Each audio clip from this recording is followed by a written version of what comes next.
Hey guys, how you going? Campbell here from Autodidactic, channel number 2. This is my new channel that I'm going to be using for a while until my other channel gets monetized. And so to get started, I need to have a video under 15 minutes. So I thought I would show you this. This is from stolenhistory.org, and this is a post by Corbin Dallas, who he's a really good researcher. He does some really good stuff. So check this site out, Stolen History. I'll leave the link below, and check out Corbin's post as well. Now this is the La Luz Silver Project, Rio de Catorce Agario Tunnel, and the first majestic silver corp. Okay, so this is a picture of inside the mine, and do you see what I see? And this goes back to what I've been talking about with tunnels, and obviously there's a conversation going about mountains and castles, and what are mountains and hills. Are there buildings or pyramids under there? And so now we have a tunnel. This is a mine, a silver mine. And mine is an interesting word, isn't it, that they use to describe when they go and get precious things from the ground. It's now mine. Bricks, look at these bricks, red bricks, big column. This is all red brick all the way up. This is a red brick wall. I can't zoom in on this picture, it's just a quick video. I may go over this again in a later video where I've got a bit more time. This is where it is. It's in Colorado. No, sorry, this isn't the Colorado one. I've been looking at too many things. This is in Mexico, I believe. And out in the middle of just, mountainous terrain. And we get some old pictures here now.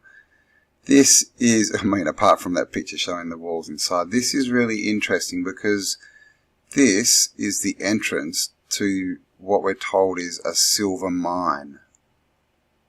And what does that look like? Apart from the fact that there are train tracks going in there, only one set, like they're not doubles. Just got some ladies sitting side saddle on a hand-driven little cart there. We have more pictures. Here we go. So look at this entranceway. And here we have a horse-drawn cart. And of course, I've mentioned horse-drawn trams before. They don't make sense. They just don't. It may make a bit of sense pulling it up a hill, but imagine that thing going downhill. I think you would end up with a flat horse. You would need someone in here just constantly braking, and that would be against the horse pull. It's a ridiculous. It clearly wasn't designed to be pulled by a horse. That's called retrofitting.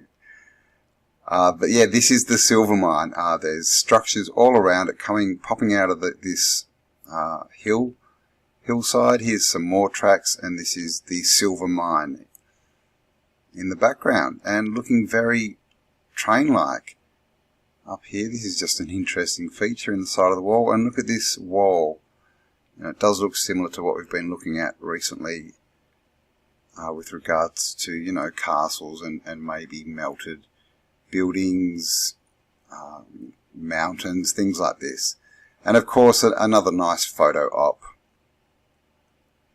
And again, and they tell us this is a silver mine. And look at this big old building around the front. Look at this. It's like a doorway. It's sort of sticking out the side of the mountain there. Got a big wall up here. So, what's going on here? It says its history began at the end of the 19th century when the Casa Mazza owners of the Santa Ana mines had San Francisco, California built pumps to be installed in its mines for the inauguration of these mining machines, and then President of the Republic was invited, who accepted the invitation, attending 1885. So they're saying they had these mines, and to get them ready, they got these big pumps brought in, and then they suddenly worked. So it's almost like they're just telling you, they just found these mines and then retrofitted them with pumps to get them going. Diaz traveled by rail from Mexico. This is all a bit boring. Here we go. So this is a picture. Now this isn't, this isn't part of this cliff. or this rock face. This has clearly been retrofitted in. And then we just have this tunnel. And look at the brickwork here. Different colours. And something about the brickwork. I was watching a video and they were talking about how they cut up, you know, how they supposedly were, what do you call it, mining stonemasoning the stone, cutting the stone, sandstone for, you know, castles and walls and things. And what they were saying is the brown coloured sandstone is the strongest, and that's what they used for the base levels. And you do see that sometimes. You see that the bottom level is a slightly different stone. And then they said the next hardest stone after the brown is the red. And then it goes up to, you know, the yellows and whites and things. And what it is that makes them hard is the iron content. And we all know what iron is, right? What is our blood? I know this is a little bit gross, but it has been, you know, talked about and theorized. So blood, our blood is based on iron. It's iron-based blood, and it's red. Hemoglobin and all that stuff. And with sandstone, a porous rock, the darker the colour, so blood, when it's dried, it does go into a brown colour.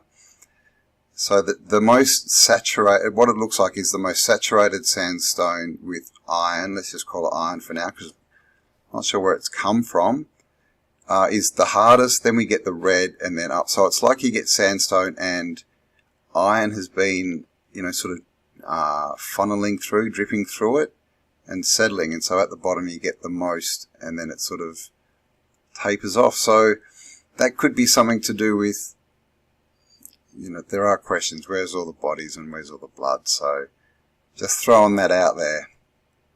Here's some more pictures of the entranceway. And I mean, this wall here, it kind of melds into this back wall a bit, doesn't it? But this bit clearly built. And now this is inside the tunnel, inside the mine.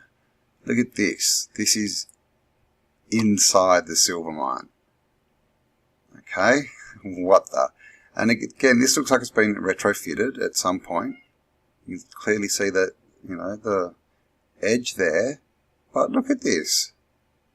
It's a doorway underground in a mine. And look at these mines. Why are they always these perfect archways? I mean, look how straight it is. Look at this row of lights. All paved, all carved perfectly. How did they do this? They tell us, you know, they were doing this 1800s, late 1800s that they did this. And just because this work was so easy, they decided to build the doorways like this. I mean, come on. Now, we'll just have a quick look at this, because this shows you how long this tunnel is and how straight it is. And again, they're telling us man-made 1800s, late 1800s, as a silver mine. Look at this tunnel. I mean, look how perfect the shape is. But look at this. And they just speed the film up. He's not supercharged or anything. But look at this. All dug out by hand, guys. Late 1800s. And as you can see, there's other tunnels coming off it. And we are basically right inside a mountain at this point. You know, it reminds me of Lord of the Rings and the dwarves, right? Going inside mountains in their tunnels to do what? Find treasure and mine. I mean, look at this. He's now going another direction.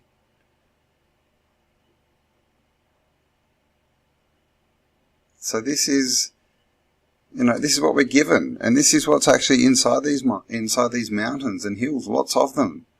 Mining, mines, and they tell us this is all handmade with pick and shovel back in the 1800s. There are some pictures, yeah, more like this. This is inside it, but I did see a picture inside, and yeah, there were full-on structures in there. And look at the floor here as well. Bit mud-flooded maybe. This is the town that's nearby, and this What's going on there? Obviously, we've got, you know, old world buildings everywhere. Hello, Kitty. Kitty wants to say hello.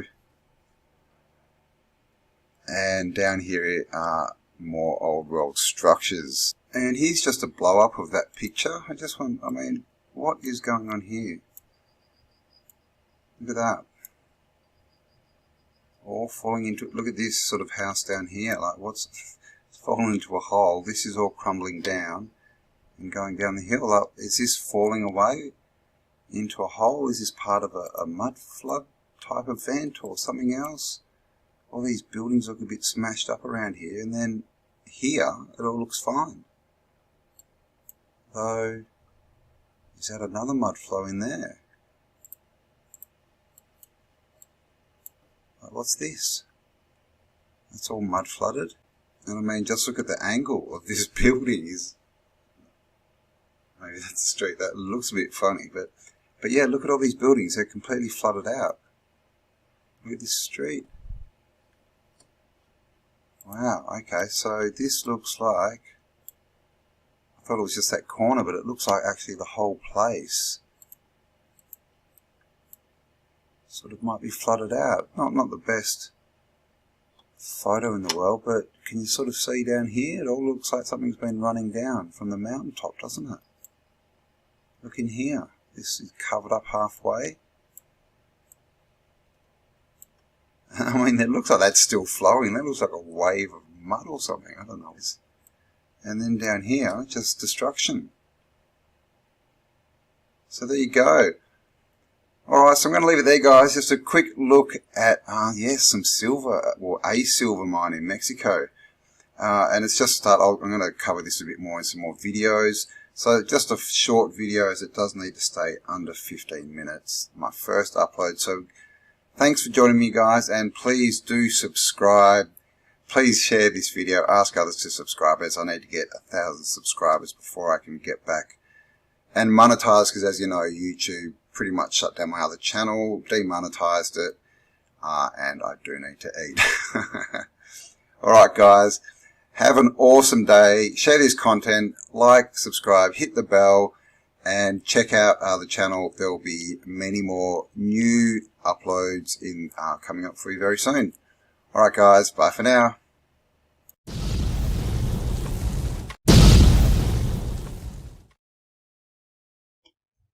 Hi guys, how you going? Campbell here from Autodidactic channel. Hope you're all having a splendid day. And today I wanted to have a look a bit further into the whole fossilization, and what we're told. We're told that for things to turn to fossils, it takes thousands and thousands of years in the right conditions. And yet all around us, if we look, we have things called petrified wood, petrified forests. I'm still wondering what scared them so much. And so, as you'll see in this shot, they like to put their dinosaurs on here and tell us that these are thousands and thousands of years old. But are they really? Let's have a bit of a closer look.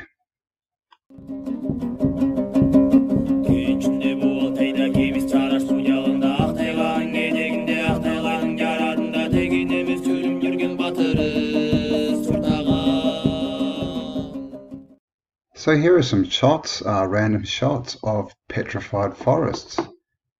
And as you'll see, we get things like this huge tree. Obviously, it's got the tree bulb on the end. Someone will probably try and tell you that's a dinosaur bone or something. It's been snapped, as you can see. Obviously, it's been snapped after it's been turned to stone. But that's a tree stump. Petrified Forest National Park. And if you look at something like this, you can see that is clearly stone that's turned to like quartz and granite and things. You can see the outer, even see the bark on it. It's clearly a tree. You can see the tree rings and everything. So how long did that take to turn to wood? Because these things are kind of everywhere. when you look at them, you can just sort of see the graininess in here. I did find this an interesting pick. It looks like those sand jars that, the jars you get filled with different coloured sand, or a mining site. And we get things like this, petrified forest in Arizona, and as you can see, these are all hollow on the inside, so they've been eaten out. It probably depends on the type of wood. But looking at, things like this, you can see, and look at these, almost gemstones. Is this, fossilized amber and sap? Is that what happens to tree sap when it fossilizes? Is that what gemstones are? Is that why they have power? Because they're tree bones. I know the remnants of trees, which are obviously rooted to the earth and reaching to the heavens. So lots of interesting picks out there of wood that has turned to stone. And this is a topic that is being covered by Wise Up channel. So he's got a great channel. I do encourage you to go across, give him a like, a subscribe, and show him some love, because he does a lot of great research into the question of structures like this stone or are they wood? This one here looking fairly stony, but when you look at his videos, he shows you top views and collapsed buildings and things, and he might have a good point. This is obviously a later construction. Now I will point this out. I've shown this before in videos. This is like Angkor Wat. Oh gosh, that's not a good photo. But see how you can see the cuts here, and these are pieced together. See how you can see that around the eye? That's a piece, and above it, that's another piece. And forever we've sort of sat around and thought, how did they carve it, or how did they piece it together so well? What's going on here? I mean, is the answer that this was wood? Because how do you carve stone? The way that they carve the stone is just, it's almost impossible. But if you're talking about wood, well, that's a totally different story. And you can see this is sectional. So is this big sections of wood that through something being covered in water has turned to stone? Because the way that you get things to, well, the way you get organic matter to fossilize is to cover it in water, mineral-rich water. So there's not many good pics sort of showing what I want to show here. So scenes like this, where we have all these, cut bits of rock. And see again, you can see it's all sectional. Hard to do with rock, but much easier to do if you're talking wood. That's an interesting pic, isn't it? Look at that. Megalithic ancient stone prison. Ooh, in Peru. Wow, look at that. Pretty super cool. And here's another shot. Now, we don't know how far this goes. Like I said, go check out Wise Up's channel. He's got some really good images of, sort of showing what he's talking about. But just places like this, you can see, these are all rocks. Could this have all been wood, made out of wood? It would explain the carving. Like how do they get all this so perfectly into stone? All this carving. It's something we haven't been told or taught, even though it's, the edges are still so sharp. But is it possible that maybe that used to be organic matter? So this is, it's called the Petrifying Well in Yorkshire, and it's also called Mother Shipton's Cave. And this is, it's like a waterfall, and as you can see, water comes over, and this is like, it's like a stalactite type effect. You can see this is all minerals. And what happened is someone left a teddy bear under there, and a few years later or whatever, it got found, and it was solid stone. And so it started a tradition of people going and hanging these teddy bears under the water, and the water would drip on them and fill them full of minerals, and they turned to stone. And you can see people have done it also with, different things. A lobster. Guess what? Someone wants to make a rock lobster. That's great. What's that, an elephant or something? A teapot, so all these different things. And you can see all this mineralization here that is literally just the water. Look at that, it's flowing down the edge. God, that looks like a scary face.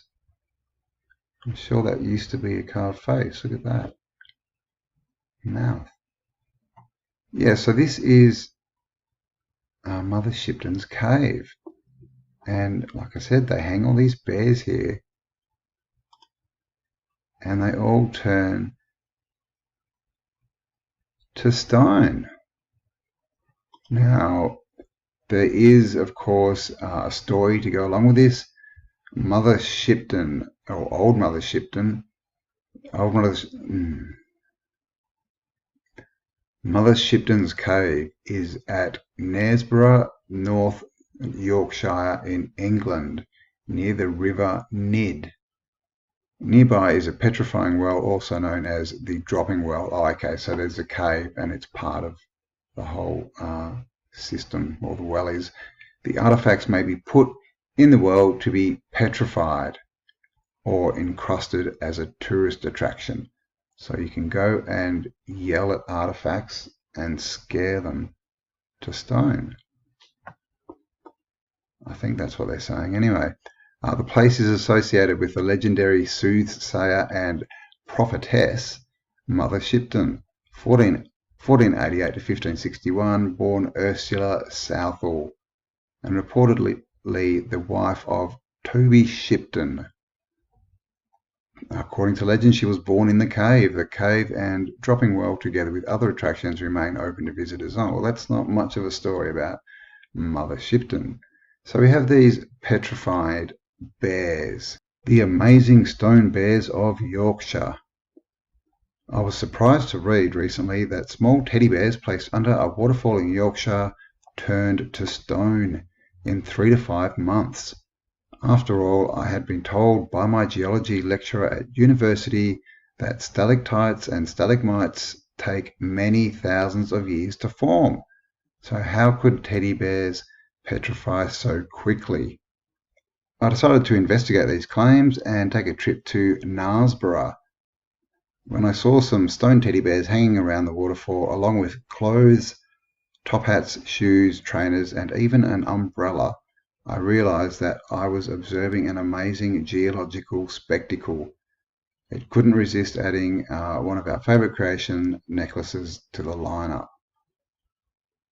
So the so-called petrifying well at Knaresborough has been a tourist attraction since 1630. And its water originates underground and has a high mineral content. So there you go. The most impressive petrified objects are now just two bulges sticking out of the flower stone. There are the remains of a Victoria's top hat and a lady's bonnet left in the waterfall about 150 years ago.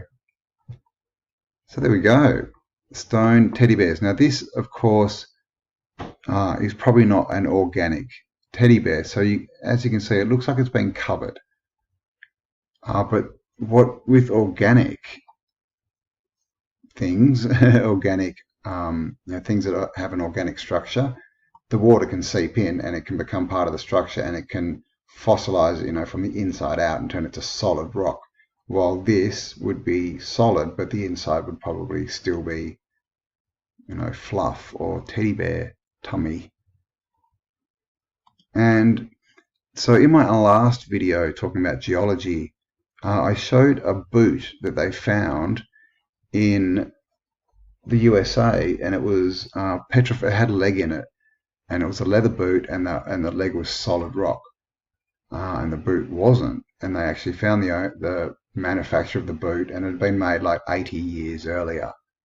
So geology has a few questions to answer with regards to fossilization and how fossils and rocks and gems and things are actually formed. Here we have the fossil hat. This miner's hat is rock hard. It was found in a mine in Tasmania where it had been covered with water for more than 50 years. Over that time, the chemicals in the water precipitated within the open structure of the felt material of the soft hat, thus turning the soft hat into stone by a process called calcification, which means that solid calcium carbonate has impregnated the original felt material of the hat. The hat is now on display in a mining museum in Tasmania's west coast. So there you have it, a solid rock hat. 50 years submerged in water, and you get solid rock. And as you can see, that still looks, its form hasn't been changed or its shape or anything, the same as the teddy bears. It's like it still looks like a teddy bear. So that's the question, with things like this. What would happen if that was submerged by water, if the world was submerged for longer than we thought? 50 years, maybe, or 40 years, not 40 days. Would that, because that would explain a lot. Especially, it's wood. You can get machines in there, you can carve it quickly, you can mass produce it easily, and then it may just get turned to stone. So when we look at pictures like this, what is it that we're actually looking at? That's the question. Is this just, natural bits of broken rock? Because it's clearly not machined. It's just sort of random. Or is it maybe slabs of wood? Because obviously we have this theory of the giant trees. So were the trees much bigger, so there was a lot more wood? And maybe they had a slightly different makeup as well if we had a different environment. Because we get lots of pictures like this really intricate, ornately carved wood. And there's lots of it. This is in all the old world, castles and buildings and what are now palaces and things like this. It's all wood, all carved wood. You see it in the cathedrals, things like this, carved roofs. I'm not sure if that's wood or not, but all this artistry on the inside, like this, is a perfect example. So check this out. This is all carved wood. So what would happen if this building was hit by a flood, was kind of smashed up a bit, and submerged in water for however long it needed to be with the right mineral content of the water? Could this turn to stone? We have columns here, have arches, have all this facading. Looks the same as what we see on the outside of buildings too, as far as the intricacy and stuff. So yeah, we have that. And then we have pictures like this, which is a stone ruin. And as you can see, is this intricately carved wood that's been turned to stone? What do you think? Even this could be wood paneling, just thick. Would explain a few things, wouldn't it? And this as well, this is, becoming a common picture. See, this is the thing, we have this melted effect, we have the red brick phenomena, and giant trees, and the tree root systems and things, and we have Weisup's theory of petrification. And you can see in the background here, is at the base of a huge tree. It's been turned to stone. And did that happen first, and then something else came over, then the mud flood? This is the thing. It's trying to work out the timelines. So I thought we'd just finish. I've got something I've been meaning to just put up. Just a random thing I came across. This is Simulacra corner, and this is in Australia in the Blue Mountains, just on the top of a mountain. And there's all these pyramids, these pyramid-shaped stones. And this one looks like it's got a carving in it down here, and just very random. This looks like, the top of a pyramid or something. So yeah, the question is, how do broken rocks, if we're talking geology and the mainstream narrative, how do big chunks of broken rock get on top of a mountain? Because aren't we told that, you have your mountain, and then over time, over thousands of years, you get your weathering and things start to break down and wear, and then chunks break off and roll down the mountain, and so you get rocks. What are they doing up on the top? Good question, do you not think? So this is the thing, we know that everything we've been told is far from factual, and this is, of course, why we all need to be autodidactic, because obviously autodidactic means to be self-educated, and if we're not self-educated, then the only option we have left is to believe what other people tell us, which is things like hats cannot turn to stone in 50 years, teddy bears cannot turn to stone. This is what we're told. Rocks shouldn't be on tops of mountains. And so this is the whole problem. If the information we were given matched up with what we see and sense in our everyday experience, we wouldn't be going down this road. We would have the truth. But because nothing matches, nothing adds up, we have to go through and rediscover our story. Я прийшов, тебе нема, підманула, підвела, ти ж мене підманула, ти ж мене підвела, ти ж мене молодого з ума з розуму звела, ти ж мене підманула, ти ж мене підвела, ти ж мене молодого з ума з розуму звела, ти казала у вівторок, поцілуєш разів 40, я прийшов, тебе нема, підманула, підвела, ти ж мене підманула, ти ж мене підвела, ти ж мене молодого з ума з розуму звела. Я ж тебе підвела, я ж тебе молодого з ума з розуму звела. Ти казала усереду, підем разом по череду, я прийшов, тебе нема, підманула, підвела, ти ж мене підманула, ти ж мене підвела, ти ж мене. So thanks for spending some time with me, guys. Hope you enjoyed that one. Have a spectacular day, and I'll talk to you all on the next upload. Bye for now.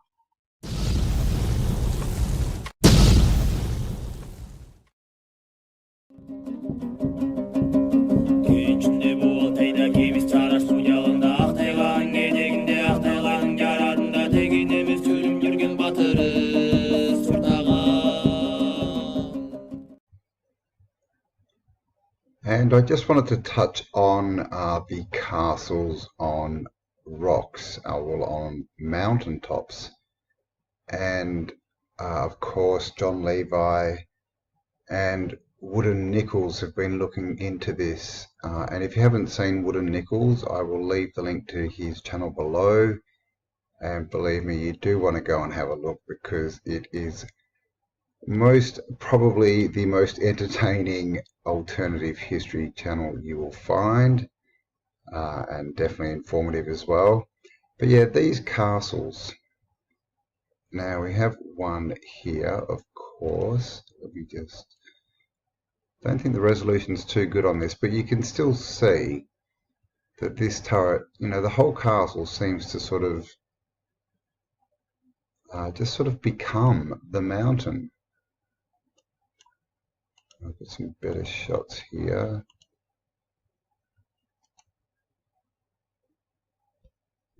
And here is another one. Now, all these castles are in Turkey.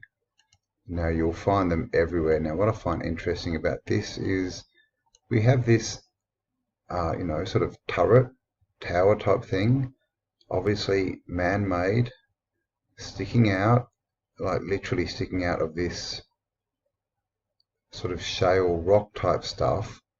And then if we look down a bit further, we see down this area Again, this tower seems to become rock.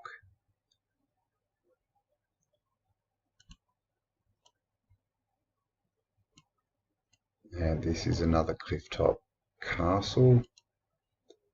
Another one now, this is identified as a castle. As you can see, clearly man-made stairs going up here. And with this one, we can see we've got the remnants, you know, of a castle top here and a tower. We can even see some what look like windows in here. And then we just have this melted, what looks like melted mass coming down here. And look at this rock here. See how we've got this right angle. So that's, you know, that's not natural, the top of that. But, you know, we can even see like a half sort of circle here, like that might have been a tower. Just, again, a castle that becomes the mountain. And in here we seem to have some doorways and maybe entranceways into something else, something bigger. And here we have another one sitting on top of a cliff, a mountain, and it's the same story. Hello, kitty cat. Kitty has decided to join the conversation. She likes castles too. This one's interesting. As you can see, it's got all these bits all over it which look like bits of wood that stick out. You see this a lot in northern Africa. So I'm not sure exactly what, you know, if it's wood or what's protruding there, but interesting. But what I really sort of want to show you is just, you know, again, these bits here. And this is a good one because it seems to go from, you know, something that's clearly man-made, but you can't really see the brickwork. But then down here we can see the brickwork. And it seems to be like an outer layer. Like this has been stripped, and maybe these bits here were, you know, inside these bricks.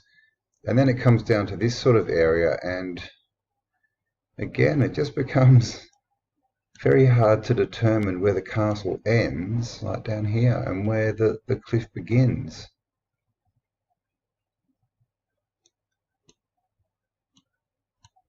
You know, over here as well. And of course we come down here and then we have this bit where the mountain just runs into the bricks. And you really can't see, you know, a defining line where they've joined in. So, you know, I would like to hear what the explanation, the official explanation of what this is. I'm sure it would be an entertaining read. But, you know, this is what Wood and Nichols and John have been pointing out, is these just, you know, ridiculous, anomalous castles. And Wood and Nichols has been showing ones on his videos that literally you can that there's nothing that would you know, sort of let you think that some of these castles are actually man-made, the ones that he's showing, but they're clearly marked as castles, and they just look like what we are told are just mountains. This one again, just sort of, you know, blending in. I mean, it looks like there's a little bit of a line on this one, which is more than we normally get. But just very interesting. Well, okay, so I just wanted to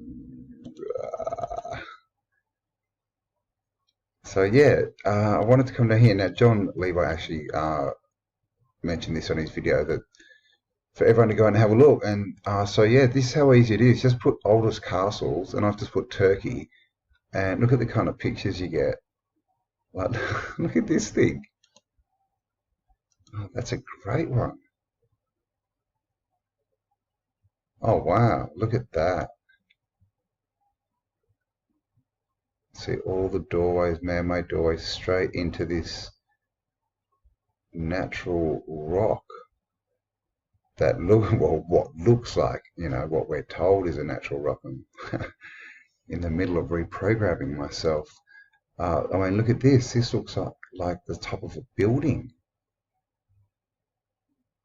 That is bizarre. So that is the Ortus here. Oh no, that's something in Turkey. These are called fairy towers, and these you find all over the place, but these are also marked as castles. Very interesting. They actually look a lot like the pinnacles in Western Australia. But you just get all these strange, very old, very, you know, the more you look into it, the more they sort of, it's questionable, you know, are these things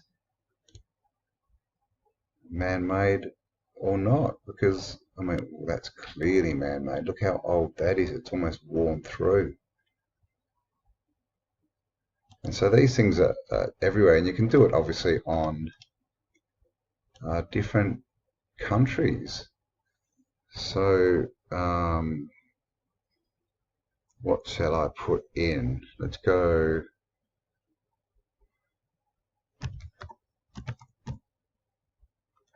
Let's see how the Germans are with marking their castles. I mean, Germany has some awesome castles. Oh my God, look at that. And see, this is, you know, we get these that are perched up on the mountaintops, still in really good condition. But again, when you look at them, like, look at these joins. Like like there's no joins really. It's just like, look, especially this bit here. Like, this is what we're told is natural rock, and this is what we're told is man-made. But I mean, really? What's going on here? And you can see this tower. We can see a window here. And look, there's a window there. But then this is really just what we're told is natural rock. But this, you know, so is that another window? You know, we have crevices and holes and things. So, you know, is this just the remnants? Whoops. Is this bit just the remnants? And was this whole thing once part of this castle? That is really the question.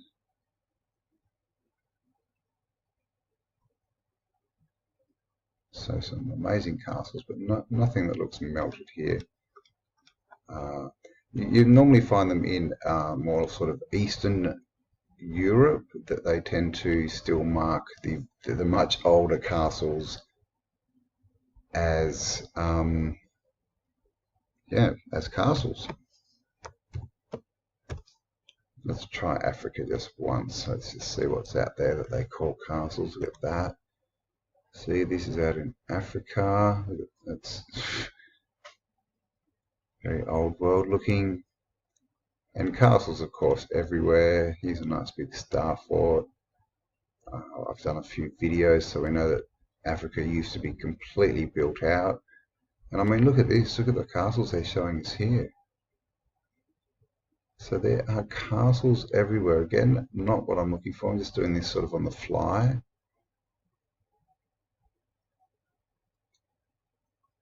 But interesting to see just how many castles there still are in Africa. Because I can tell you right now, there's a lot more that have been knocked over than are still standing. So there we go. Yeah, so check it out yourself, guys. Just go through, you know, oldest castles, or, you know, castle. Another one is like Castle Mountain or Castle Rock. If you put in things like this, you also tend to get some very interesting pictures of things that may or may not be man-made. So there we go. And I just wanted to have a look at caves. And I've been watching a few videos on caves, and of course we have, you know, the huge sort of caves that we're normally shown with the big stalactites and stalagmites and all this kind of stuff, but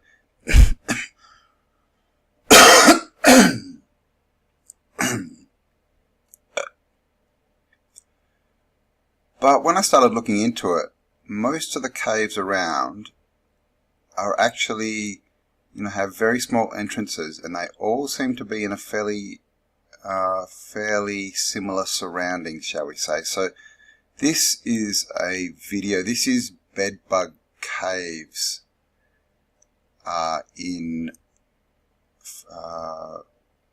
it's in the USA, Philadelphia maybe. Now what I want to show you here is, can you see all these outcroppings of quite obvious man-made buildings?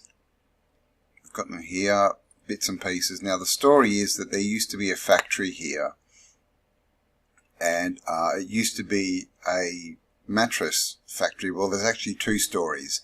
One is that there used to be a mattress factory, and that's why it's called Bedbug's Cave, and the other is that there was a slate factory. And these were in the 1860s, and basically the businesses apparently ran down, got abandoned, and it was only 30 years later, in the 1890s, when they rediscovered this cave, and they didn't know, they still don't know what the actual story is. So within 30 years we're told that they lost the story of what industry was actually here beforehand.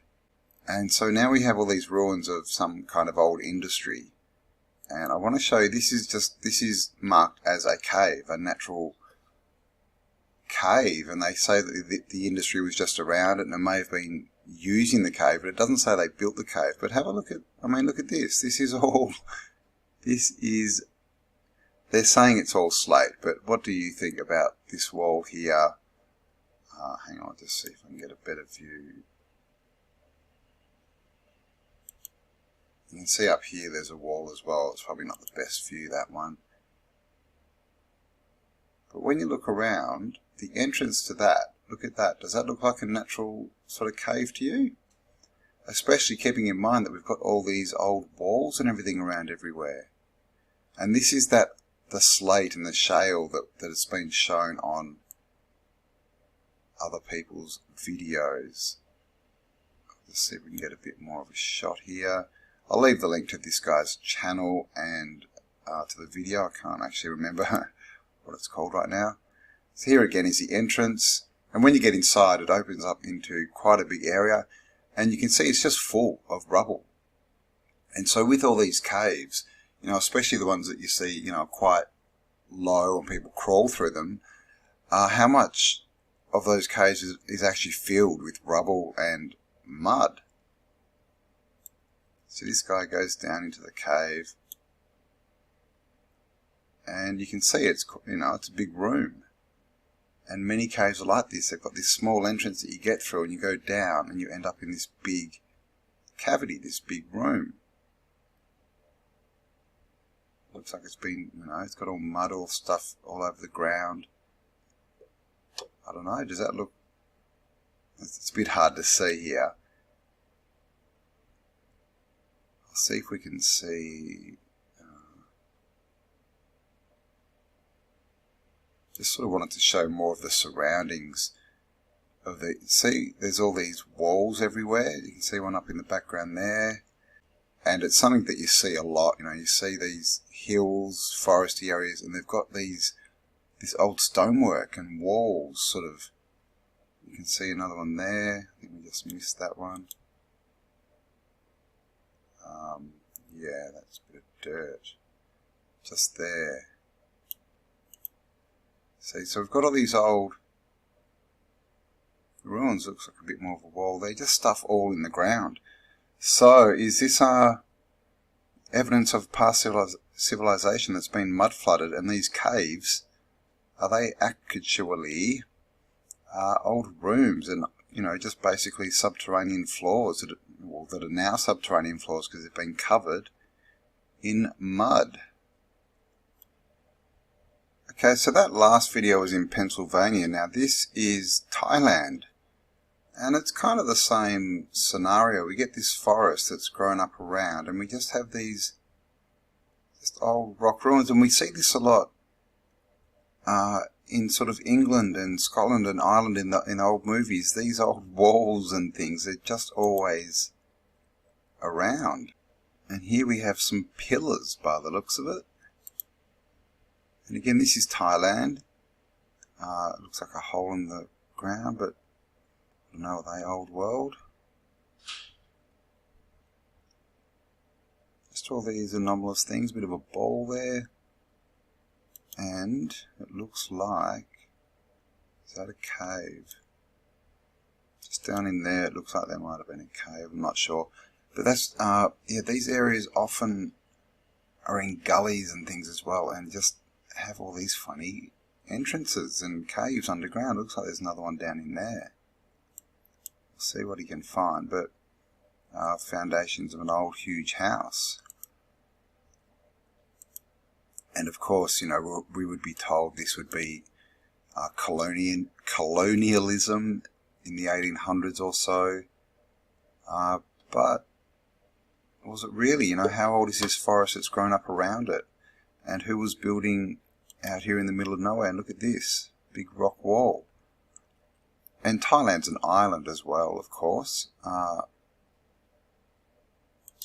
They've got mountains and things, but not, you know, they don't have tons of rock lying around or quarries or anything. And we get these old rock walls in Thailand. And these things, you know, these kind of, you know, forests with the brick walls and the ruins in them, they're absolutely everywhere. And this was just a search for cave entrances. And as you look at them, some are quite obviously man-made. But what about the rest? Look at this. Because they always seem to have that similar sort of shape, don't they? The arch. Either that or they just like a crack in the ground like this that you can kind of get down underneath. Something like this. But what really are all these caves? And that's a very nice shaped entrance. So it really is time that we start to question, you know, geology and what really is around us and what's underneath us. I mean, look at these doorways, clearly man-made. Then we get, this is the Bedbug caves. And these are called caves.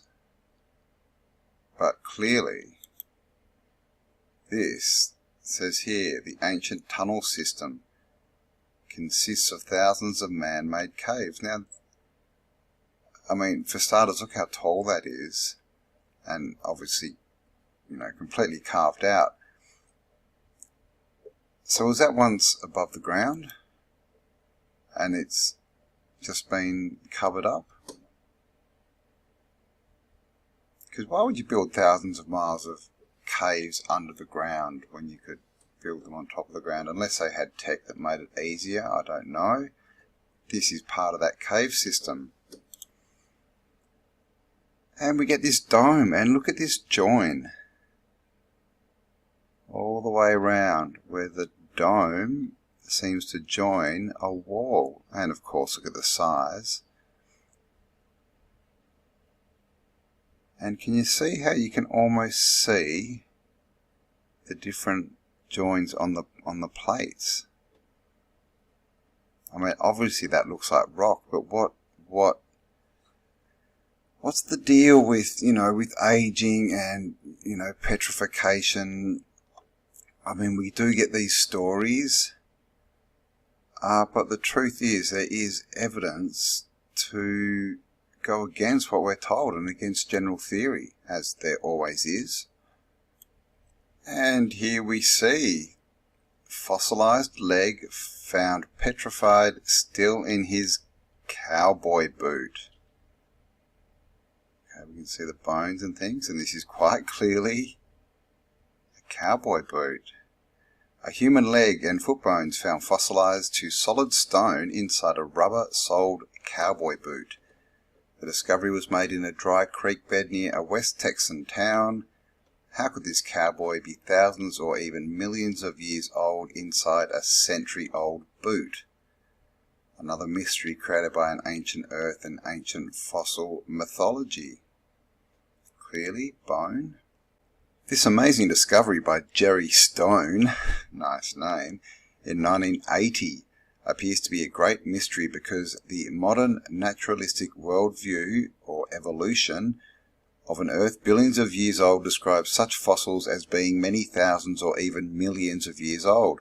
Therefore, when a cowboy boot of perhaps 100 years, common rubber sole used in boots began in 1871, was found with a fossilized leg inside it, an apparent paradox emerged. How could this be? The seeming paradox is resolved simply by unlearning the modern worldview of ancient Earth. Whether any fossil is ancient or is neither observable nor testable directly in the present. Ancient fossils are based solely on evolutionary assumptions. Assumptions which began with an ancient universe and later planet Earth, which spontaneously emerged and self-formed, but no one knows how.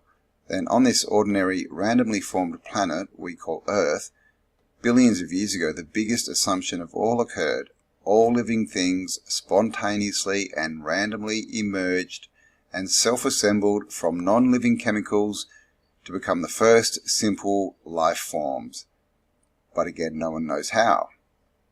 Then, very slowly, life evolved. Over millions of years, each generation somehow becoming better and more complex than the previous, because became all the many millions of species of living organisms that live or have ever lived on Earth. And you guessed it, no one knows how. And of course we have never observed anywhere, even in the fossil, so-called fossil record, any evolution. At least not, so we have macroevolution and microevolution. And we have observed, with pigeons, racing pigeons, they can change the look of them, the feathers, all this kind of stuff, beak shapes, in a couple of generations, but it is still a pigeon. So that is called microevolution, and macro is when you actually change the structure, and that would be changing a bird into a rabbit. I think that's right, macro versus micro.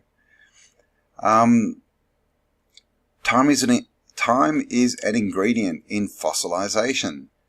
Experimentation reveals that fossilization is measured in days, months, or decades.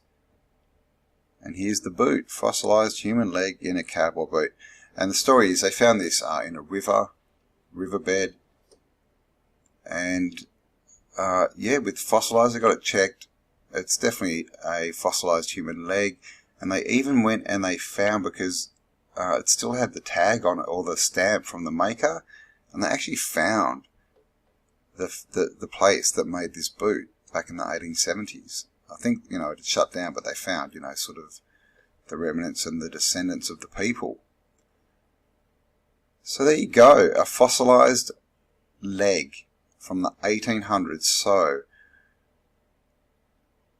geology really needs to be looked at, because as they've said in this article, everything that, this is just an anomaly that basically blows open everything we've ever been taught about geology, fossils, and evolution, and and especially the time scale needed to produce things like this.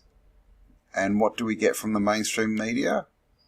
Nothing. They ignore it. This was found in 1980, 40 years ago. Not a peep. Not a peep from academia. Nothing. So just a few more pics from the Govern Caves. So again, we don't know how fossilization affects, other materials, do we? Because we definitely don't know how it affects organic materials. Look at all this work, clearly man-made, but they're saying this is a cave. So is this a cave here? It's obviously open to the sky. I'm not sure what all these cuts are and all these holes. Lots of them though, all pyramids, all very symmetrical. And, kind of looking a bit like the shape that you see on the outside of domes sometimes. But again, is this a building that that is very old and looks fossilized? That is the question. This is Egypt. Mysterious, enormous underground labyrinth of Egypt holds secrets kept from the outside world, and they know this is down there. And this is just a sort of what's that view called? Like a cut-through view. This is the land, and this is what's underneath. And look at the size difference. I think I've actually shown this photo or one very similar in a recent video. But look how big this underneath is. All columns, just completely built out. So you can see the size of the houses to compare to what's down here.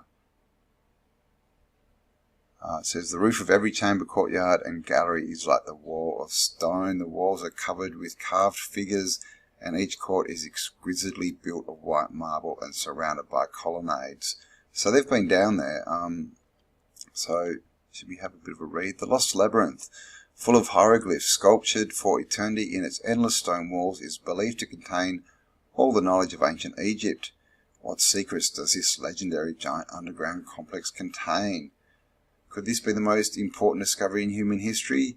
The Labyrinth of Egypt has been described by a number of ancient writers such as Herodotus, Strabo, Diodorus and Pliny. The labyrinth's age and ancient origins are unclear, but at the time of Herodotus it was visited, it was more than 1300 years old. So there we go. This legendary complex, named the Labyrinth by the ancient Greeks, was so that's the labyrinth. Okay, so we're told the labyrinth was in Greece with the Minotaur and that. Now they're saying that this under Egypt is the labyrinth by ancient Greeks. The legendary complex is believed to be an enormous collective tomb of the 12 kings who built it and a resting place for the sacred crocodiles, located at Harara. And 90 kilometers south of modern Cairo, the complex contains secret chambers, passages, shrines, and tombs. Herodotus wrote about the labyrinth in the 5th century. It has 12 covered courts, blah, blah, blah. Now this is interesting because this is called the Harara Pyramid. So this is a pyramid. And look at the weathering on that. Pretty sure if that was in a Western country, that would not be called a pyramid. And then we have some of the hieroglyphs, and of course, what do we get? Just, geometry, sacred geometry, fractal patterns, things that look very circuit boardy. This, it just actually looks like, the design of one of the cities that we see, these square cities, like Angkor Wat, doesn't it? Some hieroglyphs. You've got the 4 corners. Something in the middle, drawn to look like a pyramid. So what is that? Findings of the research team confirmed that there were archaeological features to the south of the Harari Pyramid of Amenhotep III. The scanning showed vertical walls of an average thickness of several meters, which were connected to form quite a number of closed rooms. Reconstruction of the Egyptian labyrinth by Athanasius Kircher, copperplate engraving, Purvis, Babel, Civ. Okay, 1679. So this, okay, this is actually a depiction of the tomb that's underground. So this would be the 1, 2, 3, 4, 5, 6, 7, 8, 9, 10, 11, 12 kings' tombs. Okay, around the outside, and this in the middle, which I'm not sure what that is. I don't know, they'd say it's their ascension or something. So what is this, 12? You know, the number 12 with 1? We heard that before? Jesus and 12 disciples.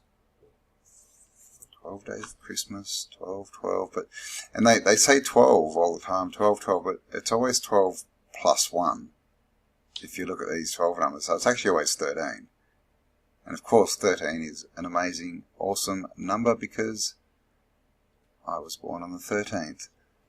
So there you go. Alright, and I just wanted to have a quick look. This is Kaimanawa Wall in New Zealand. And as you can see, this is just a big ancient wall. There are actually lots of ancient structures in New Zealand, which I should do a video on. But this thing just goes through the middle of a forest. And as you can see, look at the size of these blocks, you know, fitted together like the blocks we see in Peru, you know, no gaps at all. Whoa, what's going on with my pictures? This guy is measuring angles. And, you know, it looks like it has been faced off on an angle there, doesn't it? So, all man-made, and there's all this. Look at this. Of course, on a hill, and of course, this. I wonder if this is called Castle Hill. No. But look at that. So yeah, here's the wall. This is what I really want to show. Just the wall. And this is in a big wall in big forest. So very similar to what we see around the world, but on a bigger scale. This has probably been carved recently. But yeah, lots and lots in New Zealand. And here, you know, just lots of megaliths, I mean, and joins and stuff out in the forest. Big trees, and that's a pretty sizable tree going over this old wall, big boulders lying around. So, you know, as I said before, we are walking on history. It is under our feet. There is so much we're not being told about past civilizations and different resets. If we look around, you can see the size of these blocks. Clearly, the size of the buildings gets smaller over time. Seems that the people did too, and here we end up in 2020 in a very strange time and place where much is being revealed. So keep your eyes peeled and let's keep on the trail and get this info out, because at this time there's information coming out from so many different angles, and really everyone needs the information because it's all bits of the puzzle. You know, if people start asking, you know, why are our governments lying to us? Well, if you can show them, well, you know, it starts back a few hundred years ago because they actually wiped out the good civilization and we've actually been taken over. It might, you know, make a bit more sense. So please like, subscribe, share this content, hit the bell so you can be notified of my upcoming videos. And yeah, thank you for spending some time with me. Have an awesome day, and I shall catch you on the next upload. Bye for now.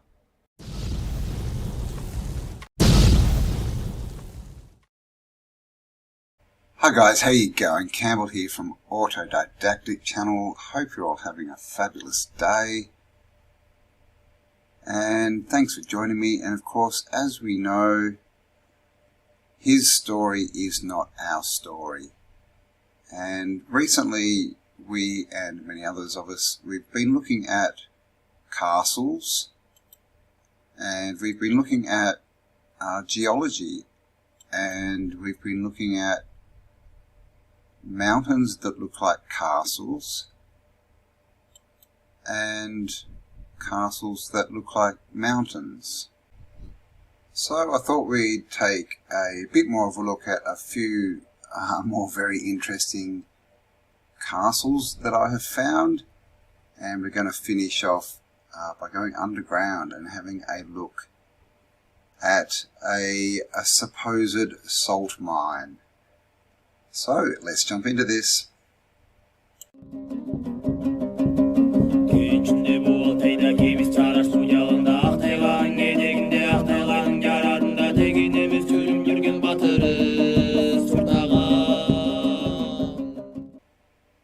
So we have places like Petra in Jordan, and this is, this is Petra, and this is an interesting. I'm just wondering what this thing is, just especially with this big line across here. And you can kind of see more up there, and it looks like almost something's been smashed off. I don't know, and it's been toppled over. So what's happened there? And so, Petra is being carved out of the rock, or was it, structures that we hit with something that, may have melted and pushed, rock over? Because we do have some shots of the inside of Petra, and, there's clearly, this looks like the rock. This does look carved. This looks like marble or something. But we also don't really know. I don't know. Is that some kind of? Is that what happens with heat treatment? Because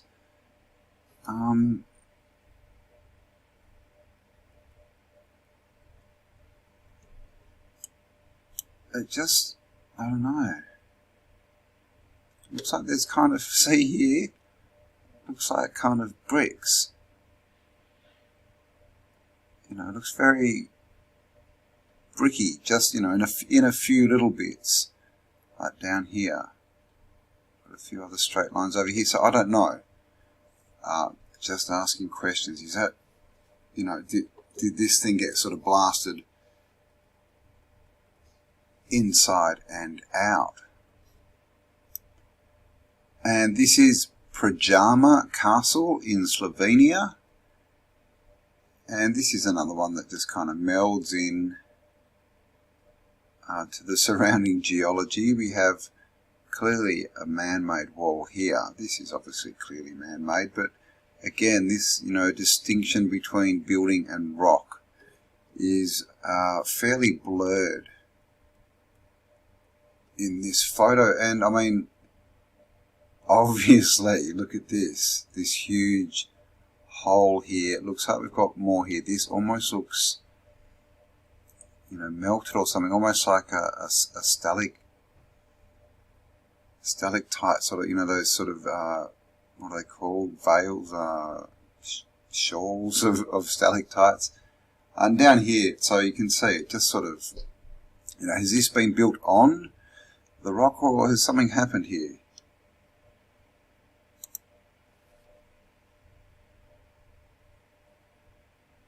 This is it again, just to sort of show this hole, and there's another one up here.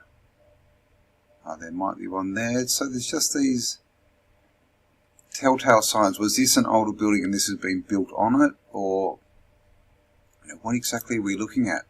This is inside it,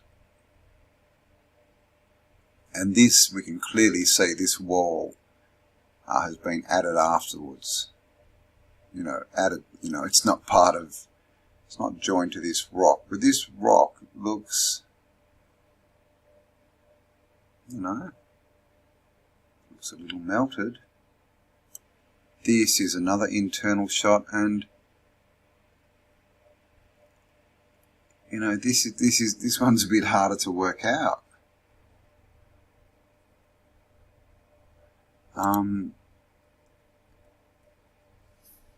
So these join lines, they're not so, in that last shot we could see, now this, it could be all cemented in to make this nice join. But then you get these bits of rock here with this, this sort of perfect line. And, where's the join? So is this all is this original? Was this, Now, especially at this side as well. Look here. Yeah, and it could just be, you know, I don't know. Don't know at this point if that's a retrofit, but that does look like an ancient old wall, doesn't it? And look at this window, you know, it's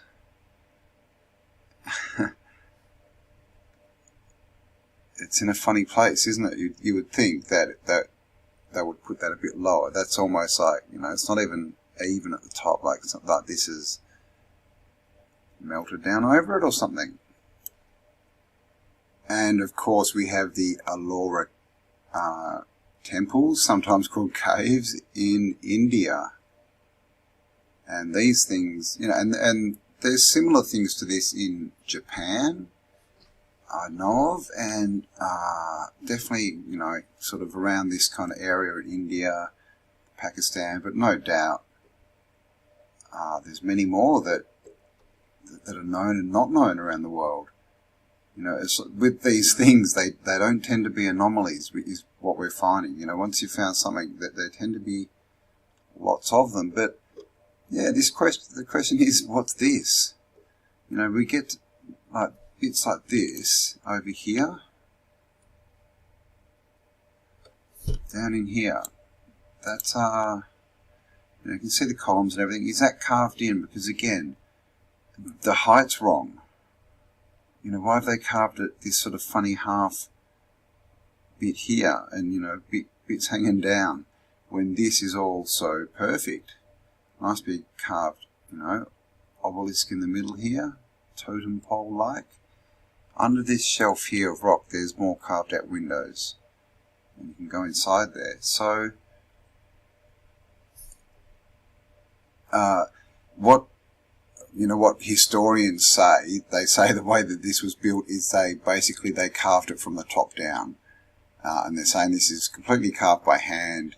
Back in the day, no tech, no equipment, and they got rid of all the rock. Don't know where all the rock went, but as you can see, there would be more than 1.5 tons of rock coming out of here. And that's not even to talk about the artistry involved. You know, the architecture, I mean, it's a ridiculous task to take on. And why would you even do that when you could just build it? So, you know, what's going on here? Is this something that's been covered up and then unearthed? This looks like solid rock.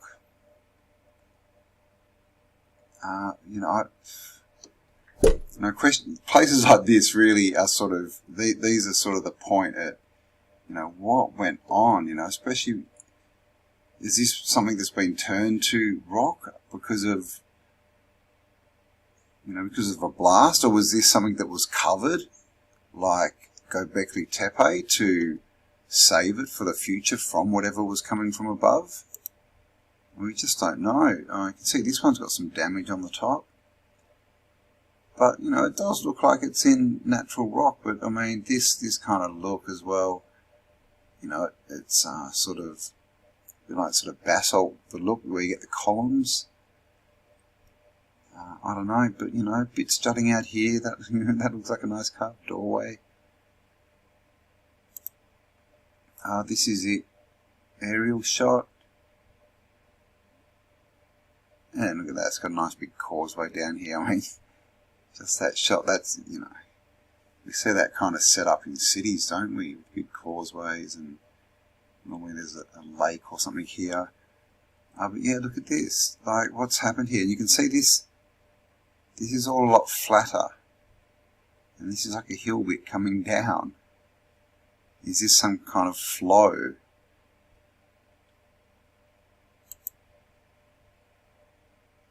And it's fairly big. This is, yeah, people sizes. You can see it was quite an undertaking, whatever it was. But to say that this was rock on the top and that they literally started at the top and dug it out, you know, with not knowing what kind of rock it was, and none of it broke, no faults, you know, it's just a ridiculous story. So what really went on here? at Ellora Caves in India. This is just another close-up in Ellora Caves, just so you can see the kind of, and then everything is just covered, like, and this is just one doorway. And look what's going on there, like, look at the work, but then again we get this natural rock-looking stuff. So a big, just hunk of rock. Down here, clearly, you know, man-made. It doesn't look carved. These look, you know, like bricks almost. These look like, see, these have got joins in them. Looks like there's a join there. But they're saying this was carved. And then we get this, like rock, again up against, I don't know, you know, carving or structure. I mean, this again, you know, look, you can see joins in it. So what is going on here? And this one is Kropfenstein Castle in Switzerland. And yes, that's it. It just says it's a medieval Switzerland. Switzerland is renowned for its castles and castle ruins, remnants of the feudal Middle Ages, a time when we may not have wanted to live, at least not as common people, but sometimes we may ask questions whether life was much better for the nobility, for society's elite. Take a look at the remains of Kropfenstein Castle, pinned to a vertical cliff in Sorelsva Grissens in Switzerland. This place is kind of ridiculous. I mean, how would you even get to this place? That's it.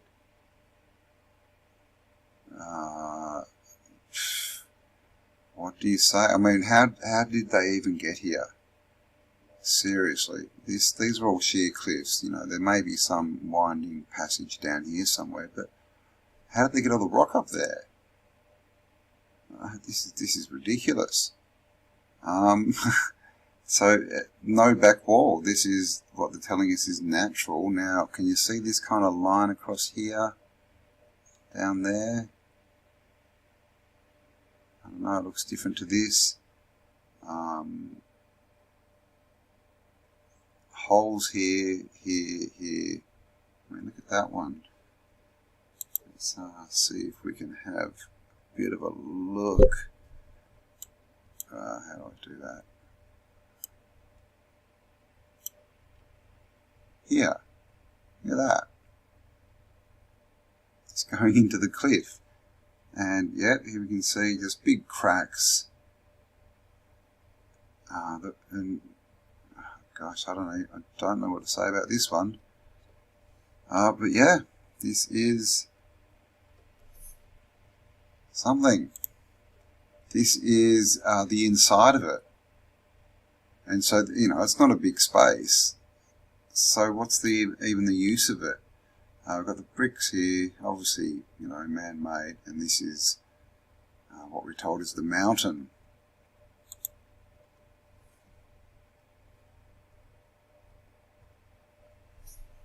And this is just to show there's just, you know, just holes carved in the ground. This is someone standing on top of something that looks very melted, and it's part of the castle.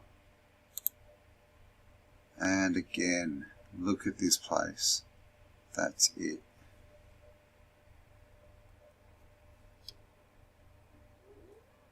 So there you go. I mean, that's a castle in Switzerland. This is the Lycian tombs, also in Turkey. So, you know, very similar to Petra. And the same kind of thing, but yeah, these are built into, well, you know, they look like they're carved out of cliffs. We're not sure exactly what the story is. And just going up and just, you know, a lot of work. But as you can see, you know, you can go inside these places. These, yeah, are called tombs, apparently. Tombs of the king, just carved into the cliffs. How? They don't really want to go there, but they are still there.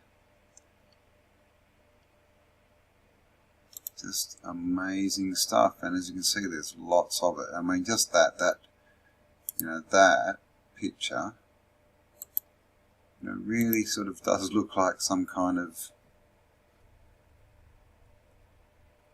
melted building, doesn't it? Look at that. Interesting. And this is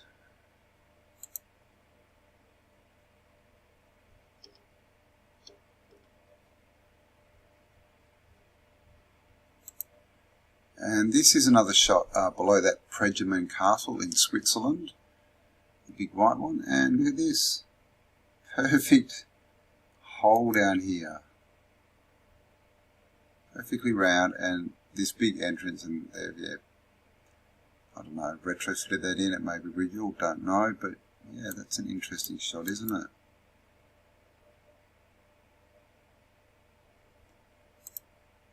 And this is another cave or another castle.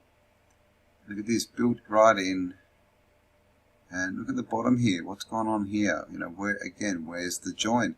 And see how this looks like brickwork, and then this looks like something's happened to it. This line across here, and then we have, you know, stuff in here that looks like, I don't know, melted entrances. Got squared off bits here. Can you see that bit in there? See if I can get in a bit, but see, this kind of looks like one of those overhangs. You know, there's just sort of these squared off bits everywhere. So, you know, are these just rebuilds? Are they just caves? This is the story. So, or the question, sorry. So there's a bit now. What I want to show you now is something underground. A salt mine that I found that I think you're going to find pretty interesting. Okay, so I did a video a few weeks ago on a silver mine in Mexico, and it had a big old world doorway inside the mine.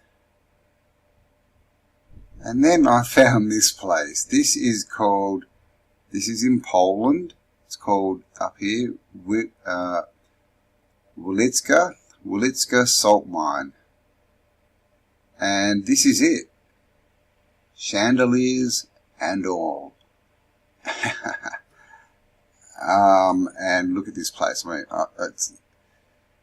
they are selling this as a salt mine. Just look at the wall here, how carved this all out is. We've got frescoes here, paved floors, chandeliers, statues, and oh my god. Salt mine in Wieliczka is a unique Polish landmark. The salt mine, one of the oldest in the world, was established in the 13th century and continued to operate until 2007.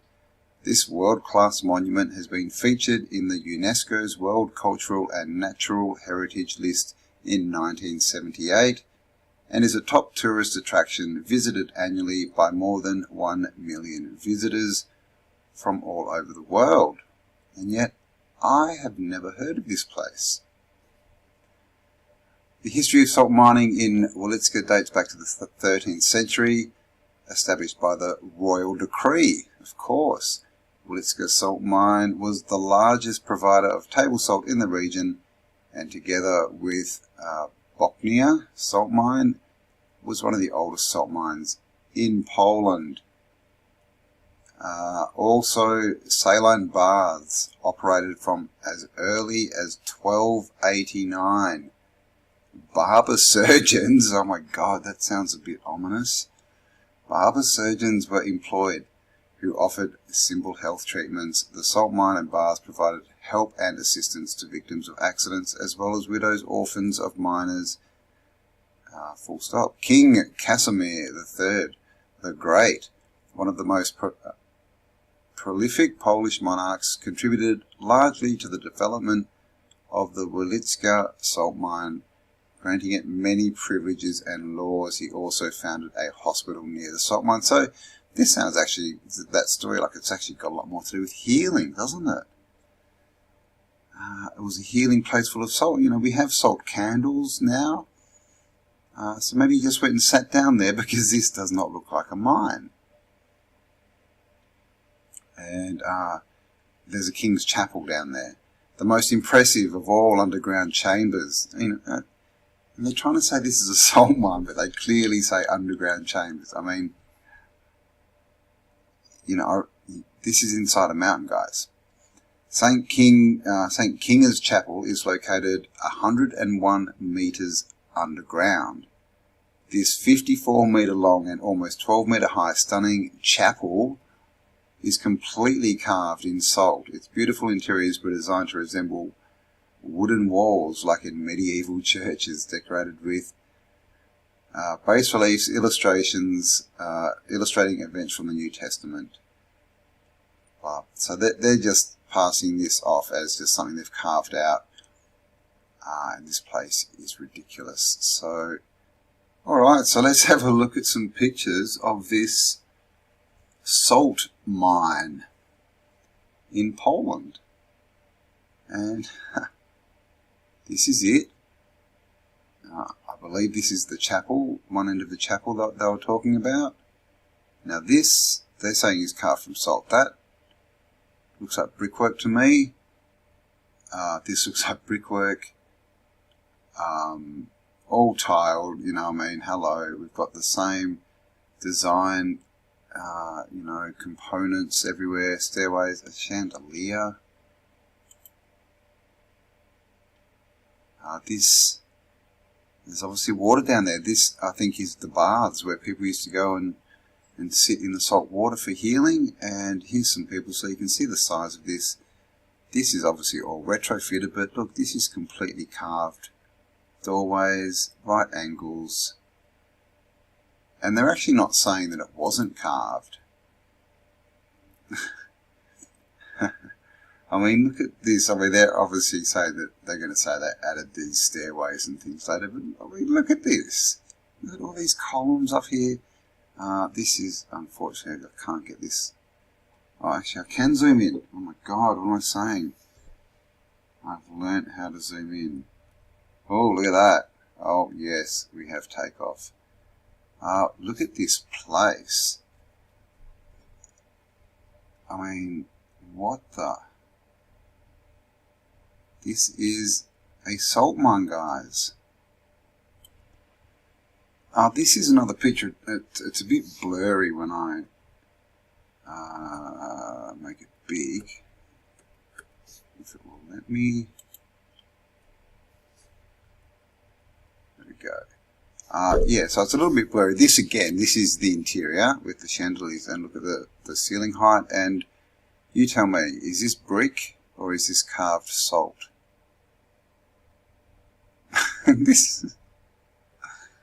This is inside a salt. They're selling this as a salt mine. I mean, what? Who would believe that? This is ridiculous. Then this is it. Look at this. This is how big it is. Look how far down it goes. And look at the size of these chambers and things.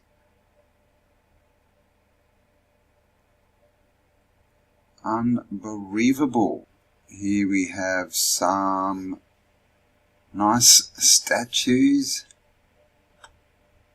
I mean, these do look like they're carved from salt. And this looks like it's carved from salt. I'll give them that. And this again, so this is the salt, and this is the healing bath, but clearly this is carved. They've gone, and this is way, way underground. And they say it was back in the 1300s. I mean, how do they try and explain how this was even done? I mean, this is, you know, well, actually, we do build things like this today. We're just not told about them. But this, yeah, this is, you know, as far as the 12 and 1300s, you know, with what they tell us the tech they had, that, you know, the chance of them getting this far down, putting everything on top to get down and build this kind of a chamber, and even know that the water was down there, you know, it's pretty much impossible. It's just a bit silly. And this is another picture of the the mines. So up top here we've got a bit of industry, this is what we're told, and then down below, I mean, and even in this drawing, look at this. I mean, look at this place. It's like cathedrals underground, but they're saying, you know, people were down there mining salt, and, you know, they may have been, but they did not carve this thing out like this for a salt mine. I mean, that's an assault on our intelligence. This is a hall, you know, one of the tunnels, and this, you know, again, this does look carved. It's not really the same colour as salt, though, is it? I don't know what's going on there. But, you know, look at all this ornate, you know, facade stuff. Why would you do that in a mine? It doesn't make sense at all. Got the tracks in the ground. And again, this kind of does look carved. You know, it looks like it's been scratched and retrofitted into a chapel. Alright, so this is the Googles of Earth, and this it's actually not a mountain. It's a mine underground, but this is it. Apparently, the salt mine, and interesting geometry here, and I'm not really sure what's going on, but this looks like it might be some kind of, you know, entrance point or center. I mean, what do you think this is? Is this, you know, the buried roof of one of the buildings? Is that the top of a dome? I don't know. Yeah, and there's a lake here of water, and there's water down in those mines. So that's sort of all that's, yeah. I kind of didn't expect it to be in the middle of suburbia like that, but that is apparently what it looks like from above. And this is the entrance to the salt mine. And as you can see, they've put a very nice facade, all covered in wood. Got their horse here. And made it look like it's, you know, it's just something that was the norm back in the 1300s, they say. Because a wooden wall, you know, like a few hundred meters underground in a massive cabin, yeah, that makes it old. That makes it makes it fit in with the timeline. So yeah, this is what they do. They've dressed it up to look very nice. And here's another shot again. They've put bits of wood in here. And, you know, some of this, you know, could have been working machinery, you know, after the fact when they started mining it. Because clearly at the start this was more to do with healing, which many things in this realm seem to have been about healing and keeping balance, keeping things in sync. But of course, the parasites don't like that, and they've come along and smashed everything. So it's time for us to grab back our story. So there you go, guys. Hope you enjoyed that one. Some interesting castles and a very interesting mine.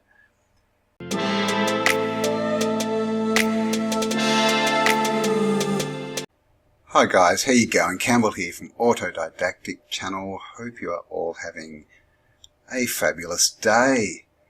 And today I wanted to have a bit of a look in the Middle East, and still looking at, you know, these old castles, buildings and things that seem to have had some kind of destruction rained down on them.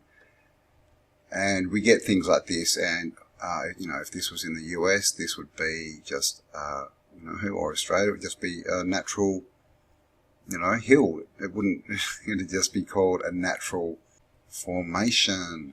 So, but this is in the Middle East, so that this, you know, because there's so much history in Bible and that kind of stuff written down, they are actually admitting this is a building. And as you can see, I mean, look at these, what are they, doorways or windows? And clearly we have different levels and things up here. And so this is what I wanted to get into today, is specifically looking at old world buildings that are mentioned in the Bible, in ancient texts. So we're going to have a look at basically the earliest cities in Babylon. So we've got Uruk and Eridu, and then we'll have also a bit of a look at Sodom and Gomorrah. And this here is said to be a tomb, the tomb of Gilgamesh, and he was from the Epic of Gilgamesh, apparently the oldest book in the world. He was a demigod, and they also apparently, he was a giant, about 4 meters tall. But just looking at this, quite obviously, that's a brick structure. Okay, same bricks, and this we're going back 6,000 years, they tell us. Clearly, it's been there a while, it's old, it's very worn down. I'd say it was covered and they've uncovered it. But yeah, a complete brick structure. Alright, so let's get in and have a look at some old Sumerian cities.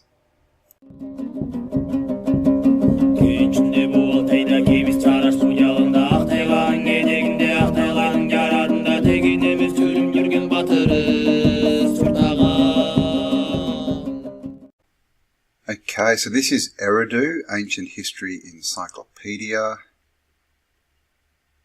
And down here it says Eridu is present-day Abu Shahrain in Iraq, was considered the first city in the world by the ancient Sumerians, and is among the most ancient of the ruins from Mesopotamia, founded in circa 5400 BCE.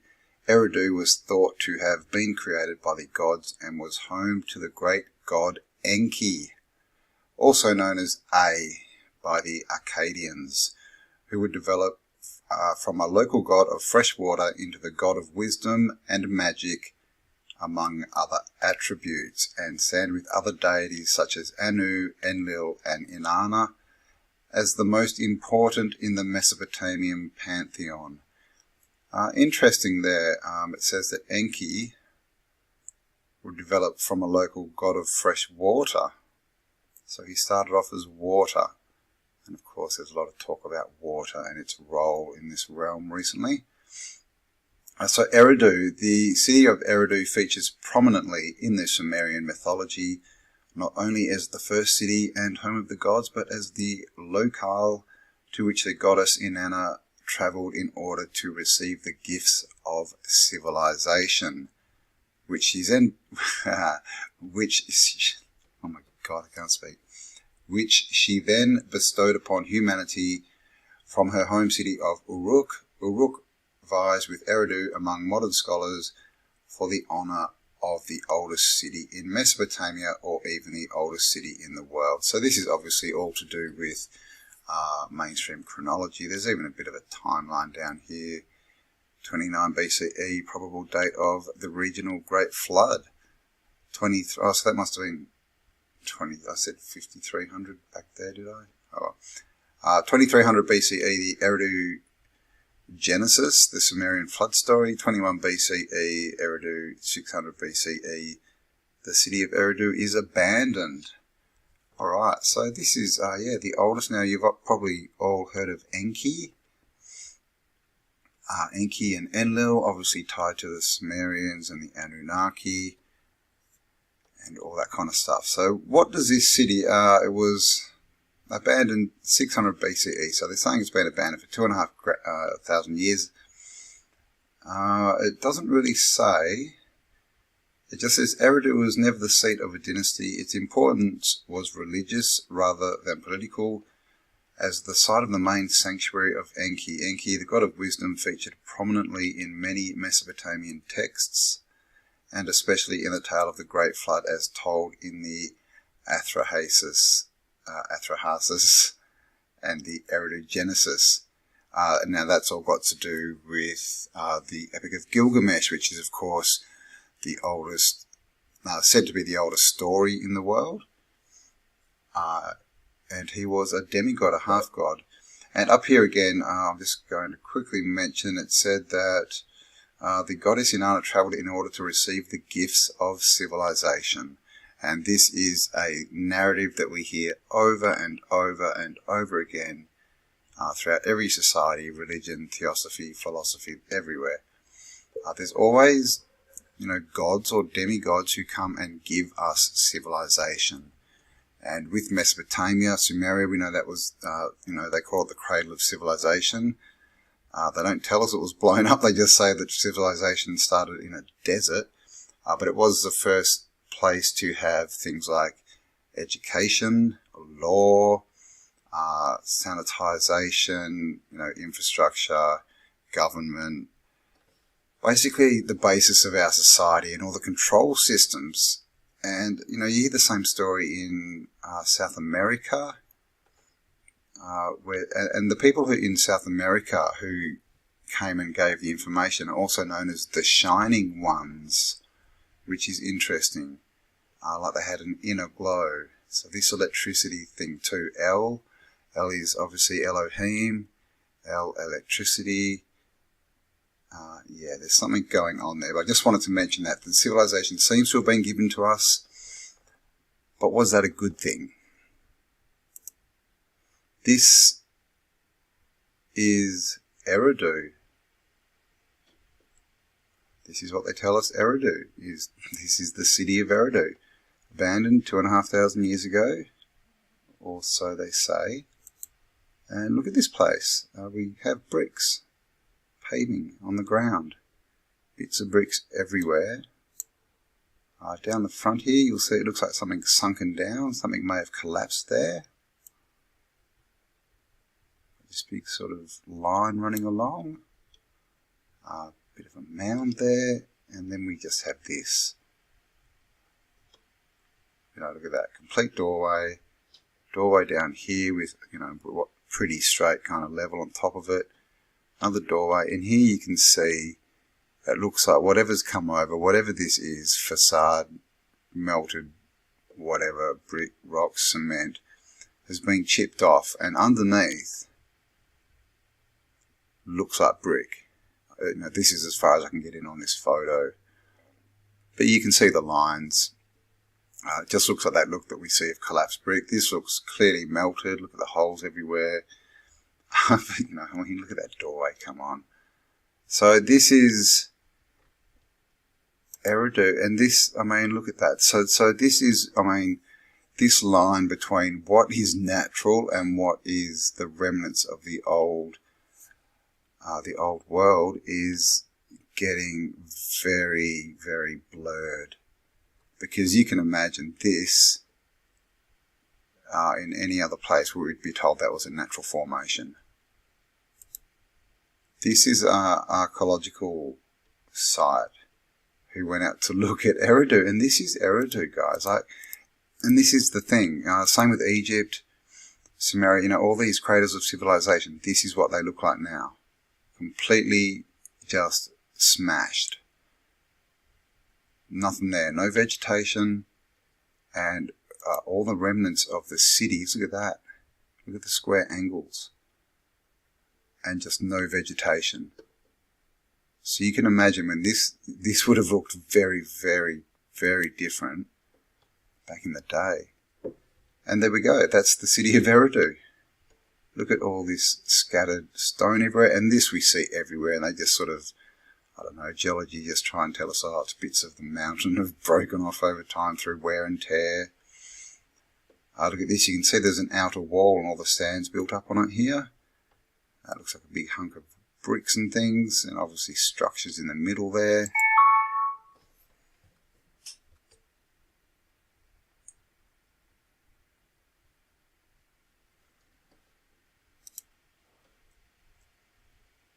And obviously structures in the middle there.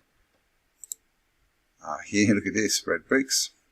Bit of a brick wall sticking out, looks like it comes down here. Of course, completely buried.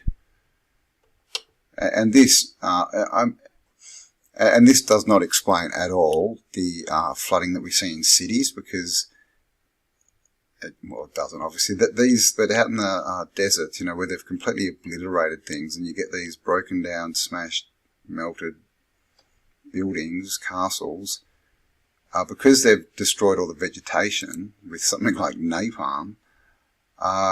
All the sands just blow up and just stack up around these and, basically bury these structures. So that's, you know, that's how you could explain these desert ones being buried, but it doesn't at all explain so many other things we see around the world. I mean, look at this landscape. And that must be Eridu there, just sticking up. Just nothing. There you go, more brick walls, bits are collapsed in. So these are buildings, guys. Look at that. Look at this. There's bricks everywhere. You see bits here. I can't zoom in on that, I don't think. Let's have a look. Let me zoom. No. But yeah, you can see clearly this is all like brick. These are all, you know, man-made. These are all angles, right-angled bits of brick or stone, and that looks a lot like a brick wall. Look at that. I mean, you want proof this is a buried city, buried buildings? Look at that. Red brick just sticking out the side of a big hill. Looks like we've got some camels here, but again, just, you know, why would you start the world's first civilization in this barren place? Because it wasn't barren. Wow. Steps. You know, a bit of a wall here. So I don't know, I mean, maybe they're not steps, but they're part of something. They're definitely man-made bricks. And so, I don't know, was this a lot bigger and just completely destroyed, or are we looking at the very top of a really big buried building? Who knows? There's that shot again, look at that. And more red brick. All the way around. Completely buried. And as I said before, if this was in another place, we'd just be told it was just some natural formation, or, you know, they just explain away this brick. Oh, there was some old house there in the 1800s, and it, you know, for some reason they built in the middle of the desert for no reason, and of course they couldn't live, so they left. I mean, that's really the kind of stories we get for these things. But so what are they? Because obviously with this, because it's in the Bible, people started hunting for it. And there's, you know, clues to its location, and they found it, and they started digging, and they found the structure. So that one's hard for you know, the powers that want to be to deny. But with all these other ones that aren't, you know, necessarily linked to books, you know, it's hard. They just explain it away as much more recent than it actually is. And this is Uruk. And as you can see, it's the same story. I mean, this is clearly the base of a man-made, or the top. Who knows how deep that goes? Man-made. Look at how flat this wall here is. And these clearly, you can just see different levels all the way through there. But again, we would be told this was a natural structure anywhere else in the world. But look at that. That's a melted city. And like I said, because it's in the desert, you know, it's had a lot of dirt blow in on the top and really sort of bury it into mounds. But yeah, that's Uruk. Here it is again. And the same kind of deal, you know, just flat, barren wasteland, because it's been hit with something. And I mean, it's a big area. They got taken out, and we've just got this big, you know, structure just out of nowhere. And these are all over the world. And geology, you know, tries to explain them away as, I don't know. They have weird explanations, you know. They say something like, oh, this was the hard rock. And so, you know, the level, what used to be up here, and all the soft stuff, you know, sort of got washed away with weathering. You know, that's a common story here. But, I mean, how high was the bloody land level? Doesn't make sense. Got lots of walls around here, and just, I mean, is this a canal? The remnants of a canal? This is an artist's impression of what Uruk used to look like in the heyday. And as you can see, very familiar. And as I've mentioned in other videos, if you look at this center building, in the old world, everything was actually covered in colour. So we see everything today stripped back to this cement or limestone looking thing, but it was actually all very colourful back in the day. And here are some more images of Uruk, as we can see, completely covered. Walls in the ground, big structure here. Again. And you can see, I mean, just look at this, how the structure of this, it's clearly, we've seen the bricks buried, so we know this is brick, but that doesn't look like brick. So what's happening here? Is this had a covering that's melted over it? But because we see, like in that shot before, you could see that, the facade had cracked off and it looked like there were bricks underneath. So is this a melted facade?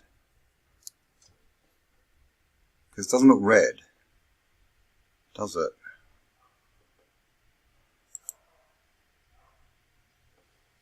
And that's the thing, we don't really know exactly what's going on here.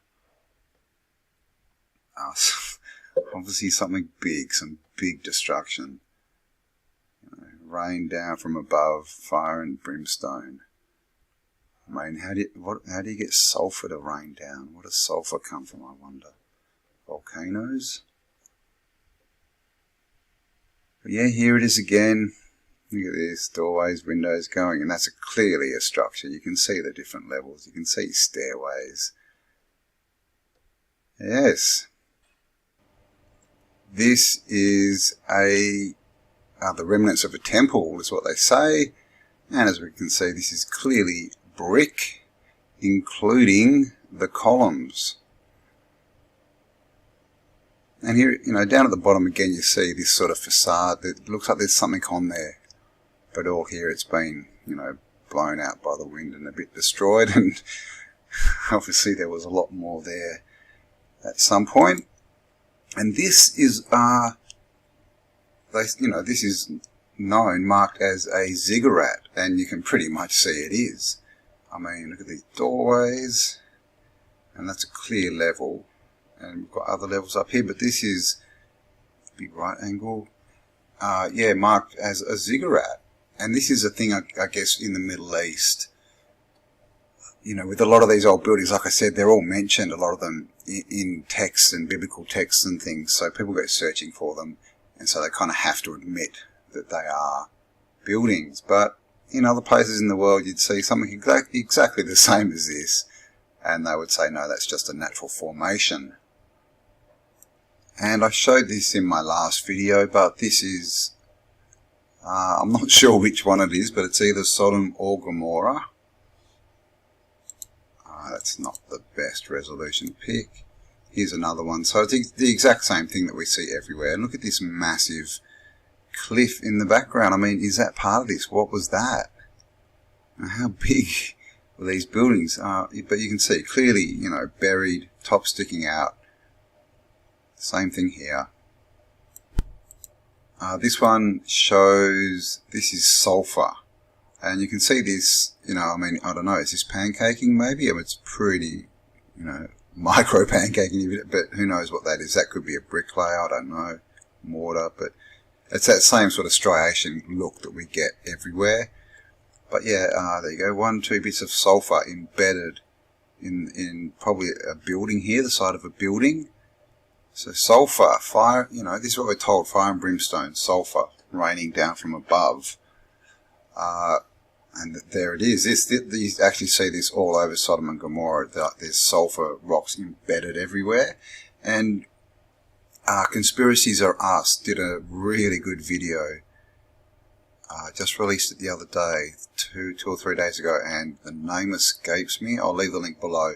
But he talks about how he's been finding iron balls around a lot of these places as well. So maybe that's got something to do with it as well. I just thought I'd mention. And, with the iron balls that Conspiracies Are Us talks about, I'm in Australia, I'm in WA, and literally our bush is, it's what we call bauxite. It's literally just balls. It's covered in balls, and that they're iron. You hit them and they crack in half, and they're blue metal inside. So, WA is covered in little iron balls. And I never really thought about it until I watched that video. So, interesting. Here's another pic, Sodom and Gomorrah, and again, this whole thing of, the cliffs. Look at that. That's actually, they're saying this is Sodom and Gomorrah. So there you go. Anywhere else, that would be a cliff, just natural. Give you a bigger look. Not the best, but yeah, there you go. Sodom and Gomorrah.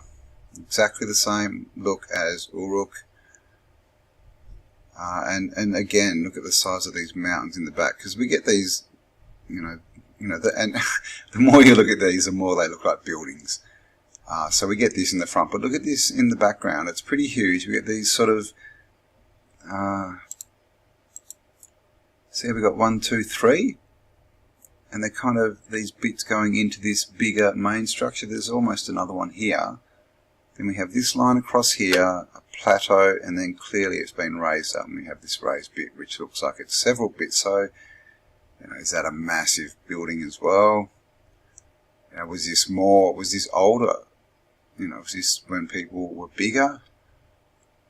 Or were big and little people together? I mean, who knows? But yeah, this is it. That is Sodom and Gomorrah. And here we are on Google Earth. And this is Eridu. I mean, just looking at that, you can almost see a big sort of circumference, border, circuit on the outside. And then, that's that's clearly a city. Look at look at that. It's a grid city. And it's interesting too, isn't it? Because a lot of these old worlds are a lot more grid-like, where you see the new stuff in the cities, the old sort of, the winding roads that are still being used, and they're all not square, they're all curvy and higgledy-piggledy. But yeah, this is it. Clearly, just structures everywhere. But when we come up here, look at this place. There's nothing. Clearly, remnants of. There was water. There's still a big river going through here, but this is the Tigris and Euphrates, kind of those. But look at this area, and there is debate whether deserts are natural or man-made. Oh, and look at that. We have, what have we got here? Oh, there's another. Okay, this is something they've turned into an airport. Wow, look at all the stuff in the ground there. It's crazy. You see all these lines? Everywhere, look at all these. So again, it looks like they've been building on top of an old grid system. And is that because it's some kind of circuit? And out here we have, oh, look at that, another old city that's buried in the ground. Look at that one, that's pretty cool.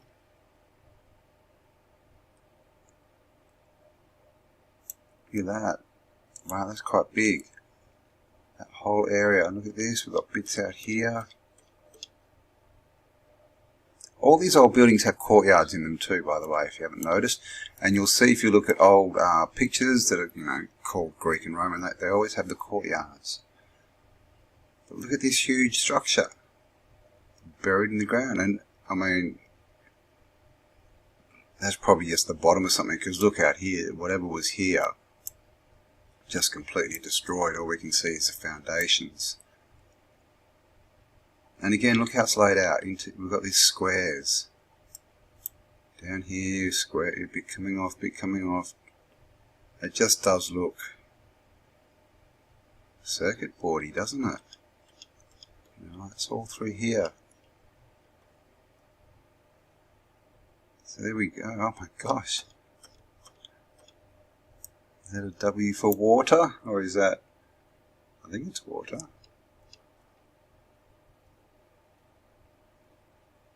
So yeah, it just looks like they built on top of old grids. Okay, now this is what I wanted to show you. Now, can you see that? So again, conspiracies are us. He was in his latest video. he was talking about, and again it's escaped me what it's actually called. But it's basically the phenomena of what you get when electricity or lightning strikes something, and of course the energy runs out to try and ground itself, and you get these patterns that look very similar to this. So see this, they've connected up electricity to wood, and you can see when it arcs it makes these patterns. It's a pretty familiar pattern, you know, and we see this, you know, because everything's a fractal, right? We see it everywhere. It kind of looks like the alveoli of the lungs. It looks like, you know, algae and different plants growing.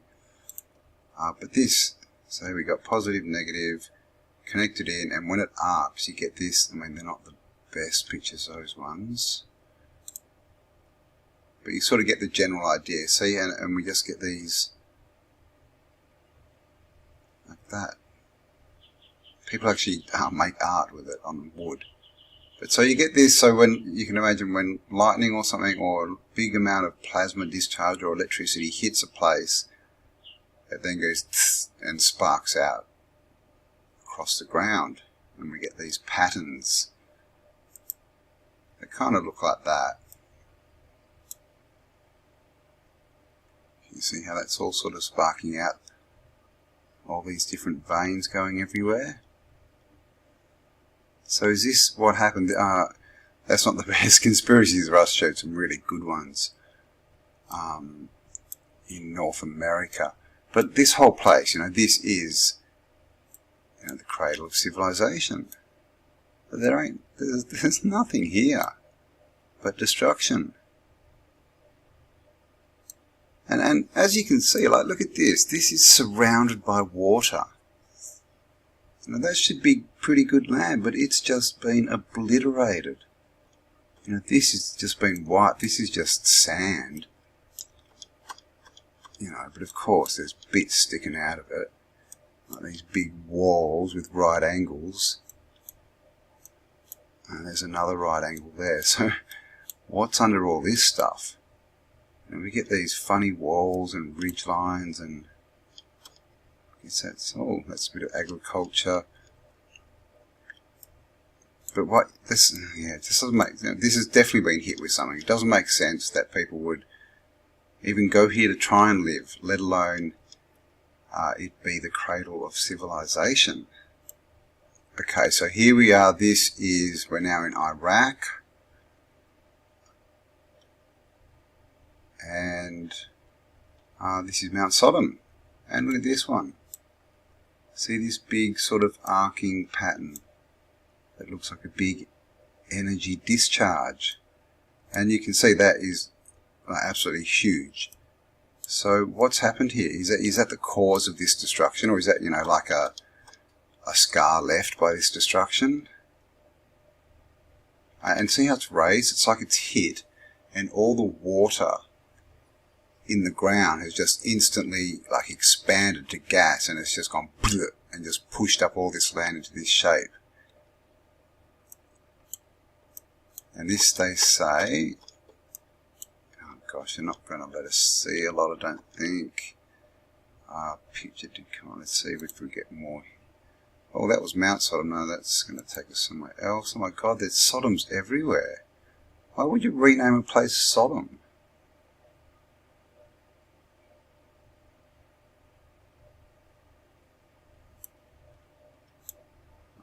I always like to check these places out that are named the same, because they're very often, you just very often get taken to some old world place you've never heard of. Sodom. What is this place? It's just a little town called Sodom. Oh God, the House of Sodom in the Netherlands. Okay. Let's see if we can find Gomorrah.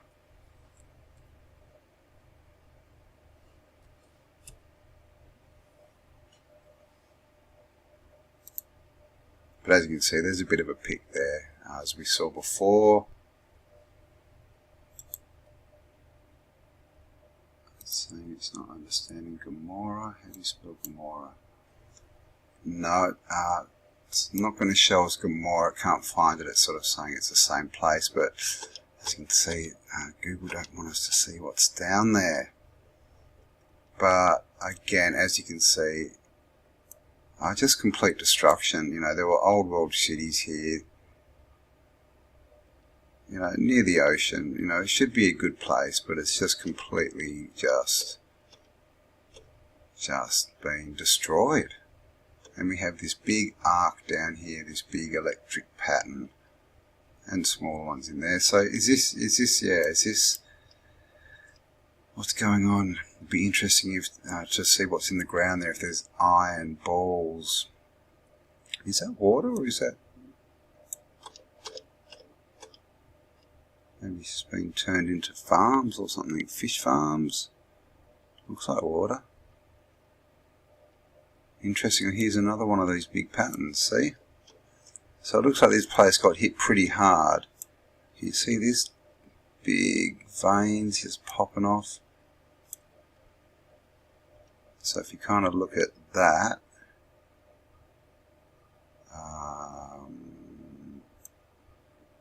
that's not the picture.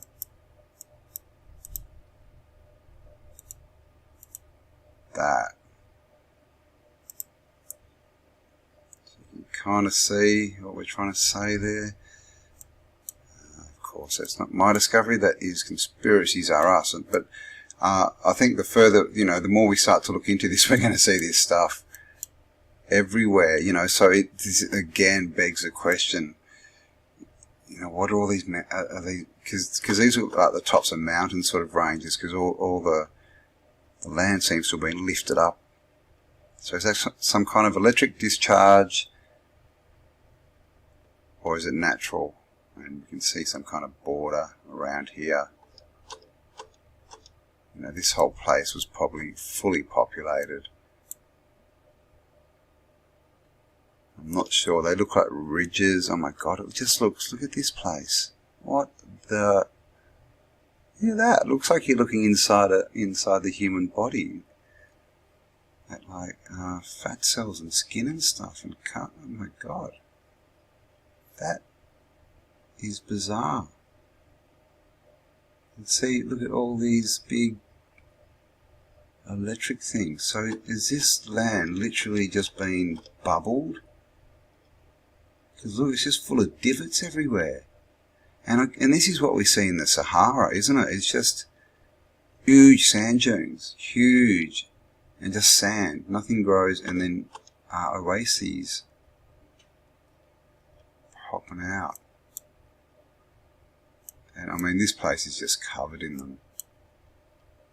So something that definitely needs a lot more looking at. Again, thanks conspiracies are us. I'll leave the link to that video below. So there you go, guys. This is yeah, a bit of a look at the old world, and just this I'll just finish off by showing you the scar, right? Right across Africa, we get it? Right across here. The whole Middle East pretty much, and then up into Russia. Look at that.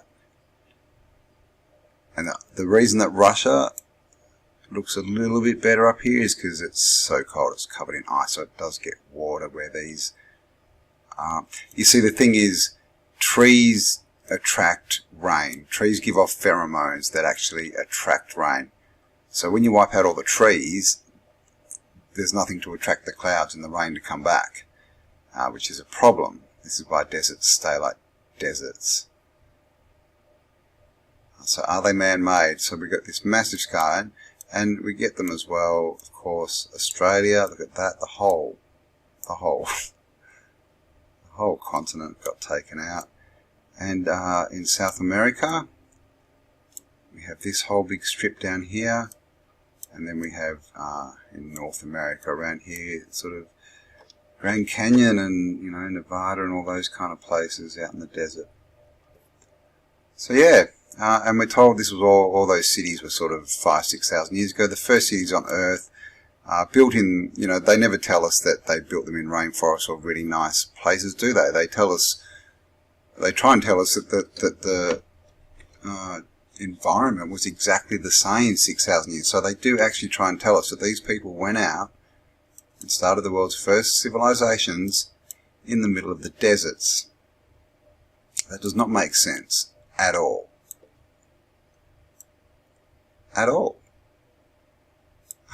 Why would the civilization start here in the deserts when this is all green and this is all green? I mean, come on. You don't... And this is the story that we get all the time. It's like, they just sort of say, they just believe they did it. It was just, lots of time and lots of people. But every story is literally, like the human story is literally doing everything the hardest way possible. If you look into it, that's what it is. Starting civilizations in deserts and things like this. Building with oversized blocks, when you don't have the tech to handle them. This is the mainstream narrative. And this is what they tell us. And it just does not make sense at all. It's getting more ridiculous by the day. And especially as we start to really get into this and work as a community. Because guys, this is a group effort, of course. I'm just one of the people who talks a lot.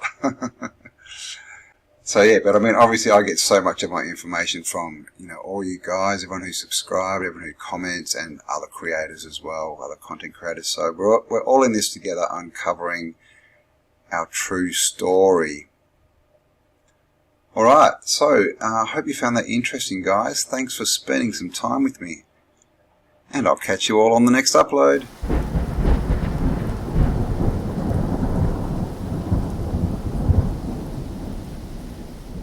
Hi guys, how you going? Cambell here from Autodidactic Channel. Hope you are all having a spectacular day. And today I wanted to have a look at Sodom and Gomorrah. And this is a medieval picture of Sodom and Gomorrah. And what caught my attention was obviously the architecture. This whole thing about the ancient, the Old Testament, Bible stories. We're always given the impression that they happened in these places where there was no buildings and no tech. It always, in all the shows we're shown, it looks like desert. They're just walking around. There's nothing there. And that is what it looks like today.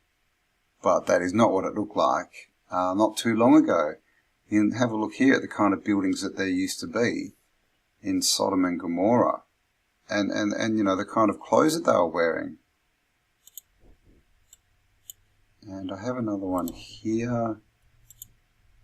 These are obviously drawings done after the fact, but it just shows you, the image, just the whole sort of image that we've been given of back in the Old Testament days, I mean, you've all seen the images of Jesus walking around, with his sort of brown robe on, and they're just walking through the desert with a stick, and there's no brick buildings anywhere. It's just all huts and stuff, if that. But look at this drawing. This is someone's impression of Sodom or Gomorrah, one of them, completely built out old world cities, domes, spires, towers, the whole lot, pillars, arches. So this is the thing, guys, this whole story, and with things like the Bible, they give us the story, they just kind of change the way that you interpret it, but just by what they show you, they just leave information out, like the fact that it was completely built out with antiquitech buildings. Alright, so what I thought we'd do today is actually have a look at the Bible verses for Sodom and Gomorrah. So let's jump into it.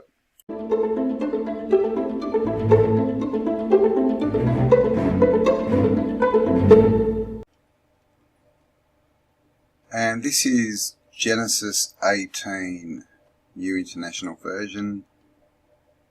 The three visitors. The Lord appeared to Abraham near the great trees of Mamre, while he was sitting at the entrance to his tent in the heat of the day. Abraham looked up and saw three men standing nearby. When he saw them, he hurried to the entrance of his tent to meet them and bowed low to the ground. He said, "I have found favor in your eyes, my lord. Do not pass your servant by. Let a little water be brought, and then you may all wash your feet and rest under this tree.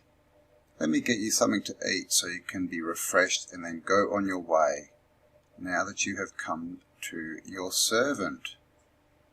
"Very well," they answered. "Do as you say." Now, this is, Genesis 18. This is just before Sodom and Gomorrah. And I find this an interesting little verse. I was just looking up Sodom and Gomorrah because obviously they are destroyed cities from the old world that we are told about, destroyed from above with fire and brimstone. Brimstone, of course, being sulfur. And in this, clearly it says that he's talking to the Lord. Do not pass your servant by, my Lord. Let water be brought so you can wash your feet. So it's saying there the Lord is like a being with feet. And this washing of feet, it's a theme throughout the Bible when it comes to angels, the Lord, and then it sort of moves into those who want to be rulers, the hierarchy. Always this washing feet thing, and I'm not sure what that means. What I was thinking is soul, the soles of the feet, the soul. I'm not sure. Does anyone have any info on that one? So Abraham hurried into the tent for Sarah. Quick, he said, get 3 seahs of the finest flour and knead it and bake some bread. Then he ran to the herd and selected a choice, tender calf and gave it to a servant who hurried to prepare it. He then brought some curds and milk and the calf that had been prepared and set these before them. While they ate, he stood near them under a tree. Where is your wife Sarah? They asked him. There, in the tent, he said. Then one of them said, I will surely return to you about this time next year, and Sarah, your wife, will have a son. Now Sarah was listening at the entrance to the tent, which was behind him. Abraham and Sarah were already very old, and Sarah was past the age of childbearing. So Sarah laughed to herself as she thought, after I am worn out and my Lord is old, will I now have this pleasure? Then the Lord said to Abraham, why did Sarah laugh and say, will I really have a child now that I am old? Is anything too hard for the Lord? I will return to you at the appointed time next year, and Sarah will have a son. So again, Abraham is talking one-on-one with the Lord, like it's the Lord is a being, a person, a physical being. Sarah was afraid, so she lied and said, I did not laugh. But he said, yes, you did laugh. So he's also speaking to Sarah, the Lord. When the men got up to leave, they looked down towards Sodom, and Abraham walked along them to see them on their way. Then the Lord said, shall I hide from Abraham what I am about to do? Abraham will surely become a great and powerful nation, and all nations on earth will be blessed through him. Now, that's a pretty interesting line, that one, isn't it? Abraham will surely become a great and powerful nation. Now, of course, Abraham is the father of what are termed the Abrahamic religions, which are Catholicism, Judaism, and Muslim, gosh, what's Muslim called? Islam, yes, Islam, Christianity, and Judaism, all Abrahamic. So they all have the same origin, and they love to fight and start wars and kill each other over semantics.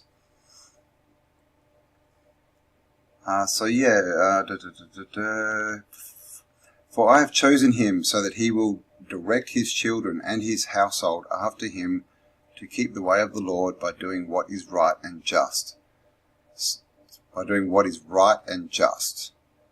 So that the Lord will bring about for Abraham what he has promised him.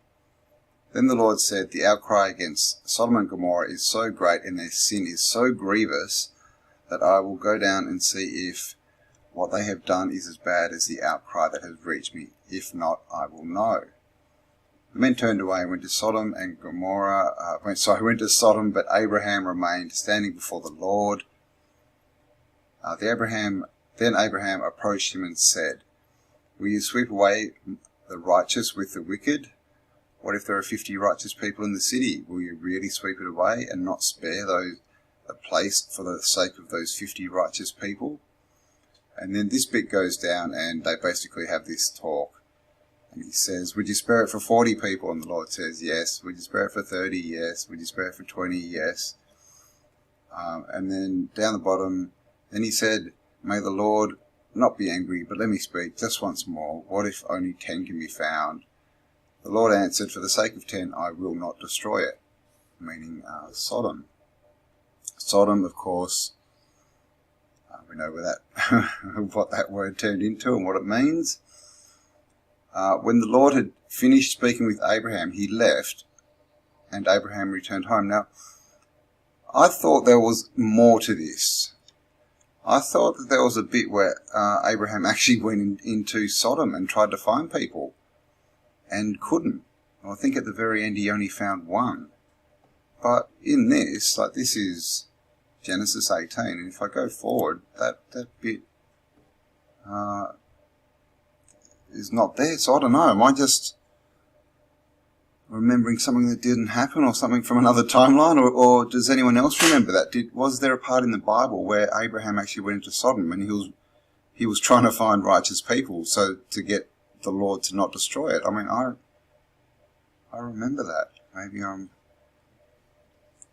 losing my mind, or maybe I'm finding it, who knows. The two angels arrived at Sodom in the morning, and so here we go. So two angels. So back in the previous here, it says clearly, Abraham looked up and saw 3 men standing nearby. And those 3 men were the Lord and the 2 angels that left. The 2 angels arrived in Sodom in the evening, and the Lord stayed with Abraham. 3 men. So what's going on here? Lot was sitting in the gateway of the city. When he saw them, he got up to meet them and bowed down with his face to the ground. My lords, he said, and that's another thing, this bowing down, always looking down, bowing down with your hands out. I mean, it's probably just a power play thing, but I don't know. There's something to that. My lords, he said, please turn aside to your servant's house. You can wash your feet. There it is again. You can wash your feet and spend the night, and then go on your way early in the morning. No, they answered, we will spend the night in the square. But he insisted so strongly that they did go with him and entered his house. He prepared a meal for them, baking bread without yeast, and then ate. That's another thing, unleavened bread. That's another tie-in. Milk and honey. There's all these sort of threads through the Old Testament. Before they had gone to bed, all the men from every part of the city of Sodom. Now this is where it gets a bit weird, guys. I'm just going to read this. It's in the Bible. YouTube fact checkers this. I'm just reading the Bible, okay? Okay. God. Before they had gone to bed, all the men from every part of the city of Sodom, both young and old, surrounded the house. They called to Lot, where are the men who came to you tonight? Bring them out to us so we can have sex with them. Lot went outside to meet them and shut the door behind him and said, no, my friends, don't do this wicked thing. Listen to this. Look, I have 2 daughters who have never slept with a man. Let me bring them out to you, and you can do what you like to them. But don't do anything to these men, for they have come under the protection of my roof. What the? His daughters aren't under the protection of his... I mean, this... Yeah, I mean, I'm not I'm not religious at all. I'm not a Christian. I don't follow man-made religions. Saying that, I find the Bible interesting. There's a lot of truth in it. If Christian means... That's what my kitty thinks Christian means. If Christian means trying to be like, to emulate Jesus and live like he lived, then I'm all for that, and I'm definitely doing that. But as far as all this rhetoric and dogma and men in dresses standing up on stages telling you how to interpret these teachings, I am against that. I'm also, information is power, because it makes you powerful, because it helps you make better decisions. Okay, if you only have information from one source, you can't make a decision. You're being told something. Alright? If you have information of two opposing sources, you can make a decision, but it's, you know, basically the more information you have and the more different opinions, the better decision you can make. And I apply that to religion, I apply that to everything. So as far as religions, I read it all. I read Islam, I read Jewish stuff, I read the Vedas, you know, I've read a bit of Zoroastrianism, you know, native type stuff, the, you know, Gnostic, Hermetic. I mean, it's all information. And the thing is about all this information is this was all written by men. It was all interpreted and written down by men.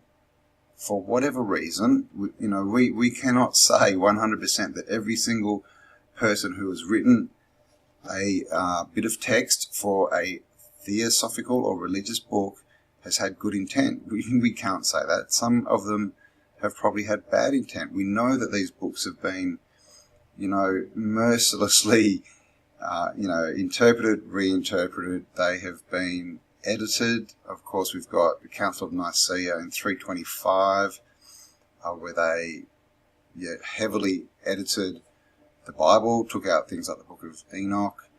And of course we have translating as well, translating from language to language to language. And of course that was all done by the Jesuits, by one group of people. Now these group of people, and we know today that they have agendas. So if there were things in those interpretations that they didn't like or that would go against them or make them or their beliefs look bad, do you think that that interpretation would make it through? So this is the thing. Everything needs to be, you know, as they say, taken with a grain of salt.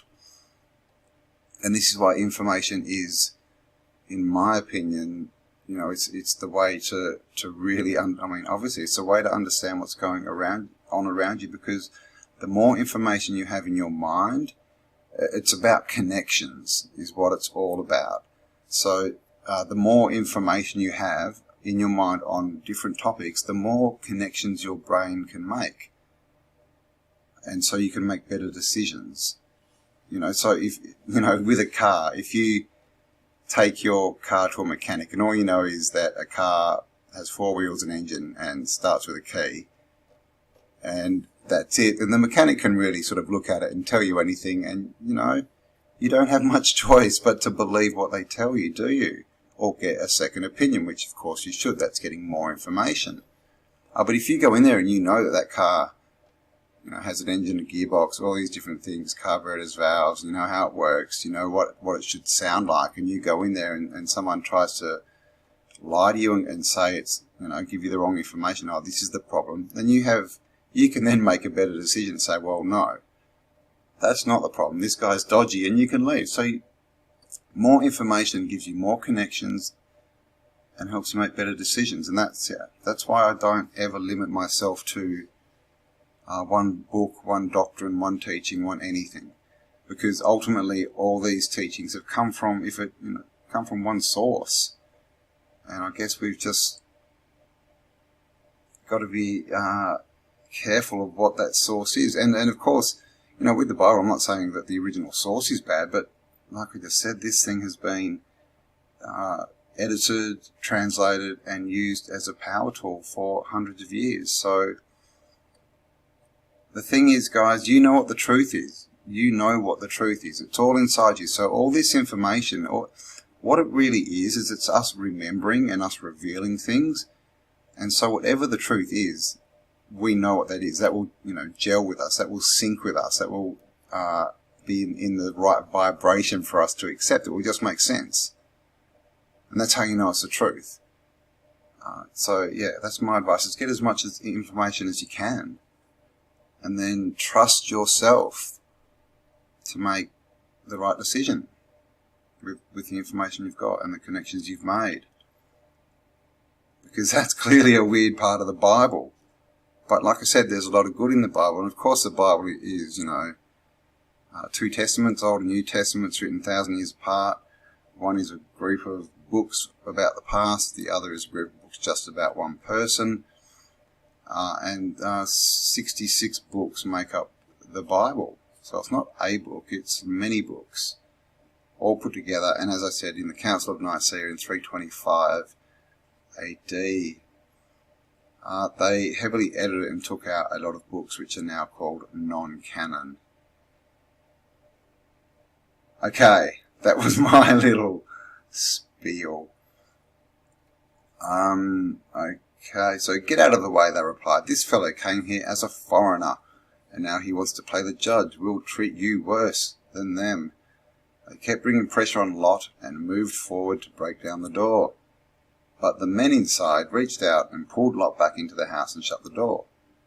Then they struck the men who were at the door of the house, young and old, with blindness, so they could not find the door. The two men said to Lot, do you have anyone else here, sons-in-laws, sons or daughters, or anyone else in the city who belongs to you? Get them out of here, because we are going to destroy this place. The outcry to the Lord against its people is so great that he has sent us to destroy it. So Lot went out and spoke to his sons-in-laws, who pledged to marry his daughters. He said, hurry, let's get out of this place. It's about to be destroyed. But they laughed because they thought he was joking. With the coming of dawn, the angels urged Lot, saying, hurry, take your wife and your daughters who are here, or you'll be swept away when the city is punished. When he hesitated, the men grasped his hands and the hands of his wife and daughters and led them safely out of the city, and the Lord was merciful to them. Flee for your lives. Don't look back, they said. So basically what happens here, they say, flee to the mountains or you'll be swept away. Don't look back. And Lot says, I'm too old. I found favour in your eyes. You have shown great kindness in sparing my life, but I can't make it to the mountains. The disaster will take over me and I'll die. Look here, there is a town near enough for us to run to, and it is small. Let me flee to it. It is very small, isn't it? Then my life will be spared. He said, okay, very well, I will grant you this request too. I will not overthrow the town you speak of, but flee there quickly, because I cannot do anything until you reach it. He cannot do anything until he reaches the town. Okay, and they're about to destroy Sodom. So what are they about to destroy it with? So this is a reference to saying there's going to be some kind of, explosion, some kind of destruction, and Lot has to be far enough away that he's not destroyed with it. So they have to wait before they set off whatever they're about to do. By the time Lot reached Zor, so this town is called Zor. Zor as in Zoroastrian, maybe. The sun had risen over the land, then the Lord rained down burning sulphur on Sodom and Gomorrah from the Lord out of the heavens.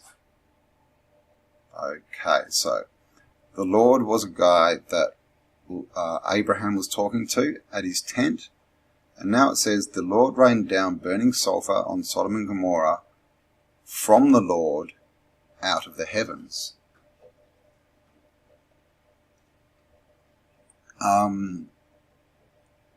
I guess make of that what you will. This is the thing. What is the Lord? What is? It seems to be used in reference to different things, because clearly that from the Lord out of the heavens, does that mean that the guy that Abraham was talking to is now flying around shooting, lasers? This is the thing. Sounds like they're talking about, more maybe devices, tech. I don't know. And of course, I don't, want to offend anyone. I don't want to offend any Christians or anything. I'm not saying that anyone's beliefs are wrong or they can't have them. Of course, you should have them. And you should not let other people sway you from your beliefs, but I am a questioner, so I shall do that.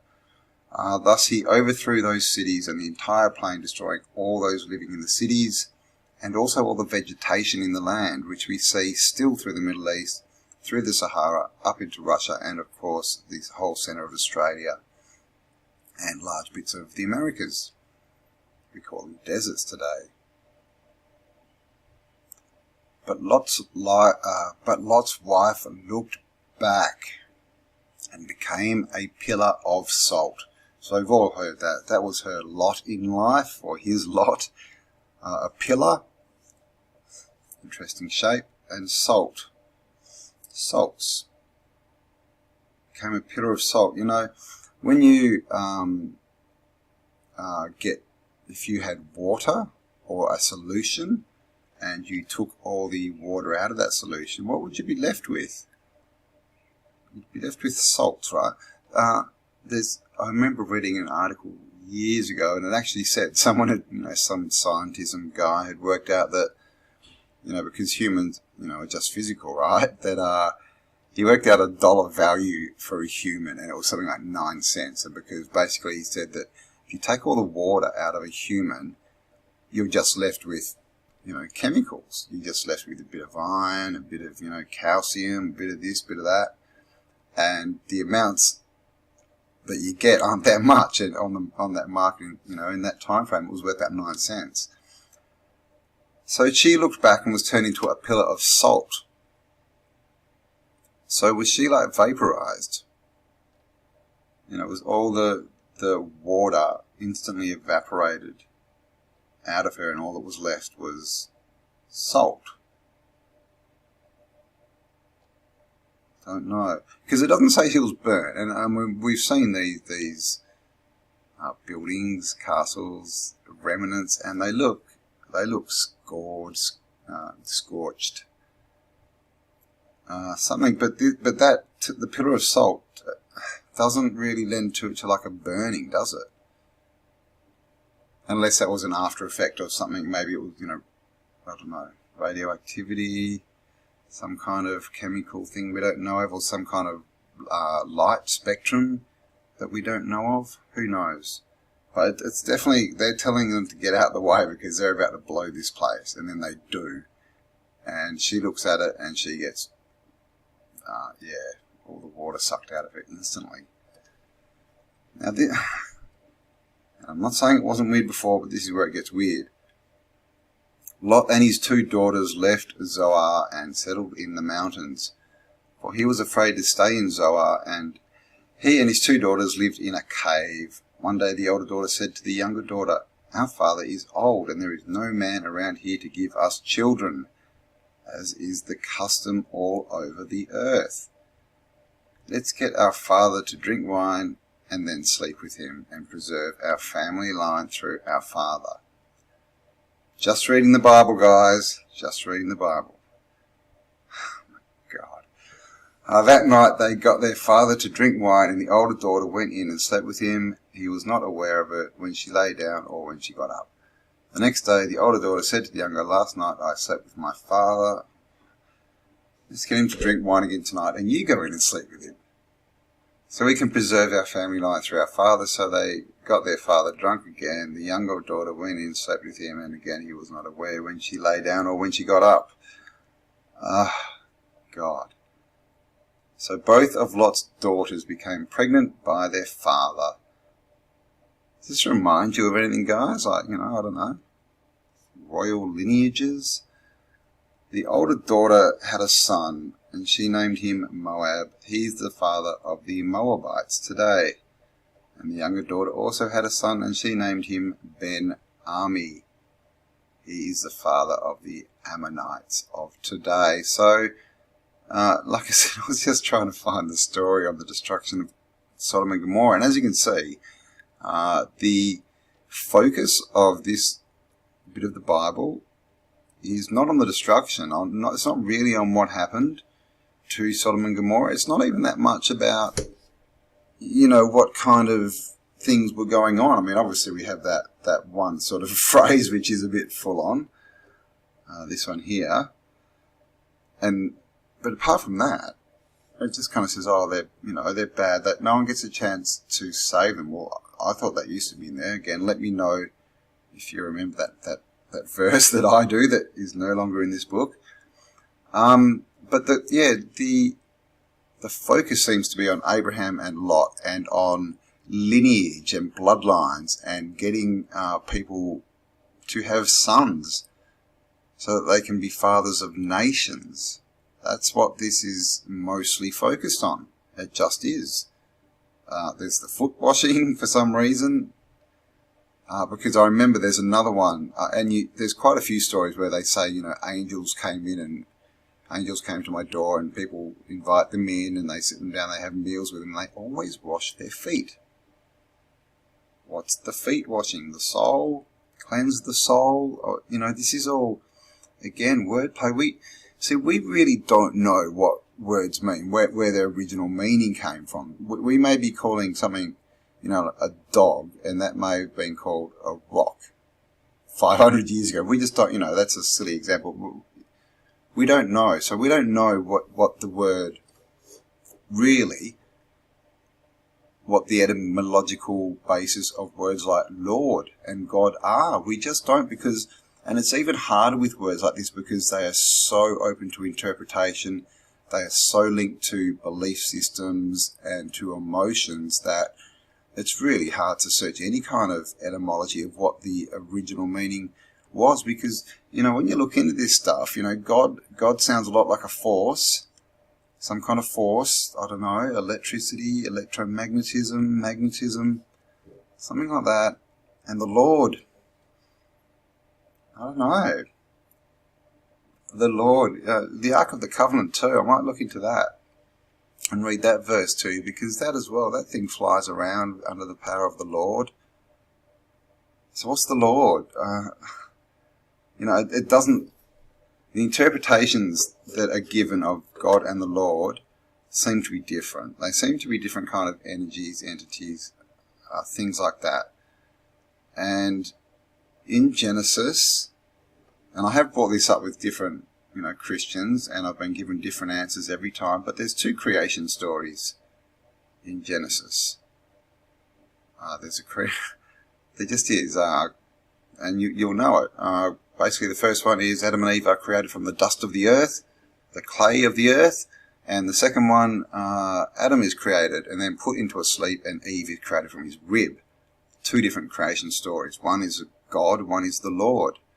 So I might get into that as well. Let me know if you're interested in this kind of Bible-y stuff, because this was, like I said, I was actually looking for information just regarding, the whole sort of looking at castles and destruction and maybe were they melted or did something happen? Did some plasma or electric event come from above or below? That's what I was looking into, but I found this verse and I found that very interesting, and so I thought I would share. And like I said, that there are some other interesting ones. Well, there's lots in the Old Testament, that relate to things that look like tech, that seem to be tech of some kind, especially, like I said, the Ark of the Covenant, which also, I don't want to spoil my future videos too much, but the Ark of the Covenant actually fits perfectly inside the sarcophagus in the King's Chamber of the Great Pyramid. So that's interesting too. I'm going to leave this here because I haven't read it. It probably gets weirder. I don't know. But yeah, it seems to all be about, not about the destruction of Sodom and Gomorrah, not about why that was destroyed, but much more about lineage, bloodlines, to the point of daughters raping their father. I mean, this is in the Bible, guys, and they are the chosen people to start nations. Is there any? Look who's in charge today. Seriously, look who's in charge today. Look at what's going on today with all this stuff. Involving, things like fast food, hot dogs and pizza. You know what I'm talking about? The PP people.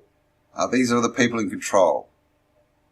Did you hear what I read in this? These daughters went and raped their father. That's like, and they were the chosen ones to create the nations with that bloodline. And just as another side thought to this, and again, I'm not trying to offend anyone. It said in this previous, it said that the Lord made Abraham's wife Sarah pregnant. Sounds a lot like Jesus, doesn't it? The story of Jesus. Because the Lord made Mary pregnant, right? It wasn't Joseph. And they were told as well, they were given precognition of the time, exactly like this story. So I just thought I would point that out. Alright, I might end this here before I offend too many people, but like I said, this is just all information. These are books written by people, interpreted by people, edited by people, translated by people. People. And most of them wear dresses and funny hats and are still controlling the world today. Just look at the Vatican. And of course, just one more thing, is the main Bible that is followed today by many people, you know, that is sort of referred to as the sort of main Bible, is the King James Version, King James. Now that was of course written by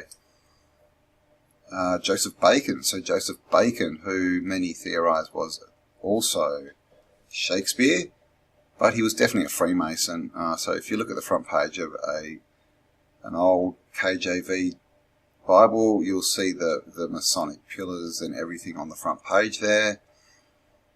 But this is the thing, that was written in the 1600s. It's a long time after the fact. You know, as far as a narrative they give us, isn't it? So why would this is what I don't really understand about a lot of things. So, you know, enlighten me, but not with rhetoric, because yeah, I've been through all that. But enlighten me as to, yeah, I'm just interested. It just interests me. I'm curious. It interests me why people who follow the Christian religion would read a book from the 1600s when they believe that this all happened, you know, the Old Testament starting 6,000 years ago. I think that covered sort of 3,000 year period. Jesus' life was 2,000 years ago, you know, obviously the year zero. All those books, New Testament was started 33 years, they tell us, which is an interesting number, and Jesus, of course, died at 33. Yeah, they said the writings of the New Testament started 33 years after Jesus, when the first Pope, and now I'm really stretching my brain to remember who the first Pope was. I know it was Matthew, Mark, Luke, or John. I don't know, one of those. But yeah, so why wouldn't you be reading the original scriptures with all the original books? You know, we have these what are like non-canon books, like the Book of Enoch, and Christians, many of the Christians I've talked to, say, well, no, you know, they say blah blah, there's bits that don't match up, and it wasn't part of the original texts. But that's not true. That's not true, because Enoch is the grandfather of Noah. Of Noah, as in Noah's Ark, Noah's flood. Enoch's his grandfather. So how can they say Noah should be in the book of Noah should be in the Bible, but the book of Enoch shouldn't be? It's much more like the book of Enoch that describes the watchers and things coming down and things invading our reality, maybe the content that they didn't want spread. So again, why would you follow, you know, the teachings but only be following half of them, only getting half the story? And I understand indoctrination and all this kind of stuff and faith, but we're at the time where people need to really start to look, assess, judge, and think critically. Okay, we're growing. As long as we're acting like children, as long as we're asking authority to tell us what the truth is, then we're just going to be led. We're just going to be led. That's it, guys. They're called leaders for a reason. They lead you around. They don't lead you where you want to go. That's for us. We need to make our own decisions. As I said, with, you know, get the most information you can so you can make the best decisions you can. And with things like this, like now, if you're interested in religion and the Christian sort of side of it, I'd be reading everything, all the non-canon books, all the old texts. Go find an Ethiopian Bible from the 1800s. You know, get some non-edited stuff, because the stories, you know, make a lot more sense. You know, you read the Bible today, the KJV and all these new ones, and a lot of it doesn't make sense. It just doesn't. It's not congruent. And that's because it's been so heavily edited. Alright, so a bit of a rant on religion there. And just, it's not religion, it's the institutions of religions and the man-made aspect. Like I said, the teachings are there for us to learn from. They're not for us to be told what they mean. They're us to learn from. This is why in the New Testament they're called parables. They have parables, which are stories that we can get meanings from. You know, we're not told, do this, do that. It's a story that we can interpret. And at the end of the day, that's all we are, guys. We are a perspective, an individual perspective, different from all other perspectives, and that's why you're all so awesome, is because things could not be like they are now without you, without everyone contributing. And we all have gifts, we all have something special inside us that we're sent here to share with the world. And if we let other people control our lives and our thoughts and our view of reality, then those gifts stay inside and never come out. And now is the time to open the box, guys. Pandora's box. Open it up and never let it be put back. Alright, this time I shall end. God, I'm bad at endings, aren't I? Guys, alright, thank you for spending some time with me. I hope that made a bit of sense. Let me know, what you liked. If you want me to sort of, give you my opinion on a few other Bible verses to do with, antiquity type stuff. And, yes, have an awesome day. And I'll catch you all on the next upload. Bye for now.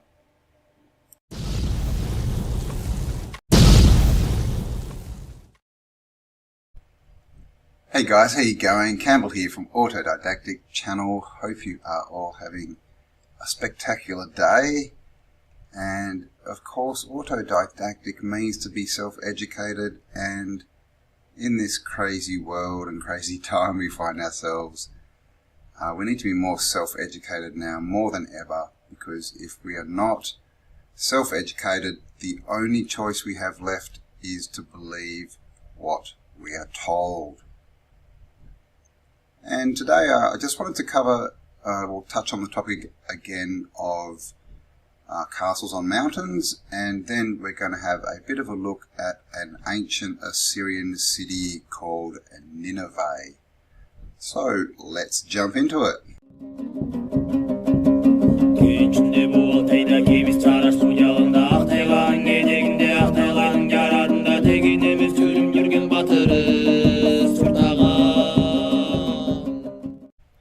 Alright, so here we go. Just to start this, all these castles are, this is in Europe. They're all sort of Europe, some are Eastern Europe. And again, we just get this sort of picture. We've got this rock down here, the wall's built straight on top of it. And we get this bit here. See how this is all, it looks like natural rock, right? But when you get in there, look how you can see this, it's been shaped or machined. You can see the right angles here popping out.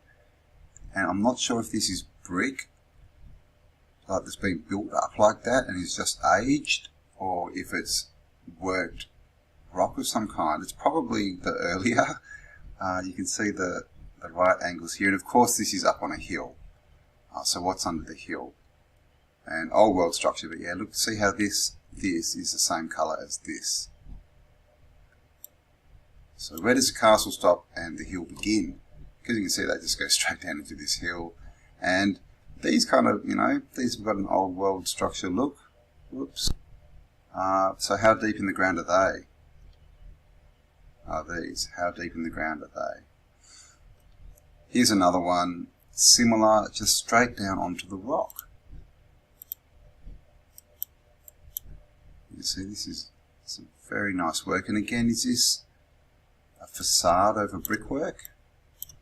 Usual suspects, arches everywhere. And here, I've started to notice many arches in these old structures. I thought they were just sort of retrofitted and filled in, but the more I look at it, I think a lot of these arches, window type things, they're built, filled in with this wall in them, so they're not actually doorways or windows. And it was down here that we get, just this join. What is going on there? If you look in this corner here, it's very hard to discern. And you can even see inside this tunnel down in here. It may just be fill, but again, it's not the best resolution. And this on the outside, this rock, is it part of an old structure? We've got a right angle here. And we've got, I don't know, that could be cracking, it could be pillars of some kind. We don't really know. This is the thing. We're told all these stories, but then we get, I mean, look at this rock bit here. What's going on? And why would you build around this weird, tall piece of rock? Like, seriously, even the plumbing goes around it. So what's going on here? This, you know, this bit looks a bit sus. This, I don't know, is that a bit weird? But look, I mean, what is that? And again, where does the castle join it? You know, these joins are just so perfect. And you've got to understand, this is structural. You know, that's structural in this whole wall. So just, you know, and again here we get a natural rock all the way up. It's another big bit in here. Just, you know, talk about making the job as hard as you possibly can. I mean, if it's not enough to build this kind of a structure up on a mountain, you know, just whack it on top of just uneven rock. Yeah, a bit strange. Another one, this is, I think this is Poland, this one. And you can see this is a huge structure. And again, it just kind of blends into the mountain below. And this one again, you know, we see this, they sort of go down the mountain and bits just sort of pop out of the mountain. Like we've got these sort of courtyardy type things that are sort of going down the mountain, getting lower down. I mean, look at the size of this wall. And then this main structure, you can see this is what we call is natural rock, what we're told, and this huge castle sitting on top of it. And look where it is, look at the background, right in the middle of a mountain range. Yeah, look at this one. Again, I'm not exactly sure. I'll have to check on this one. So I don't have the name in front of me, but it is in the Middle East. But I mean, just look at that.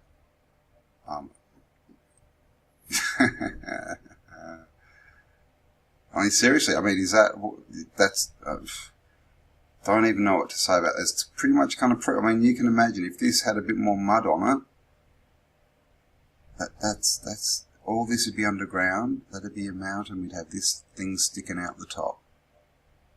And I mean, look at this, this is just a huge star fort. Like, just built up. Look at the work, and again, look at the amount of bricks that would have gone into this, all the work to get it laid up. And it's just been trashed, and it's just sitting there, this huge. So how much more of this is in this building? Is it built on top of a hill, or is it the hill? Is it the hill? Now this is Saint-Michel in France. And this is what that last picture reminded me of. And you can see how this is sort of built. Now again, is this, I'm not sure if it's built on a hill or if this just is basically the structure is the hill. But you can see we've got this massive, big, you know, cathedral on top, and it's just layered down almost in circles, coming down, down, down to the circuit, to the border at the bottom, the wall, the boundary. So that, where are we? And this, see how that's very similar. Got these different levels coming down, and of course we can't see the top of this. I will do some more looking into this. I found this photo and just went wow, but I'll look into exactly where this is and see if we can get some more information. But I mean, that's a very, very telling picture. You know, that to that, what have we got here? So what do you reckon about that one, guys? And this is another one. Again, this is called Castle Mountain. And, you know, we have what looks like, you know, right angles and structures and things on top, then a plateau, and then we just have this kind of stuff. You know, this kind of line that goes all the way along here. And it even goes around there. Funny things that, I don't know. See this sort of doorway looking thing? So, you know, has something sort of just flowed over this? I mean, look at that. Look, this is just like a squared off rectangle. Doorway here going into the mountain. We've got steps, or sort of I've lost the word there. This end looks rounded. And then we come down here and we get this, which you see a lot, they're sort of sloped, built on an angle. But then down here again we've got these leveled, what look like leveled walls, see, there as well. And is that a doorway, and is that a doorway? What's going on here? And just here, like, is this, it just, and you can see how the water's run down it. You can see these big, fissures. And this one's at the bottom of this, where it's run out. This is at the bottom of this fissure. So you can see this has also been shaped. So it'd be interesting to get a picture in there. Is that where all the mud or whatever's been washed off, and can we see what's in there maybe? Of course not at the moment with that shadow, but you'll find these things all over the place. If you just put in Castle Mountain, Castle Rock, things like this will pop up, and things that look a lot more castle-y than that as well. And look in the background, look at that. Looks like a pyramid. Another one. And just these weird, and you see this a lot, tabletop mountains. I mean, how do they explain that in geology? That it's sort of, you've got this thing and it's just, you can see cut there, oh my gosh, look at that. See that? Look at that wall. Right angle there, right angle there. So just questions. And of course, how old is all this? How big were the people who constructed this, if this is the remnants of some kind of castle or structure? Another one. and this, again, just shows you that it's just like this. Okay, we've got the structure at the top, the big sort of cathedral temple thing, and it just comes down the hill in layers and walls everywhere. And of course there must be tons that's been covered. And this is another one that's called Castle Rock.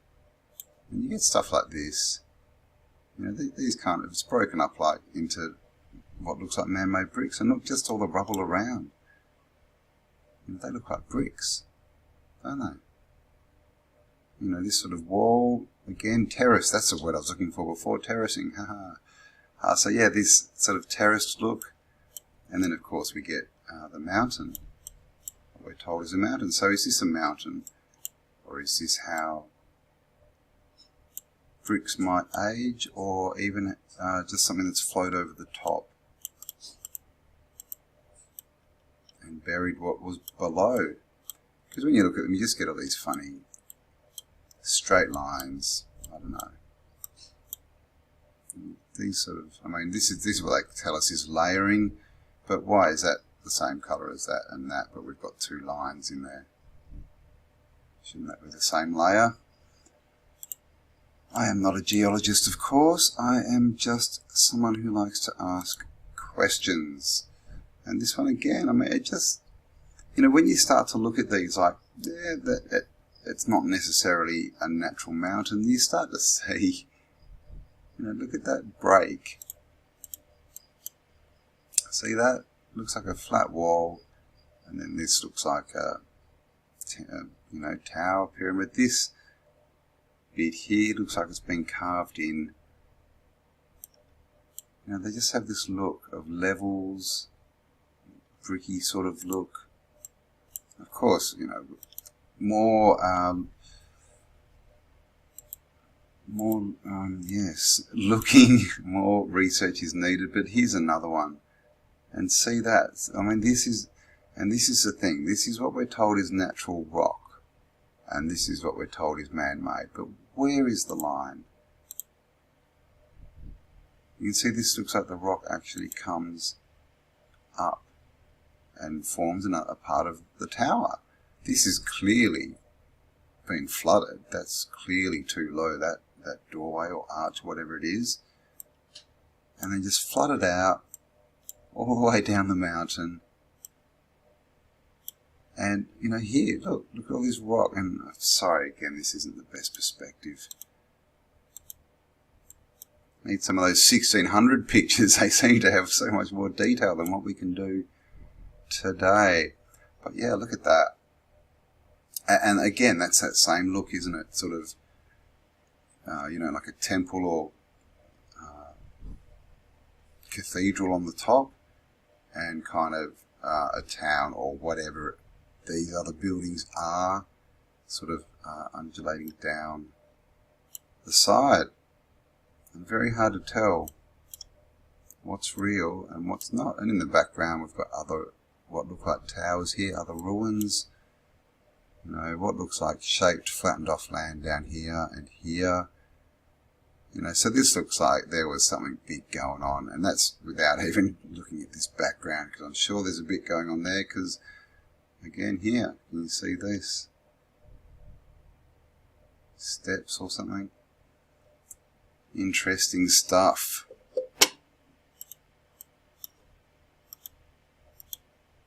And here is another couple, whoops. Same kind of thing. I think that's a mountain we saw before, just a different view. And I mean, look how, look at that. Look at that perfect angled land. That's not natural. And again, this one. Oh, don't know why there's a big circle there. Yeah, see that doorway underneath there? Towers, and again, on the top of a rock and at the top of a hill. So is this natural? You can see that looks very flattened off. Well, there. And we've got this castle on top. What is going on? And again, this, you can see this one is built up on this plateau. It's sort of a bit hard to see, but down in here, this is all rock. And see, this tower is literally sitting on this rock. This wall looks like it is part of, you know, what's the difference between this wall and this rock? You know, this is where the lines become blurred a bit. And here, this, what's going on there? Is that just a big wall? Have they covered something? Is there something else in there? Because that's one big foundation. And again, this is, you know, what we mention a lot is the foundations. You know, you don't build massive buildings without huge foundations. And this, look at this, again, this shows, this is what the castles and everything look like in the old. They were all painted. They were all colourful. They weren't this drab sort of cement look that we get today. They were actually all colourful. And this is the same thing. Not the best picture. Of course, all the, you know, usual suspects. This is very Moorish looking. And just up on this mountain. Now this one must have got a bit more mud flow on it, or better soil, because, you know, you can see the vegetation's grown back quite well, but you can also see that this is up high on a mountain overlooking all this below it. I just like the look of that. That's a cool looking castle, isn't it? Antiquitech everywhere.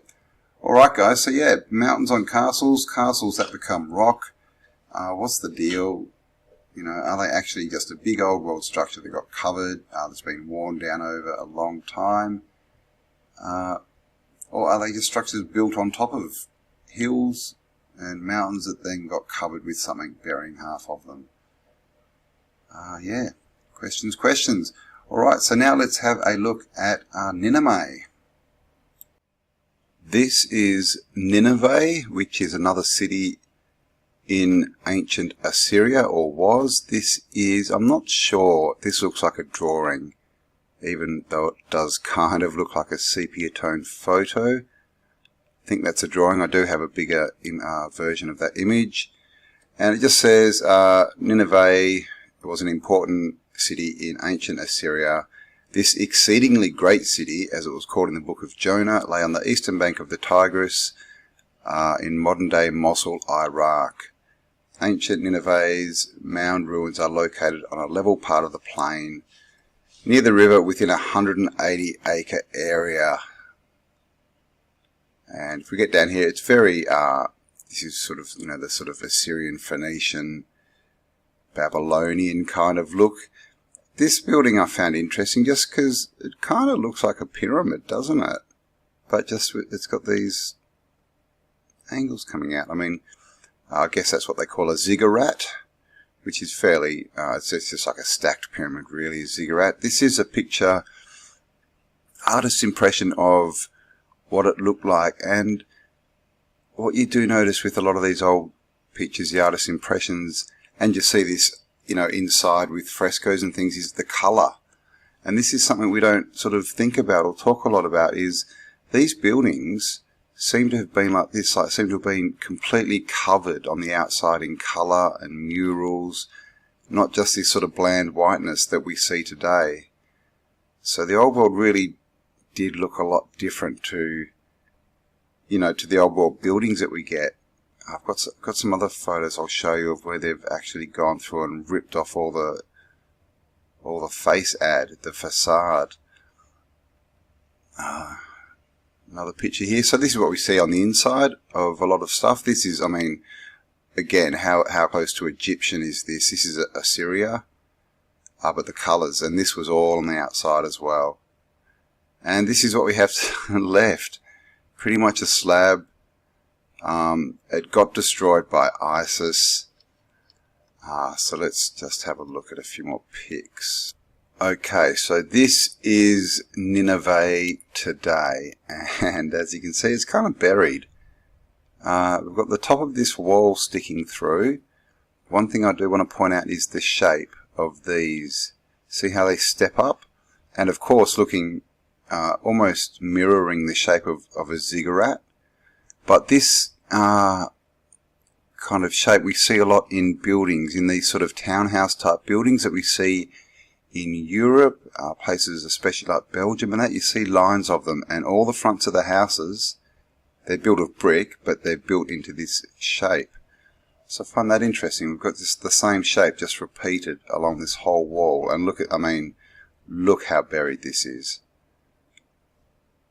So this is, yeah, Assyria. So we're in the Middle East. And here's that wall. And this is the other structure, just completely buried.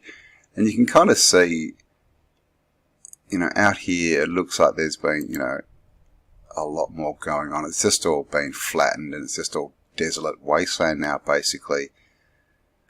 So this bit here is the Gate of Shamash, which is now been buried.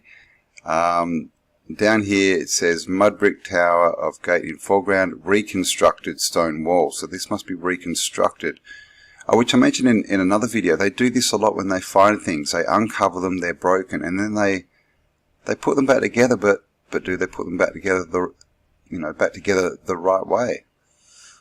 Outer rampart in the distance, and then this is Mosul. So I guess out here they're saying are the outer ramparts of the building. So you can see this is pretty buried. And again, these areas, and especially the Middle East, and this always confused me as a child when I was growing up, is they used to tell me that the cradles of civilization were basically Sumeria and Egypt, and those places are in the middle of deserts. So that's a lot of questions, right? Why would you settle there? How could you settle there? You know, how could you survive to get the infrastructure built if there's no... I mean, look at this landscape. Where were they getting their food? It just doesn't make sense at all. What makes more sense is that this was green and thriving, and something's come along and covered, you know, destroyed the vegetation, covered it up, and I guess in some places it hasn't had a chance to grow back. In other places, whatever has covered is not really dirt and not suitable for trees to grow in. But yeah, I mean, this whole sort of landscape looks flooded. And did you notice these? This one's actually got steps going up to it, and a nice big entranceway straight into the mountain, and another one here. See? One there, steps up. another entranceway, and no doubt there's, there's something. Can you see that just in the corner? Just got to pull that a bit. There. And this is the grid that we get left with. And you can see the whole thing. Now, this isn't the city. This would be a palace. But the whole palace, look at this, is sitting up on this huge foundation. And this is how you would need to build these structures, because they're so big and heavy. You would need foundations like this. And this is a question, of course, that comes up a lot with buildings in cities. How deep are the foundations for these buildings? Because we've seen them build modern buildings and they literally dig down 5, 6 stories for foundations for these, tall skyscrapers. But we're supposed to believe that these old world buildings don't really have foundations. They just kind of, whacked them up next to each other. Yeah, but there's definitely a lot more going on under the ground, under our feet, than we're told about. This is a shot of bits of it that's left. As I said, it's a city, so there's different bits of it sort of spread around this modern day, the suburbs. And I am starting to notice these arches. I just sort of assumed in the past that they'd been bricked up, because you see a lot of them like this and they're bricked in, but it's clearly it's an arch, an arc. But now I'm thinking, because I'm starting to see a lot, that actually look like they were originally bricked in. So why? Why the shape? It's obviously all got to do with this shape, the arc. And of course, this is, they say 6,000, around sort of 6,000 BC, one of the very first cities ever. But just look at this architecture. This is exactly the same as we see in all the Capitol buildings. The pillars, the arches, the porticos. It's exactly the same. And this one, the facade's been taken off. And when we look at these buildings, that really is one of the main differences from, sort of country to country, culture to culture, etc., is the facade, the facade. They just change the look. This is an artist's impression of, Nineveh back in the day. And this is, I just wanted to show you, this is just to show you the scope. This was a city. We've got the old features, we've got the walls, we've got the big gates, dome, towers, we've got nice canals going through. Down here you can see this is the temple, and it has the canal going right around it. And of course we have, these gates. You can see this. There's quite a gap there to get through, and it looks like boats. That's for the canal. No doubt there's one here too. You can see 2 pillars. So were these really for defense? And this is the thing. They love to tell us everything is based on war. Everything is war, war, war. Walls to protect yourself. But to me, just looking at this, pretty much completes a circuit. They arch over all the gaps. Now, they haven't done it for the waterways. But apart from that, apart from the water, where the water flows, it's a continuous circuit. And you see, it's hard, you can't see this bit, but if an army wanted to get into this city, they could just use boats and sail straight in to the main temple, and they could come in from both directions without a problem. So this is not a defense. It's not a city built for defense. It's not a walled city that is a fort. That's not what this is. There's something else going on here with these walls, and maybe it was just the way they built them, but maybe it was to do with circuitry. Because, this has been pointed out for quite a while, the circuitry sort of computer board look and old structures and how they're laid out.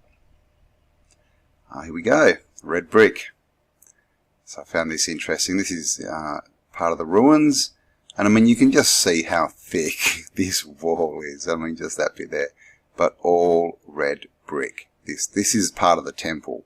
So that whole temple the one that we saw, the colourful picture, the huge thing, it's all red brick. Laid perfectly. Who was laying all this? I mean, does it even make sense that people would be laying this by hand?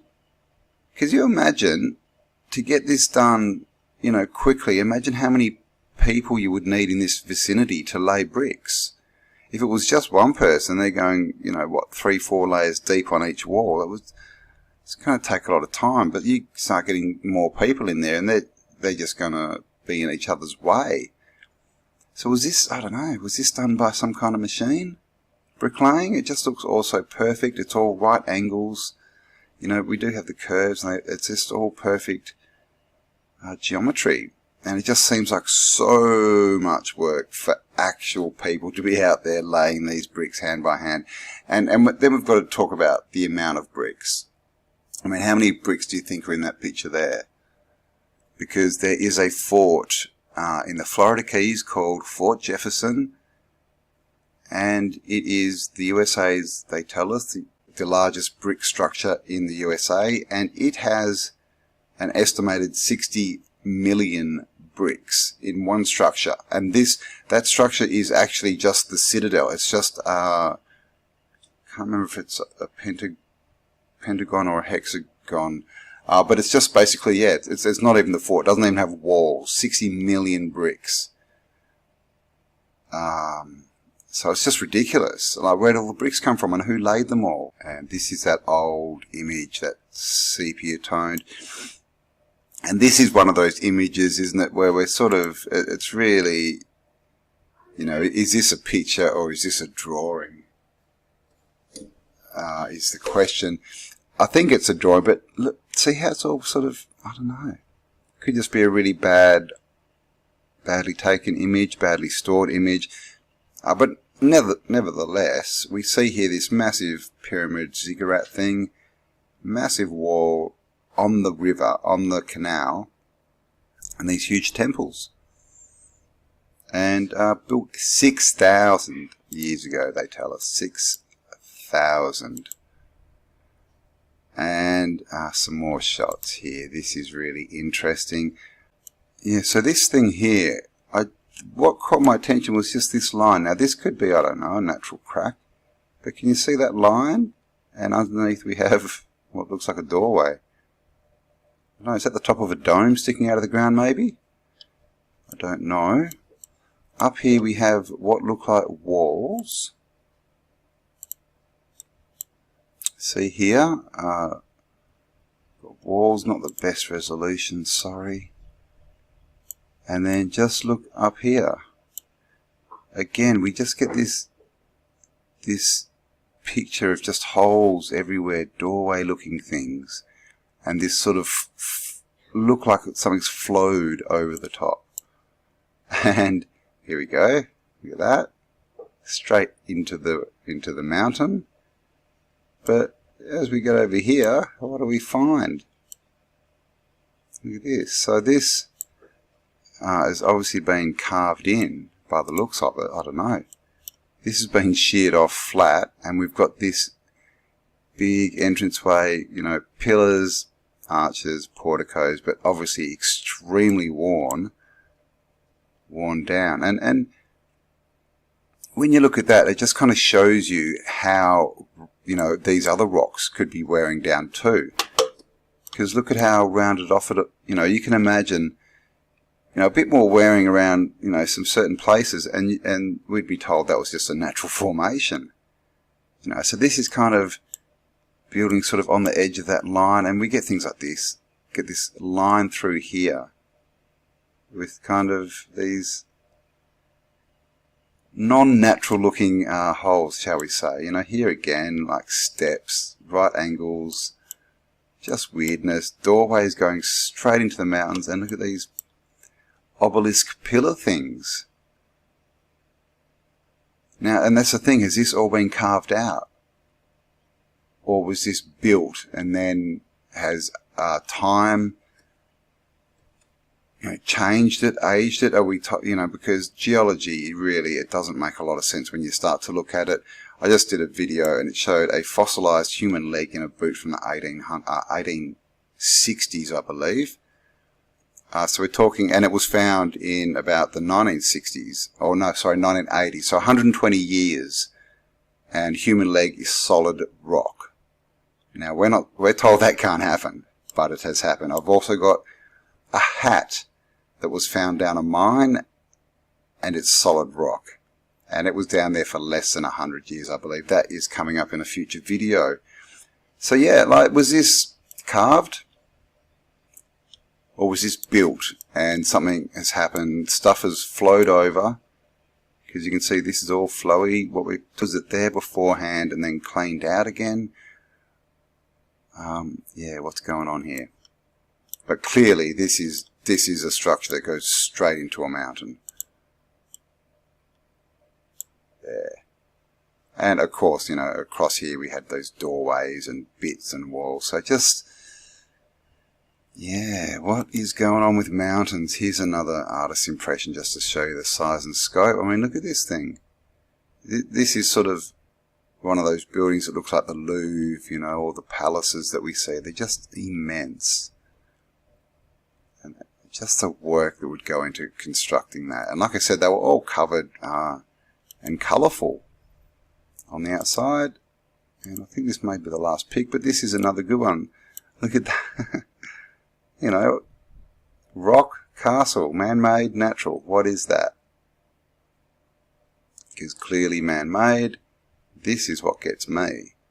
This big tower thing. And again, I'm sorry, it's not the best quality picture, but it's a very interesting picture. And look how close this house is. Imagine living there next to this. Oh my God, it'd be like heaven. Yeah, see the top of this? You can kind of see this is like the top of the towers we see where they have those little sort of brackety things going along. Clearly this looks man-made. That may be a door, I'm not sure. It's a bit squiggly, so something's happened here. And then just in this formation, shall we call it, we've got, you know, doorway-looking things. And then we come up to the top, and we just get this old, well, it's not really old, but this new theory that, you know, this new thing we've come across is, where does the building stop and the mountain or the rock begin? I mean, look at this. This literally just melts down into this tower. And you can clearly see this whole, looks like the face has fallen off, and you can see there's doorways, windows, who knows, tunnels, or like passageways in there maybe. This underneath here looks like an extension down. You can see it looks like it's been cleared out or something. And then it just sort of rolls down the mountain. So very interesting, you know, and this is starting to become apparent all over the place. You know, castle rocks, castle mountains. Oh, this is the photo where they've taken the facade off. Look at this. Clearly, like, this has been stripped. If this was you know, they've left this for some reason, but if this was natural, you know, just because of the elements, you'd expect bits to be still hanging on. But look at this, has just been ripped off uniformly. Someone's come along with scutching hammers or something and ripped it all off. And underneath we just get the same, what looks like brick. And again, they're telling us this is sort of 5,000-6,000 years old. But look at the shapes. I mean, it looks exactly the same as the stuff that we're told is 200 years old. The only difference may be the size. And we've got all the artwork, all this stuff, and all they do is this what they're doing? Is this what happened? The old facade was ripped off and just replaced. The buildings remained the same, but the whole look was changed. The whole feel, the branding was changed.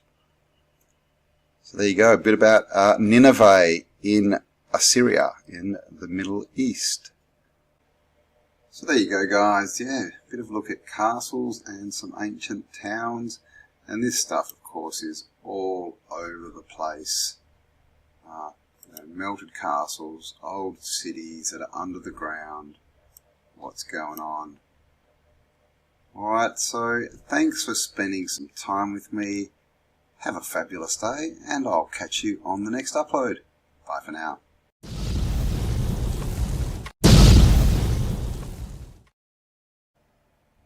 Hey guys, how you going? Campbell here from Autodidactic Channel. Hope you're all having a spectacular day.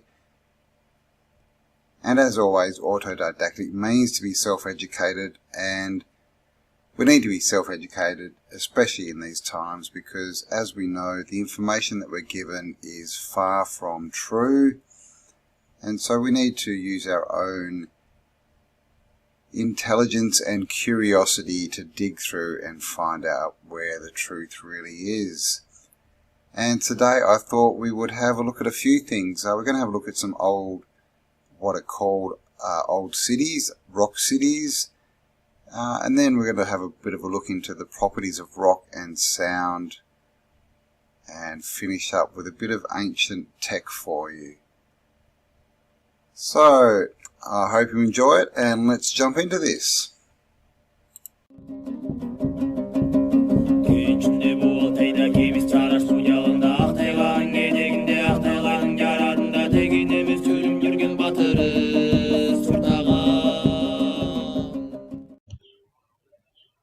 And this is a video that I got sent to me by Cameron. Thank you, Cameron.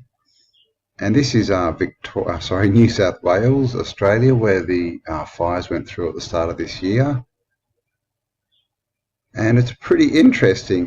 You'll see why he sent it to me. I'll just put the volume up for a little bit. The place is looking like a lunar landscape right now, but the Lost City is still worth a visit. The Lost City are actually rock pagoda structures that have been weathered to look like decaying remains of an old city. As a result, they've been called the Lost City. I've never, ever seen it look like this before. I'm going to get out and take a look. So there you go. I hope you could hear that all right, but this is called the Lost City, and they literally said there's pagodas everywhere, and you can see them. The Lost City is always spectacular, but this time it really highlights the effect the bushfires have had on this region. Crazy, absolutely crazy. To think that this place used to be, you couldn't have even walked down through there, it was that thickly wooded. Yeah. Now look at it, incredible, absolutely incredible. How you doing, mate? You good? He loves heights, old Sean. For those folks at home that don't know, Sean and I on heights are good friends. So there you go, guys. The Lost City. Now I did have a look. There's not too many pics of this, but as you can see, there's things like this everywhere, these kind of pagoda looking things, and he does call them pagodas. There's another one down there. Yeah, and this is actually called the Lost City. So obviously I had a bit of a look. Couldn't find too many pictures, but I did find this site. This is just a four-wheel drive site. And this is the general sort of area. And as you can see, we've just got these kind of bits popping up, you know, and that's like a triangle, and there's sort of a lot of them are rounded off. And it's the same kind of thing we see everywhere, really. Just these interesting formations that just sort of pop out where they really don't look like they should be popping out. And again, like I said, this is called the Stone City. This looks, you know, that familiar melting that we've seen. And we get things like this. This rock is wearing a little hat. And look at this. It's just hanging out by itself, this big piece of whatever this is. Melted something.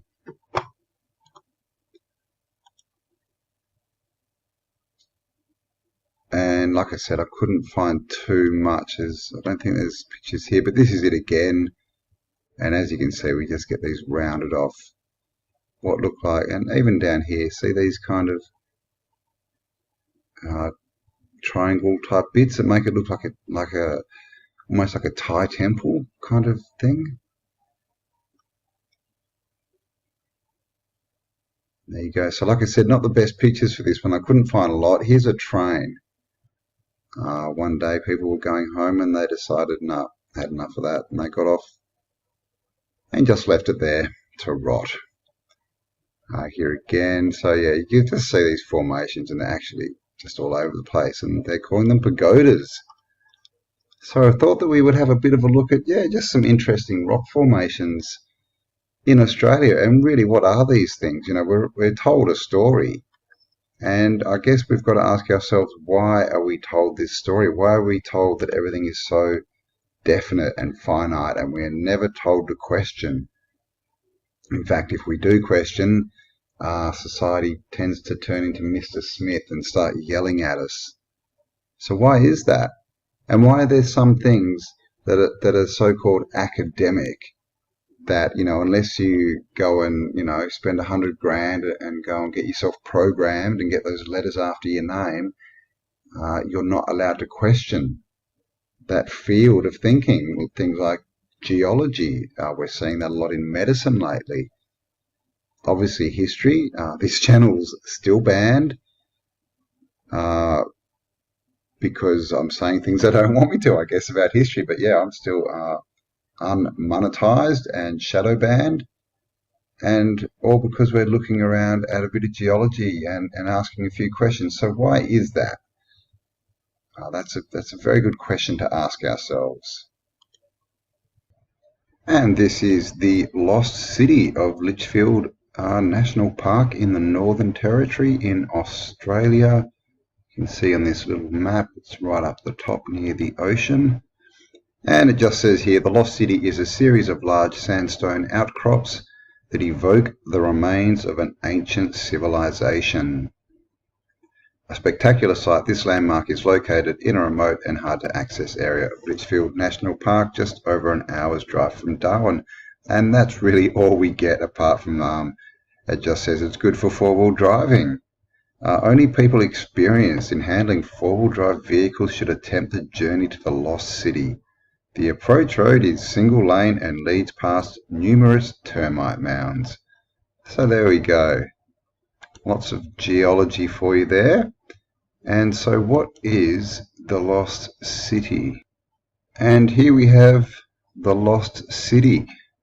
And as you can see, this is a pretty large outcrop, or what we're told is an outcrop, but these definitely look like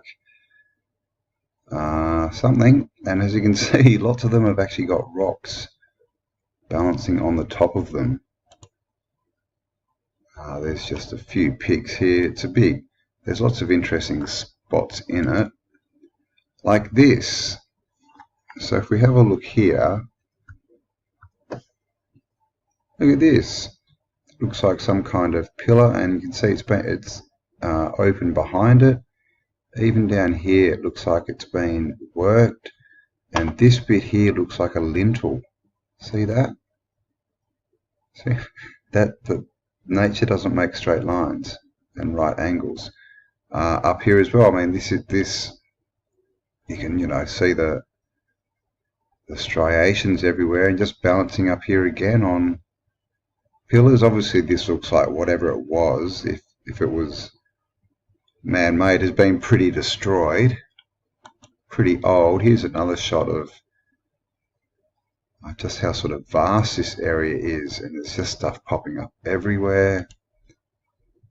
Here's another shot, balanced rocks again, and this is the kind of stuff we see, you know, in places like Egypt. Huge megalithic blocks, you know, balanced as lintels and things. Because how else did that rock get there? That's clearly not joined to these other two rocks. And look at it. I don't know, maybe the striations are the same way. It just looks, I mean, it hasn't sat there and broken away through weathering, let's just say that. Here's another one. Sorry about all these squiggles. I couldn't find any good photos that weren't pay for. So again, this is that, I think this is that photo we saw before, but from a different angle. And I mean, look at this. This is clearly, this does not look like weathering. This looks like things have been stacked up on top of each other. And yeah, hit with something. And see this, you can kind of see, it's like a crackling kind of effect. I mean, it does kind of look, you know, bricky as well, but you know when you burn wood and you get this kind of effect? I don't know, it reminds me of that. But again, you know, just stuff everywhere that are straight lines, angles, you know, look at that. That looks like it's been carved to fit in there. Yeah, so this is actually called the Lost City in Litchfield. Another shot here of just, you know, looks like a man-made hole here. You know, it just looks a bit not natural, doesn't it? The way, and they tell us that this is all to do with weathering, but we just have all these, you know, random bits of hard rock, do we? Because this is the thing, they say that these are standing because the rest, you know, what was soft around them has worn away. That's what they say. So how, you know, what kind of level of land are we talking here? You know, if that's had stuff worn away, and I mean, what are they saying? That the land level's up here and it all got blown away and we get left with this? Because that's pretty much what they try and tell us about how these kind of formations are formed. It just doesn't make sense. I mean, and these are all being toppled and, you know, smashed around a lot. I just found this picture interesting. Looks like a rhinoceros or something having something to eat, doesn't it? Frozen in time. Wieliczka. This is called Sugarloaf Mountain in Brazil.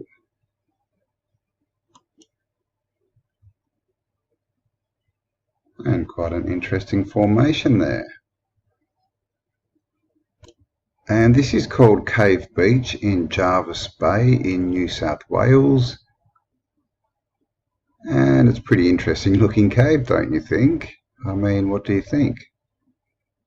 Does that look man-made or does that look nature-made? We can see these big joins, mortar joins or striations. This looks like a lintel placed in there.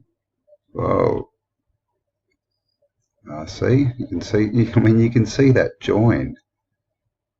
That just looks like a different piece of rock, doesn't it, to this and this? And yeah, this. Got it at the back there as well. Got it here, and it looks like all the way up. Here's another shot, and clearly, I mean, that's a squared off entrance. It's not. You know, everything they show us, it's natural, you know, that they tell us is natural. It's pretty much an arch. You know, that there's not many things that have got right angles and straight walls that they will try and really explain. They just try and ignore them. Because that's clearly, I mean, just look at that. It's got, you know, it looks like it's a big carved entrance. You know, I've got these, you know, it looks like sand. This is what we call told is sandstone again, but we saw what happened in Lebanon to that building, didn't we, recently? This is inside the cave. And again, just look at this stuff. I mean, I know geology talks about things being put down in layers, but I mean, come on, look at that. That is pretty much what you see in Egypt and Peru and these places with these mortarless joints and, you know, the whole famous line of you can't even get a human hair in there. That's what that looks like. Another one here. Another one along here. And even one down here. And we have them on this side as well. These, I don't know, these look a little bit small. It's hard to see, but I mean, yeah, what do you think? Does that look man-made or does that look natural? Up here again, got all these bits, all these lines.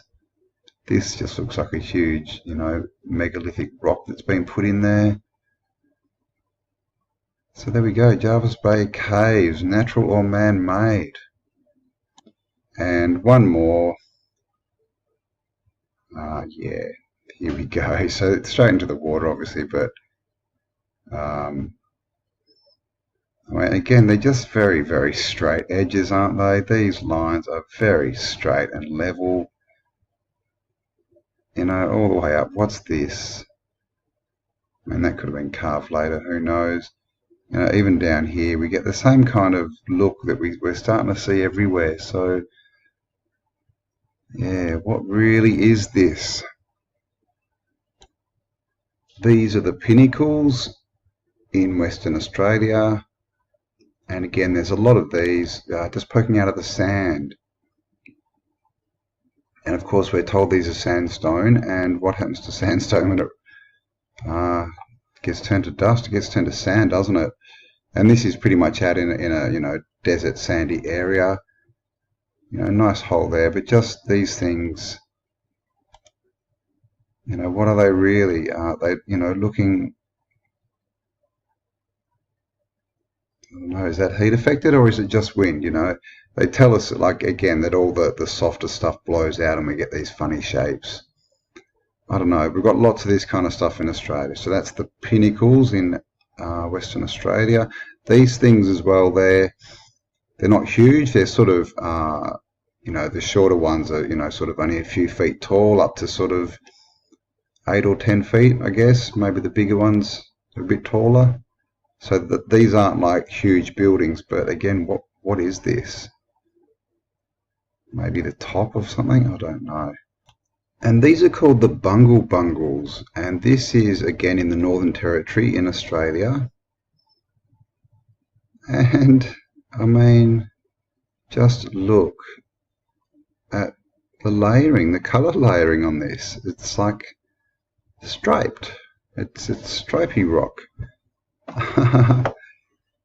So they're obviously saying this is just natural, but it's got a kind of a bricky look to it, doesn't it? I don't know, what do you think? We're getting closer there.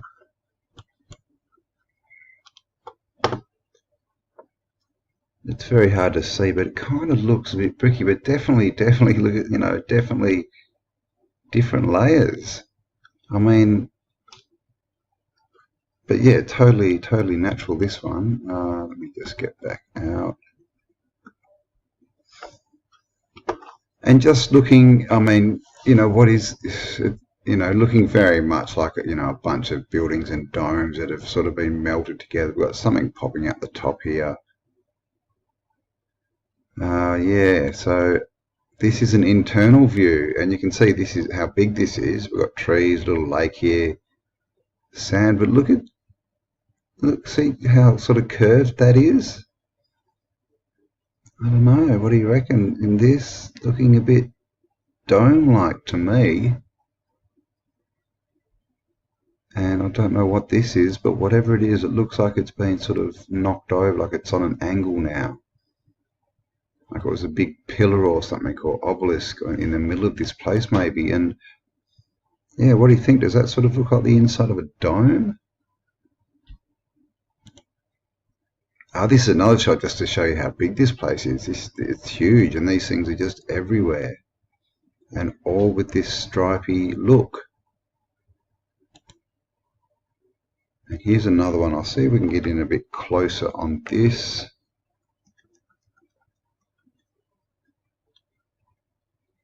So see this kind of look. Okay.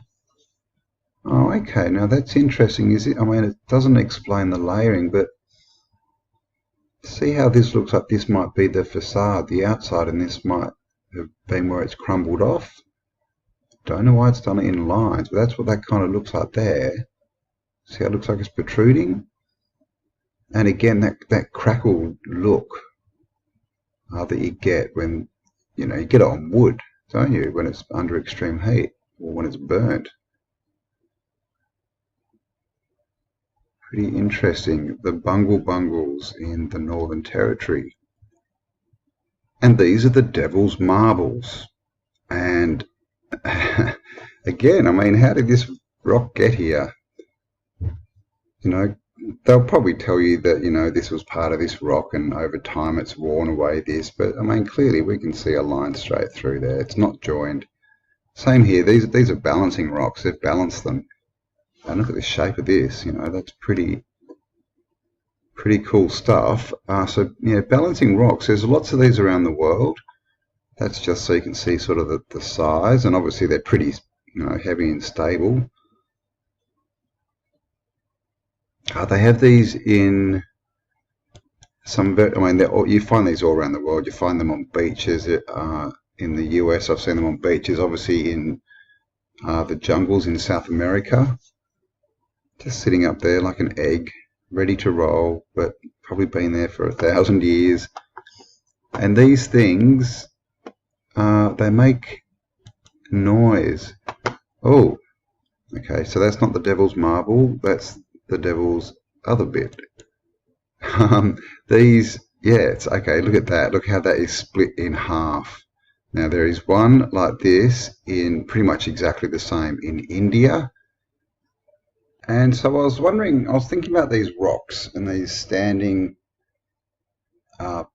stone type things that we see, like the pinnacles, that don't seem to be big enough to be buildings. So what are they? And here we have an article on Stonehenge, sacred singing stones. And down here it says, the stones are a prehistoric glockenspiel. They were chosen, says a new survey, for their acoustic qualities, which makes them sing when struck. The Stonehenge, at 4,000 years old, could possibly be the earliest known source of rock music. Haha. And so this is not a new phenomenon, these ringing stones that we find all over the place. This is in Mongolia. And this is Gobistan, ancient land where stones can sing. And there's lots of petroglyphs around here as well. And it says the Cambell Dash, which stands at the entrance to the park, is one of 4 singing stones found in the reserve. When this hefty 2-metre long stone is struck with smaller rocks, it makes a hollow ringing sound. In Azerbaijani, Cambell Dash means tambourine stone. Of course, Michael Tallinger has collected many of these smaller stones, and when you tap them, they ring like bells. And this is just Praveen Mohan, and he's found a singing stone. This is actually called the musical instrument of Shiva.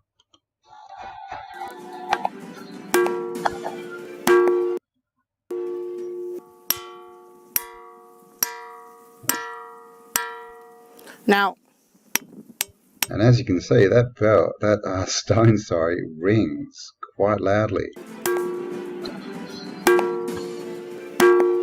And it's the only rock out of all of these that does it. Now, this is actually called the Temple of Shiva, so obviously something's going on here. A lot of destruction, but this is still sitting in a place where it can be rung. So, these ancient stones that ring, what is it all about? Because obviously then we get into sound and acoustics and cathedrals. And these, they sound like bells. And they remind me of bells. So are these something to do with healing? These places that people could go, and they were for different types of healing, and you could hit the stone and get the right vibration, maybe lie on the stone.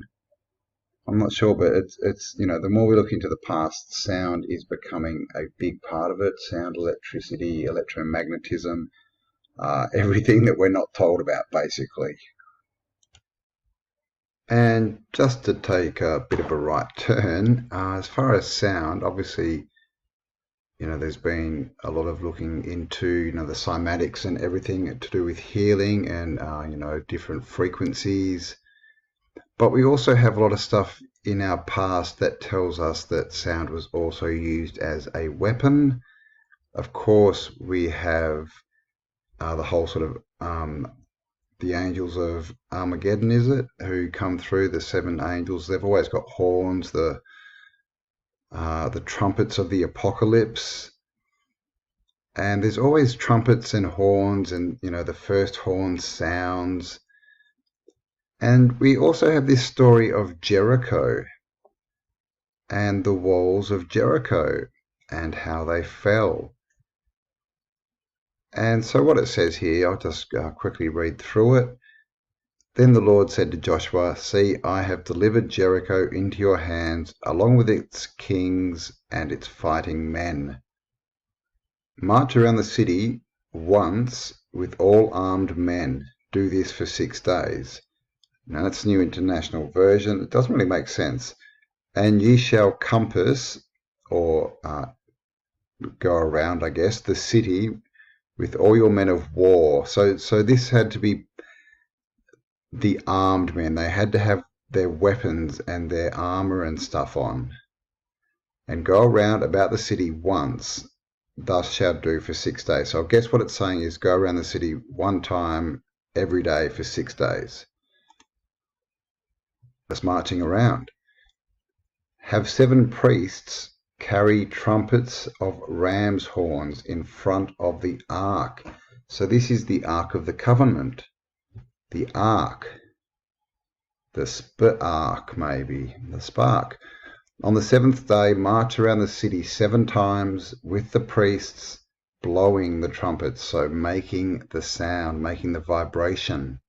When you hear them sound a long blast on the trumpets, have the whole army give a loud shout, again, sound, vibration.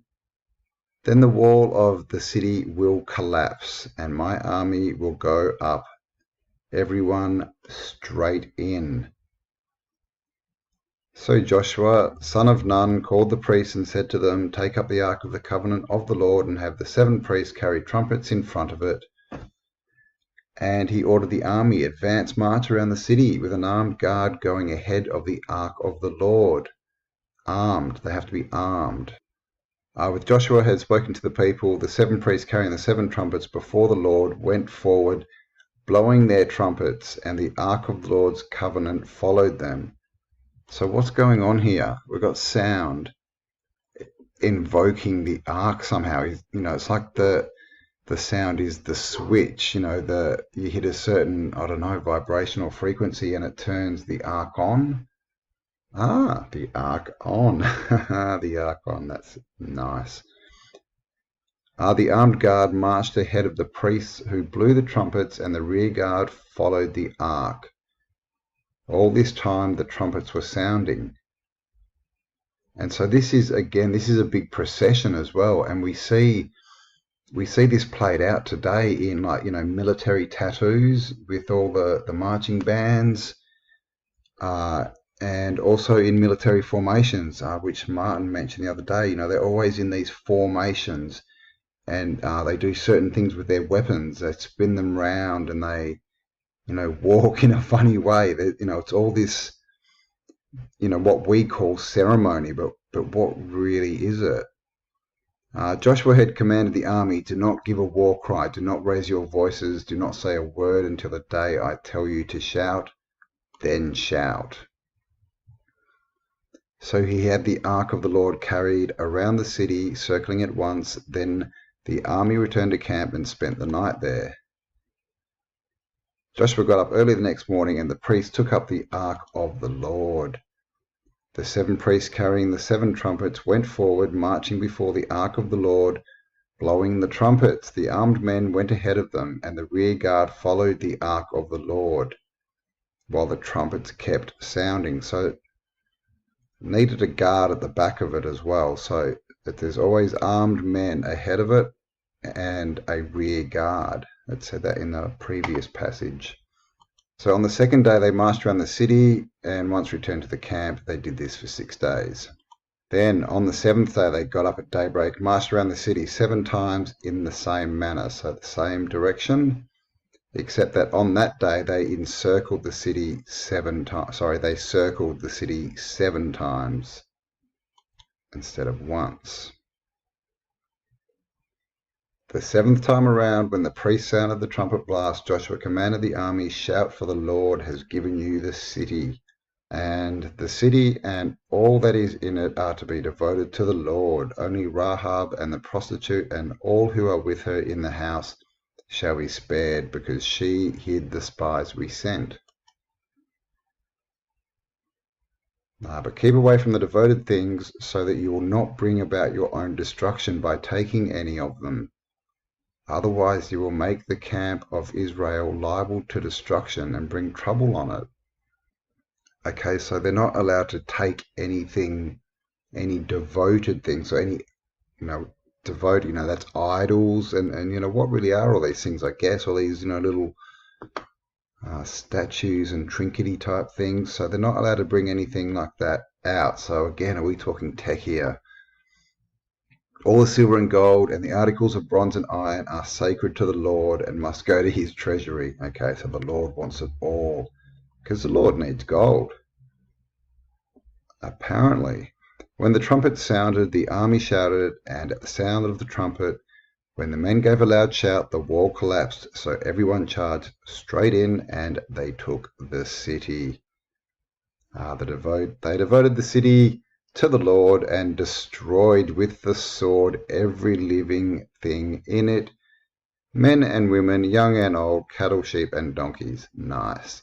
So for the Lord, they destroyed the walls and then murdered every person in the city, apart from the ones that helped them get in and destroy the city, and they even took out all the animals. Now, this is a common theme. We've looked at Sodom and Gomorrah, we looked at Uruk.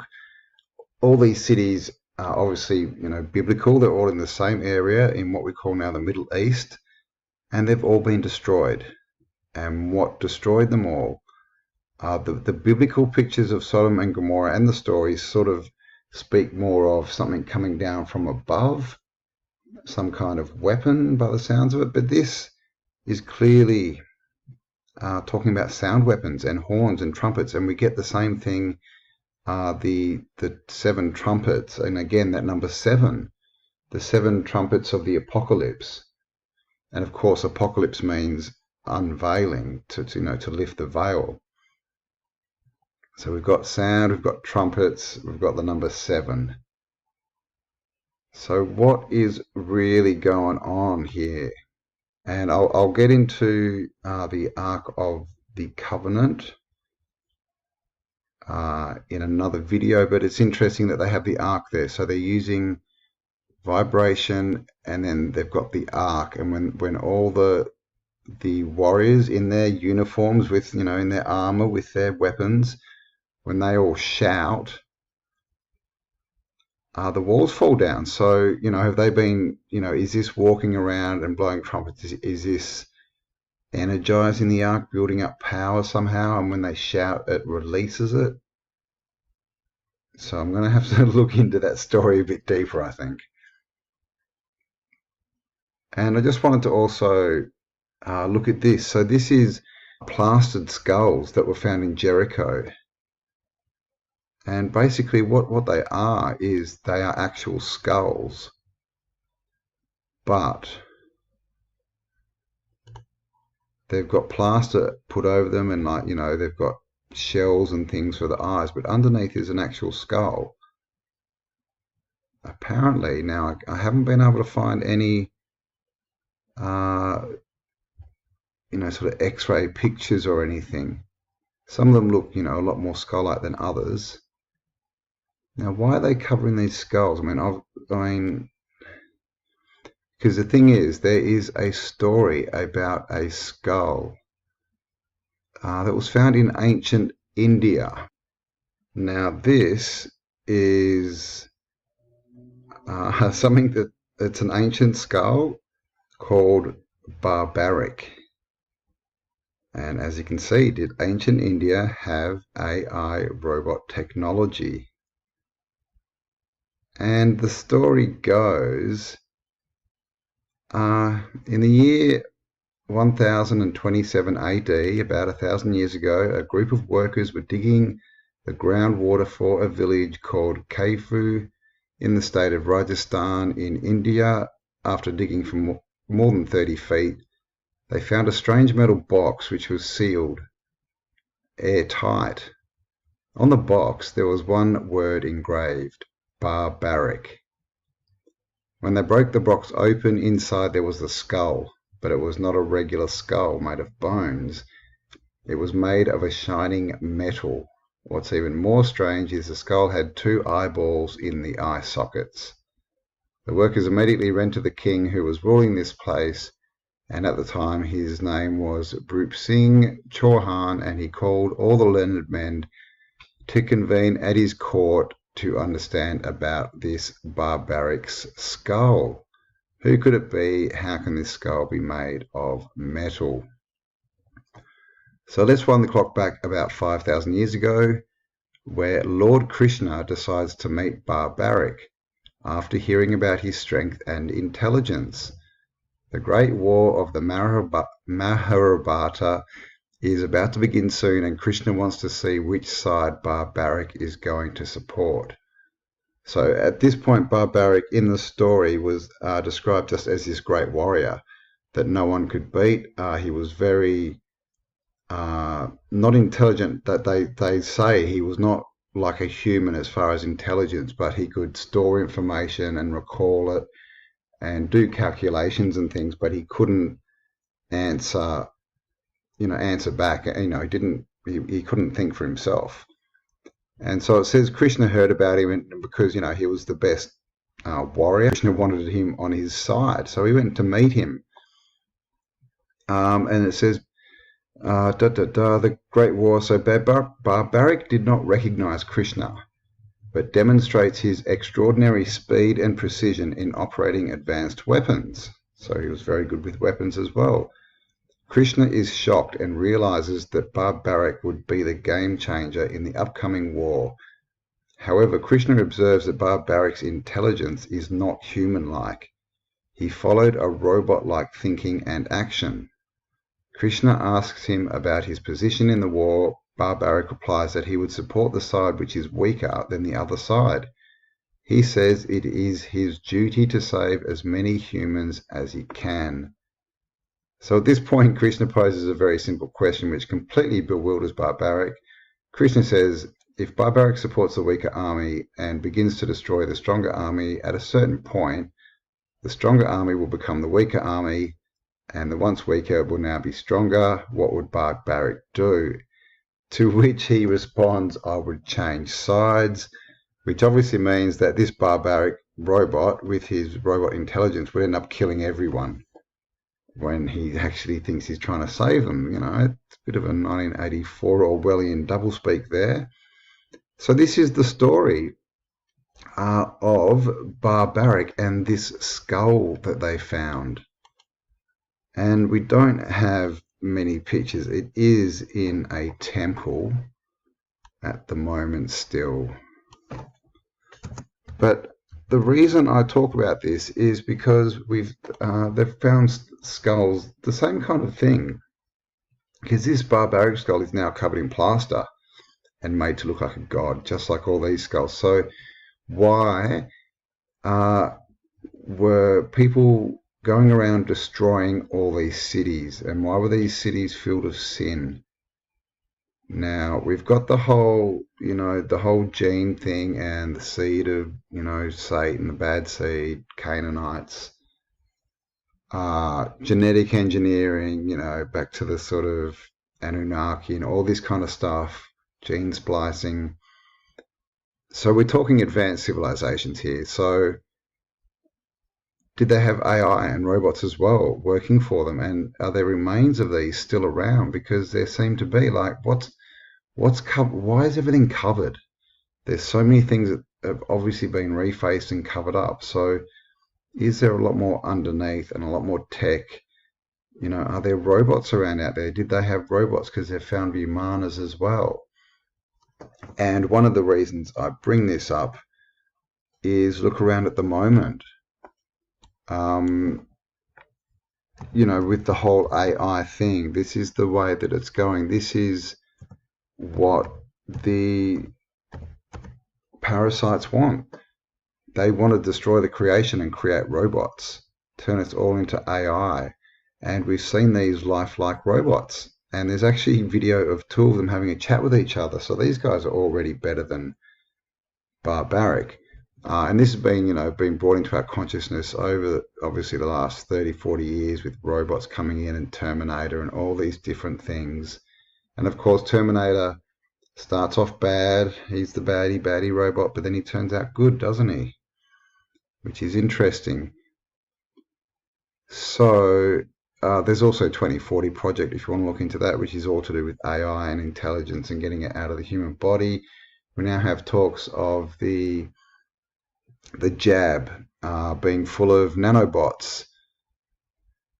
So what's that going to do? So is this what has happened in the past? You know, is, as they say, right, future proves past. Is that the saying? I mean, is this all happening again? We seem to be at the end of a cycle. This is all going very strange, very weird. Many veils are being lifted. But what is the underlying agenda? Obviously, they're trying to destroy humans and human ethics and culture and the way that we live. Everything they do is different, and we see this everywhere. They're trying to change our morals. We see it all through Hollywood. We see them preying on our children. But what's the end game? Are they trying to turn us into robots? Are they robots, or do they want us to be more controlled like we're robots? And has this all happened before? Because we also have the chimeras and all the, you know, so-called abominations before the flood, the biblical flood. So there's many questions. So yeah, I will. This is just an intro into this. I'll hit on it in future videos. So what do you think? Like, why were they destroying all these cities? Was, you know, we talk about, you know, serpent seeds and that, but they also say they're not allowed to bring any of the tech out. That's got to stay with the Lord. And then we have robots. So who was inhabiting these cities, and why were they so bad, and why were they so void of ethics and compassion? Is it because they weren't, well, we know they weren't human, but is it because they were maybe created by someone else, but without a soul, so to speak? Many questions. All right, guys, thought I'd throw that one at you. Leave me a comment. Let me know what you think. Give me a like. If you haven't, please subscribe and share this video as well. It does help the algorithm now that I'm being shadow banned, which means my videos don't get shown to many people on YouTube. And also there are links below if you would like to support this channel, as it has been completely demonetized by the thought police at YouTube. All right, guys. Have an awesome day. Thanks for spending some time with me, and I'll catch you all on the next upload. Bye for now.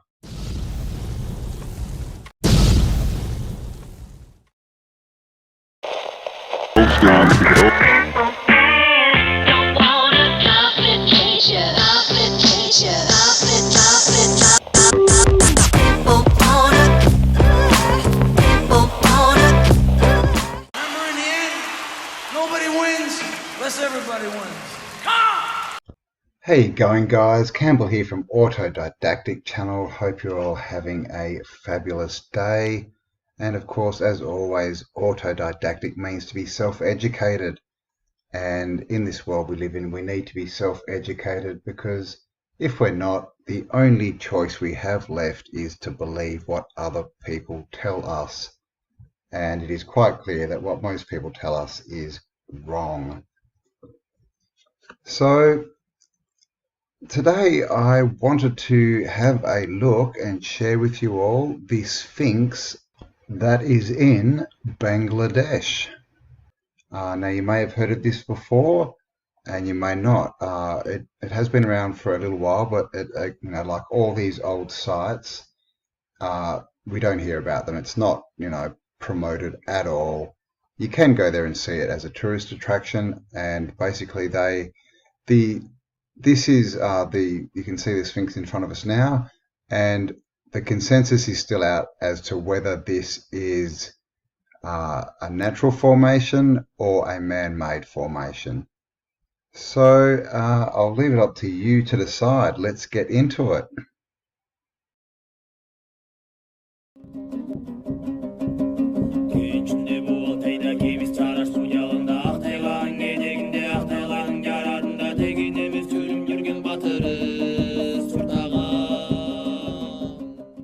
Alright, so this is the mysterious Balochistan Sphinx. And it says it has an ancient story to tell, but is an advanced ancient civilization or Mother Nature behind the story? And here we have some pictures. So we can see on this picture, it's just showing you this has pores. It also has, these are called names, these bits at the side of the hat. And of course the top of the headband or headdress at the top there. So can we judge something as a natural formation without conducting proper archaeological and scientific examination? Some so-called natural formations are baffling, and the Sphinx of Pakistan belongs to that category. And this is obviously very close to what we've been looking at with mountains and melted buildings. So it says most think that the Balochistan Sphinx was carved by wind and rain and is nothing more than a natural formation. Okay, so here we go. Let's have a little look. Here we see, I mean, this is clearly a shape, very worn, but look what's underneath it. And this, of course, is, like I said, we've been looking at this lots, and we get this same thing. We get this melting effect. We get things that look like levels in here. We get, this looks like a tower. This bit here, probably, a few along the edge here. And this just looks like a melted building with this on top. And I actually did a video that's called What Lies Beneath Egypt. And I showed a picture, and it showed the Sphinx in Egypt with a temple underneath it. Like a colonnade temple, those temples that are just full of columns. So is this the remains of that? Is this the same setup, just in a different place? Because we're seeing this everywhere, aren't we? We're seeing the same buildings all over the world. We're seeing the same star cities and citadels all over the world. And now we're starting to see these melted buildings all over the world. So is this... And there's, of course, there's a really good series called Egypt is America. And in there, of course, because in America they have Memphis, Tennessee. And Memphis is an Egyptian city. So there's probably a Sphinx there too. So are they, were there different points on the earth that they were using certain symbolism and, temples and structures to, whatever, even out the energy or collect energy. But we just get this pattern of it's just all the same. Everything is the same. The Sphinx of Palestine has stood there unnoticed and unexplored for centuries.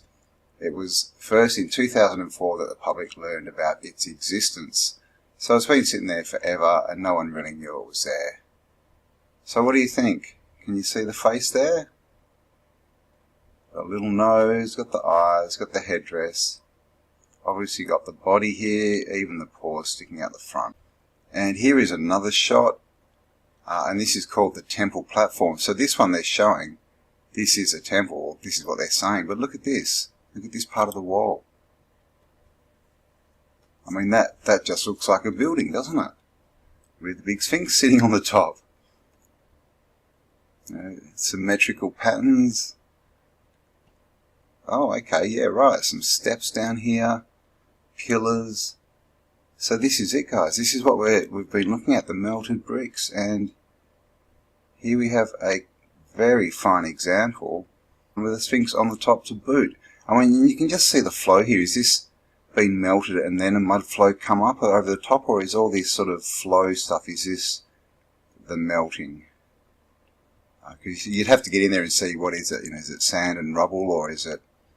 Because it could just be build up as well. That happened after this melting effect. And a few more shots. Here's one, a bit of a close-up where you can see a bit more, and you can even see like it's not connected to below, to this, like it's sitting on top. This back bit's all just melted off. And here we have the head, and this bit of the headdress still sticking out. And this, of course, is the Sphinx in Egypt. And that's a small shot. And this is the Sphinx in Bangladesh. So what do we think? That's pretty similar. And of course, sitting on a melted building. And here's a few more pictures. Someone's been doing a bit of work and checking this place out. And so here is the Sphinx again. You know, these bits looking very, you know, much like melted towers and things. And this person is pointing out that there may be entrances down here, like old doorways. And of course, we get this sort of collapsed, baked look happening, as we see so often. This is another shot, and as you can see, we've got rock cut pillars, and you can actually see those. See that? Those two pillars. Look at this. That looks like a pillar. Another pillar, maybe doorway bits on top.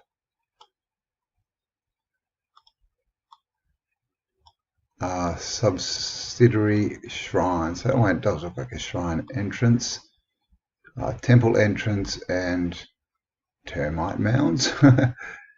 But I mean, you can see this, how this looks just like it's a big flow that's sort of all flowed down, melted or something. But that is definitely man-made. Twin pillars, man-made, and you've even got the line around here of like a roof, and again, just this sort of striation effect that we see everywhere. This is also in the same region, and this is just known as a natural phenomenon, anomaly.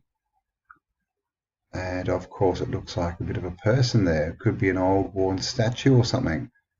And of course down the bottom here, look at these lines sectioning in the natural formation there. As it does, it turns itself into bricks.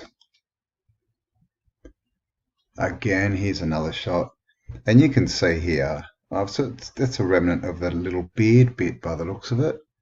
But clearly, look at this line.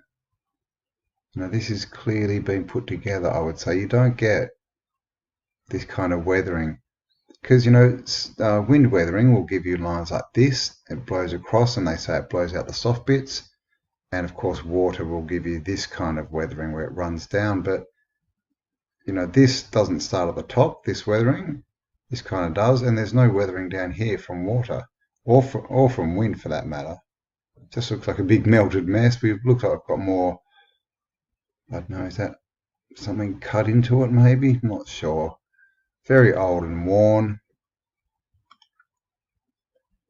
Here's another shot, and this one you can actually see it's looking pretty building-like in here. You can see the sections coming off it. That's almost like a big archway, and all these sort of equidistant column-like things. And of course, what do we have in the background here? But what looks like another big melted building.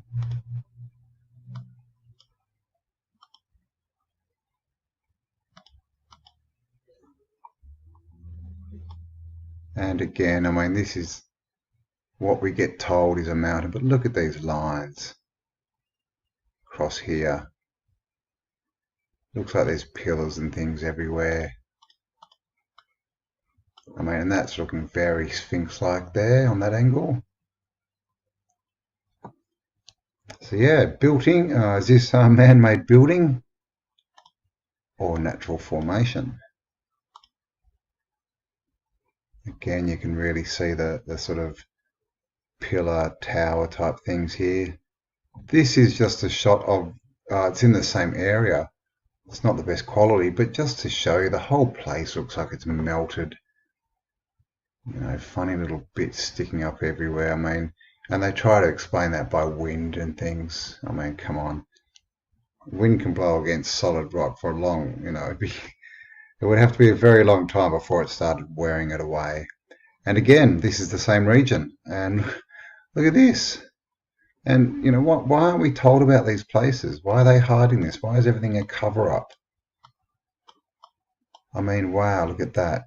That looks like a brick course. And another one on top. I mean, look at that. You can see the brickwork almost. It's all there, all the lines.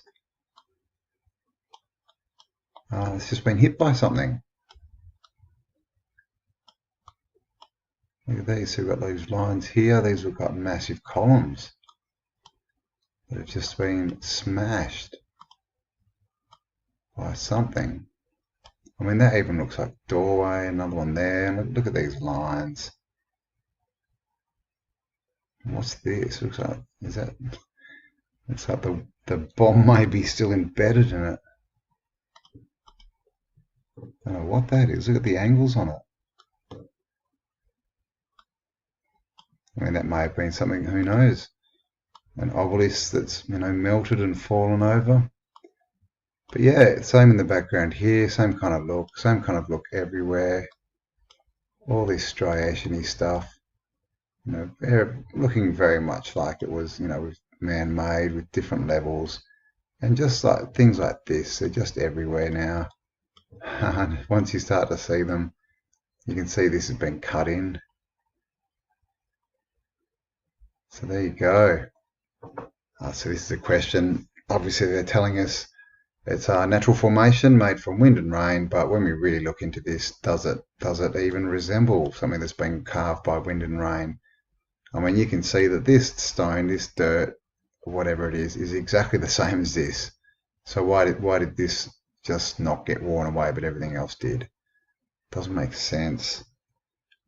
So there we go. Yeah, many anomalies around our planet, and again, this whole narrative that we're finding of buildings that look like they've been hit by something, they've been melted by a plasma blast or something. And we see the scars across the Middle East, the middle of Australia, the Sahara, and the Sahara goes up across Middle East up into Russia, and also like the Gobi Desert in South America and Arizona. Like, there's just blast zones everywhere, and they're all full of this kind of formation. So thanks for spending some time with me, guys. Again, a big thank you to everyone who supports this channel in whichever way you can. Thank you to all my Patreons, PayPal supporters, everyone who's buying merch, everyone who's liking, commenting and sharing my content. I really do appreciate it, and it does help a lot. So thanks for spending some time with me. Have an amazing day, and I'll talk to you on the next upload. Bye for now.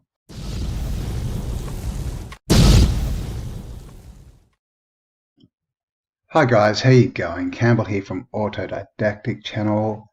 Hope you're all having a fantastic day. And today I found another old book, and it's pretty interesting because it shows a lot of things below ground. And of course this is a bit of a topic at the moment, what's going on below ground in tunnels and things. So I've found this book, and it is called Travel Illustrations from Egypt and Nubia. Publication date 1795. So I thought we'd have a bit of a look-see.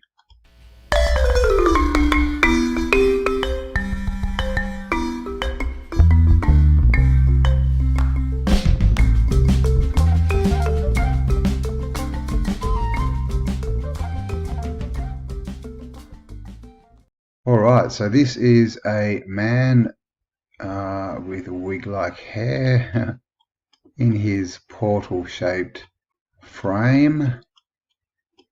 And of course we have the scrolling. I'm not sure what this guy's name is. And down here a couple of coins, a bit of a pyramid temple thing here. Okay, so just some drawings. This is the port of Alexandria. So this is 1795, and you can see already that it's a bit of a strange picture, but the whole place is completely built out. Towers, domes, and here come the boat people coming in their ships with their wigs to take over, rediscover the old world civilizations, and to see what, I think they were all out there just, you know, they knew it was all there, and they were just hunting around to find it and to find what was still usable. I mean, look at this little bit here, big tower, 2-3-story building, just literally half in the water, mud everywhere. These were quite broken down buildings. This is literally rediscovering places that are still, that are still smashed from the mud flood. As you can see here as well, this is as far as I can get in. But you can see up here, none of this is level. It's just dirty. There's not a tree in sight. Up here, it's all, it's all half buried, right on the waterline as well. Looks like this is even inundated with water. And again, so you can see everything. This has been smashed, and like this is literally on the water. This tower, mud and dirt heaped up everywhere. No trees. We have these floreted flags coming in. Okay, so this is an obelisk, and they've actually copied all of the hieroglyphs across. And of course, when you look at hieroglyphs, you do see lots of these chimera type images, which I've covered before. And in this, you'll see this is all flooded, all mudded out. And look at the size of this obelisk. Even that cartouche, it's like the size of these people. A cartouche is just this circular thing, and and then they write someone's name. I think it has to be a name to be a cartouche, but it's this symbol. But of course, this again, very portal-like, isn't it? A few more shots just to show you everything's been smashed, mud everywhere. Some more obelisks. So what does all this mean, I wonder? These look like owls, and so does this. Obviously we've got sun discs and everything everywhere. What I think about a lot is this, is this even from our cycle? Look at the size of them.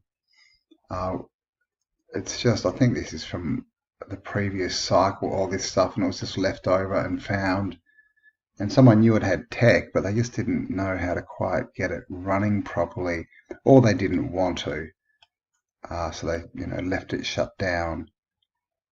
But obelisks, they're everywhere, all have pyramids on the top of them. Now this shot is very telling. Up here we have ruins. 2-3-story building here. All ruined out. Of course the land's not level. And what do we have down here but lower levels? This looks like brick. This all looks kind of brickish. Got our columns. And it looks like we've got these animals here. So it looks like they're using them to pull people and things up and down. This may be water. I'm not really sure. These could be aqueducts that were buried. Like, how many mud floods, or how, deep was the mud flood in some places. And this is, so they actually got down there. This is like a floor plan. These are all the pillars, and shows you it's an actual big room down there. Plan of Kudayan Reservoir. Well, there you go. It is a reservoir in Alexandria. And there's actually, I've seen this before, there's one in Melbourne as well, pretty similar. And they try and say, yeah, it used to be a reservoir, and then they turn it into an underground car park. So there's actually lots of these around. So I don't know, were they actually built underground as reservoirs? Because obviously underground is easier if you're building big tanks. Or was it buried? Now this, look at the size of this column. Okay, down here we have a guy and his donkey. And look at the size of this. Not to mention the fact that it's just resting, just, as you do, on all these broken, blocks. I've got hieroglyphs here, I've got a column. Just, rubble, but with this huge column on top. And down here we can see all the hieroglyphs. So how much of this was really lost? Like, if this is before 1800 and there's just stuff like this smashed everywhere, what happened to it all? Here's another shot. I think this is the same column. Look at the size of it. Now, again, we always have these florets at the top. So, I mean, is it a re-facade? We're still not sure. But obviously plant-like, is that indicating that this actually used to be a tree? maybe. Or is it just stylized to look like a tree? Because obviously Wise Up channel, if you haven't checked out Wise Up, go and have a look. Like, subscribe, send him some love. Because Wise Up talks about fossilization and about all these buildings actually being carved wood and fossilizing quickly, which could happen through something like a mud flood where there was a sudden influx of minerals and water. So look at the size of that. And I think it's the same pillar because, again, look, it's just resting on all this rubble. And these people are going, oh my God, how's it standing up like that? This guy's going, birds, birds. Don't know what this is. Elon Musk. Satellites, maybe. And here we have a temple. It actually says, my computer's being silly here, but it says it's a catacomb. Plan and section of an underground temple in Necropolis next to the old port of Alexandria, and which according to all appearances will have served as a catacomb because all the surroundings are full of it. It. Don't know what it is. Could be that clown from that 80s movie, so we should be careful here. But this, of course, looking very low in the ground, isn't it? And below here we have the plan of it. As we can see, we've got the circle and these jutting out sort of doorway things. Nice cross. And here we have the doorway with the portico, of course. And the doorway's jutting out. But what's this? Is that a tunnel system? Is that underground? You know, again, is this just the top of something much bigger, and you can go in and you can then go through tunnels and get to lower levels? Just some shots of some mud-flooded devastation that they found, an old remnants of an old star city. Nice big tower here with a big onion on top.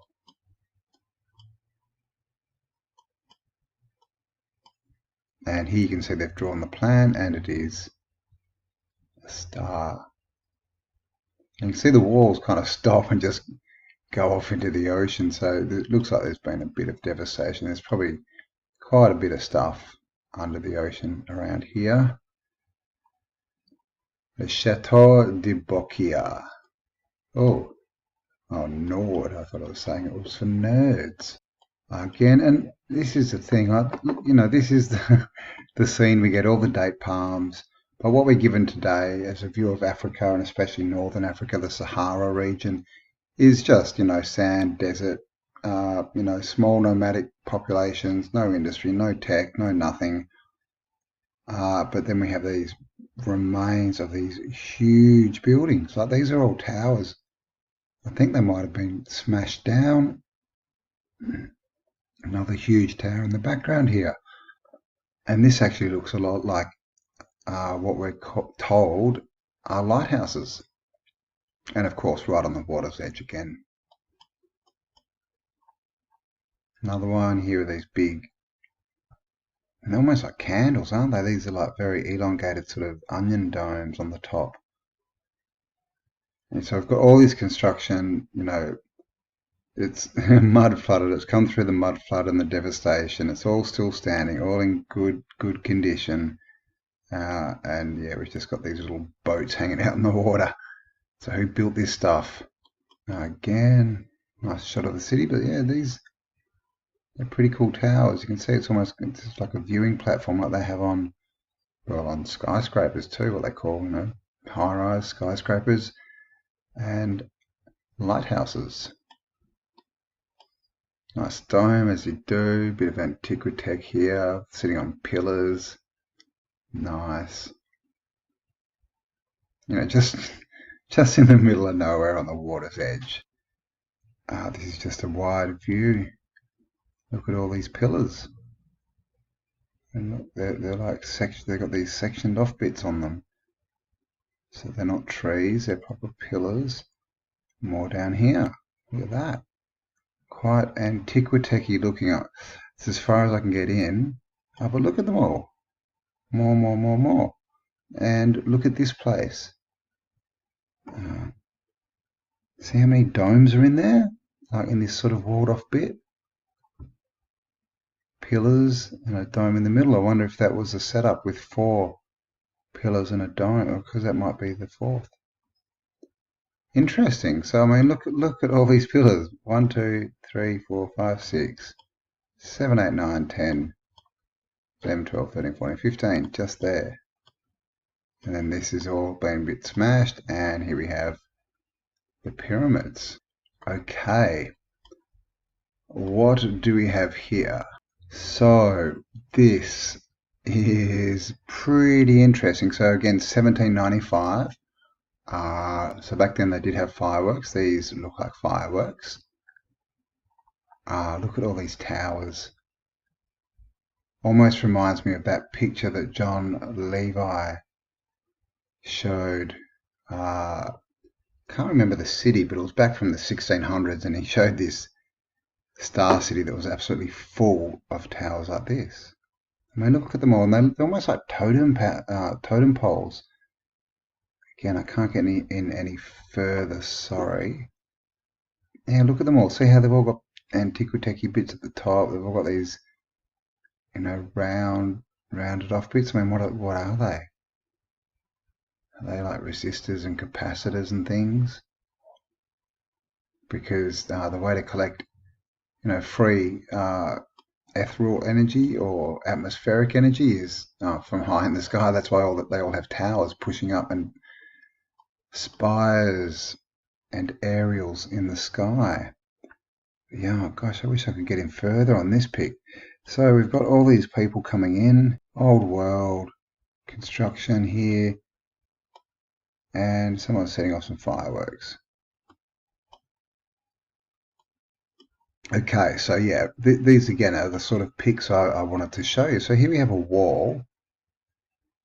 You know, it's obviously just this is in Egypt or Africa, North Africa, and how's this wall and this turret? It looks just like you know, what we're told are European medieval castles. It has this big, I don't know if that's a tank or a room on top of this shaft, and as you can see, a big wheel here, and we've got cables going down. And how many floors have we got? Like, seriously, and it shows you here there's stairs that go down, down and down. So no doubt it's probably wrapping around, going right down. I mean, what is that? 1, 2, 3, 4, 5, 6, 7, 8, 9. That's 10 stories underground, guys, and that's that's without this. Oh my God! And this is mapped. The plan to Putzi Joseph the Grand Kaya. What does Kaya mean? I wonder. So here we have the wheel. Okay, so this must be a top view. So we've got the wheel here, we've got the stairwell, must go down and around there, and this is how you get in. Plan of the interior, yeah. But yeah, so look, we've got this chain coming down on the wheel, it loops down here, and then I'm not sure what's going on, but there's a second, maybe that's another cog system, and another chain going down. So what are they pulling up? What's this for? So what was it? 9, 10, 11, 12, 13, 14, 15, 16, 17, 18, 20. 20 stories underground. In Egypt, in the Sahara, 1795. So, you know, how much is down there? You know, I've been thinking a lot about, you know, because obviously this is in the current zeitgeist. You know, this whole, everything that's going on below us, you know, hell is supposed to be below us. And what I'm hearing about what they're finding is it seems like hell is literally below us. Did the old world get covered up, and the parasites sort of took that bit over to hide out in, and then they slowly came up and started trying to take over the top as well? So it's like in their doctrine, they're trying to make it as above, so below. Look at this. So here we have the water. Okay, we've got we've got our port commission building here with steps going straight into the water, because that's what you do.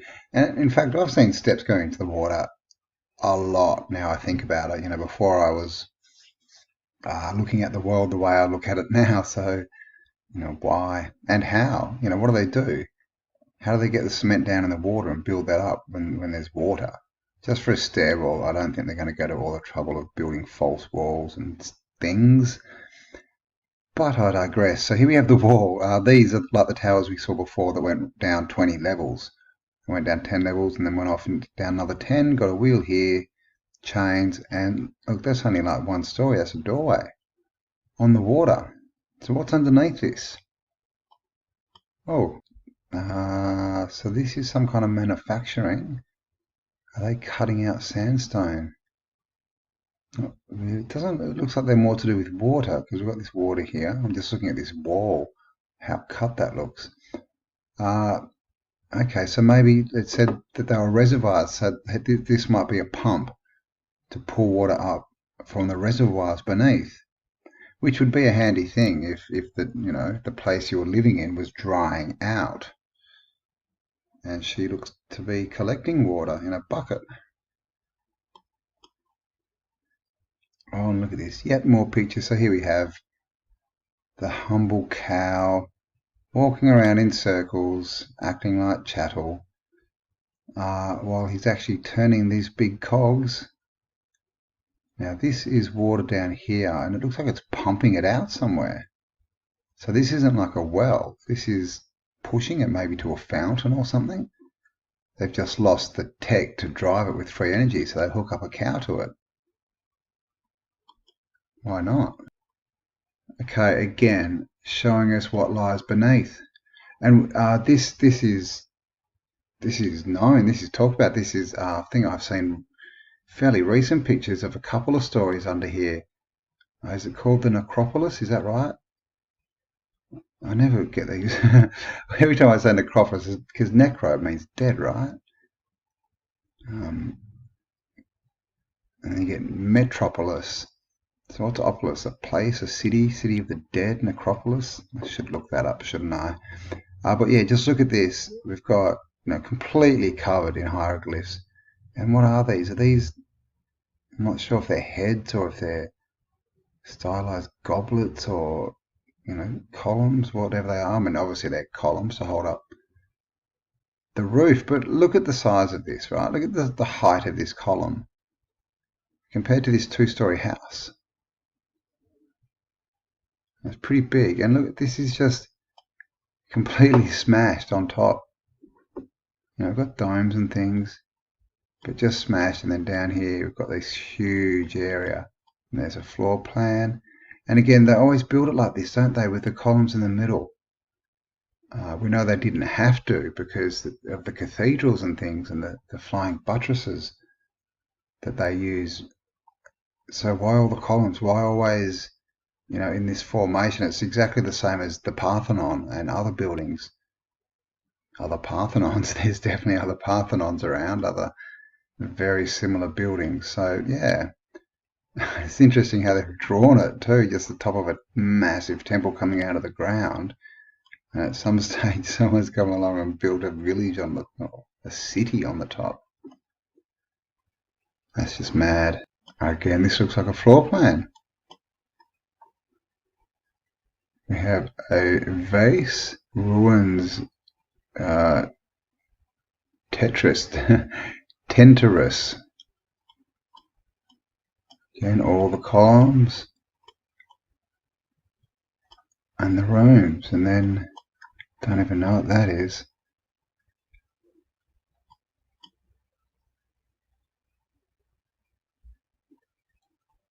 Entree, ABCD, quarter entree, apartments at 4 and 5. Oh wow, okay, so we've got apartments. Don't know what entrees are. These two seem to be blocked off. Separate passageways, doors, colonnade columns, apartments. Interesting. And here again we have this theme of, water on each side. This looks like a man-made structure because this looks like they've drawn brick in. Bits popping out the top, and these towers that seem to be going down to reservoirs. So it looks like they may have had a complete sort of water system underground. You know, I'm thinking Dune. Have you seen the movie Dune, where the same thing, they're in the desert, no water, but they have these massive underground water tanks and reservoirs. And this is what this is looking like. Let's look at that. That looks like a building. See? And of course, we can't end a show on Egypt and what lies beneath without talking about the Sphinx and the Hall of Records. And I found this picture. This was just labelled the Hall of Records, and this is pretty much exactly what we were looking at before, under the ground with all the mud flooded buildings on top. And they're linking this with the Hall of Records. So what really is underneath Egypt and the Sphinx and the pyramids?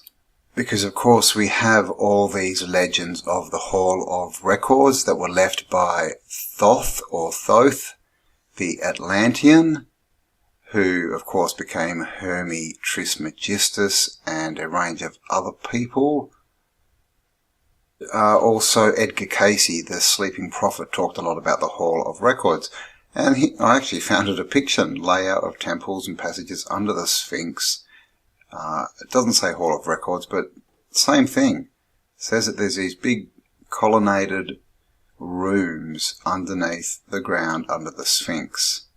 Got steps coming down, an entranceway. This is a circular, what does it say? Circular temple. Shafts everywhere. And this is all being covered over.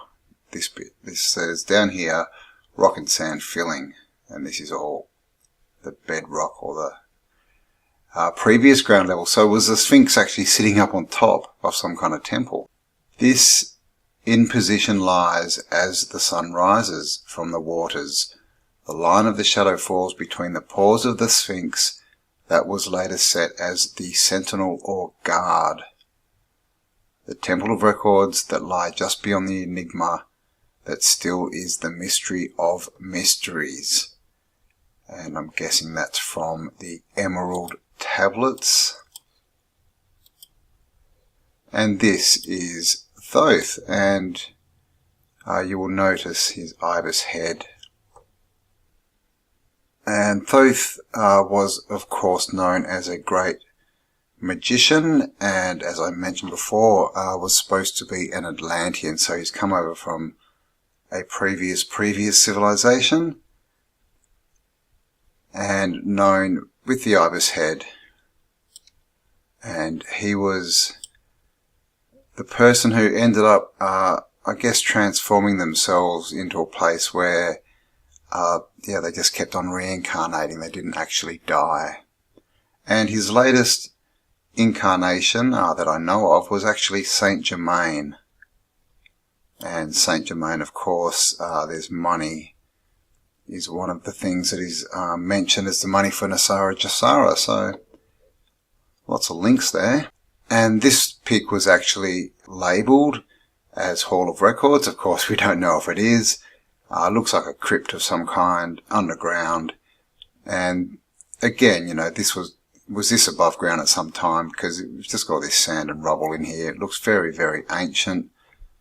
Could have been some kind of holding room. So what is underneath Egypt? Another thing that I saw probably 4 years ago were some videos from New Earth channel and Sylvia.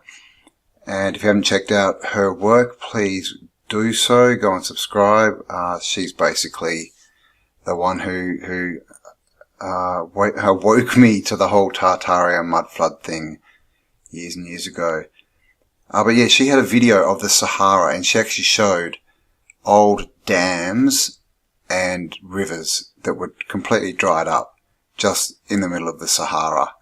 And I have tried to, because I actually had all the coordinates too. They were on the video and I had them all. They've all been blurred over now by Google. But if anyone does have them or the link to that video, please let me know. Leave it in the comments. So there we go. This is Egypt. What lies beneath Egypt? What's really down there? You know, we're told it's one of the oldest civilizations in the world and all this weird stuff. How old is it really? You know, what was it really like? Was it up and functioning a couple of hundred years ago? Now, this is the thing that we don't know. And what about the fact that it's a desert and we know that it used to be a tropical rainforest? You know, now we saw that picture with the canals and things. Obviously, that may not have been in the middle of the Sahara, but leads questions, and the oases that we find everywhere, and of course, just the destruction and all the destroyed cities and temples that are under the sand that we know about. So a lot going on in Egypt and the Sahara, Northern Africa. So I hope you enjoyed that one, guys. Just a little bit of a dig. Thanks for spending some time with me, and I'll talk to you all on the next upload. Bye for now.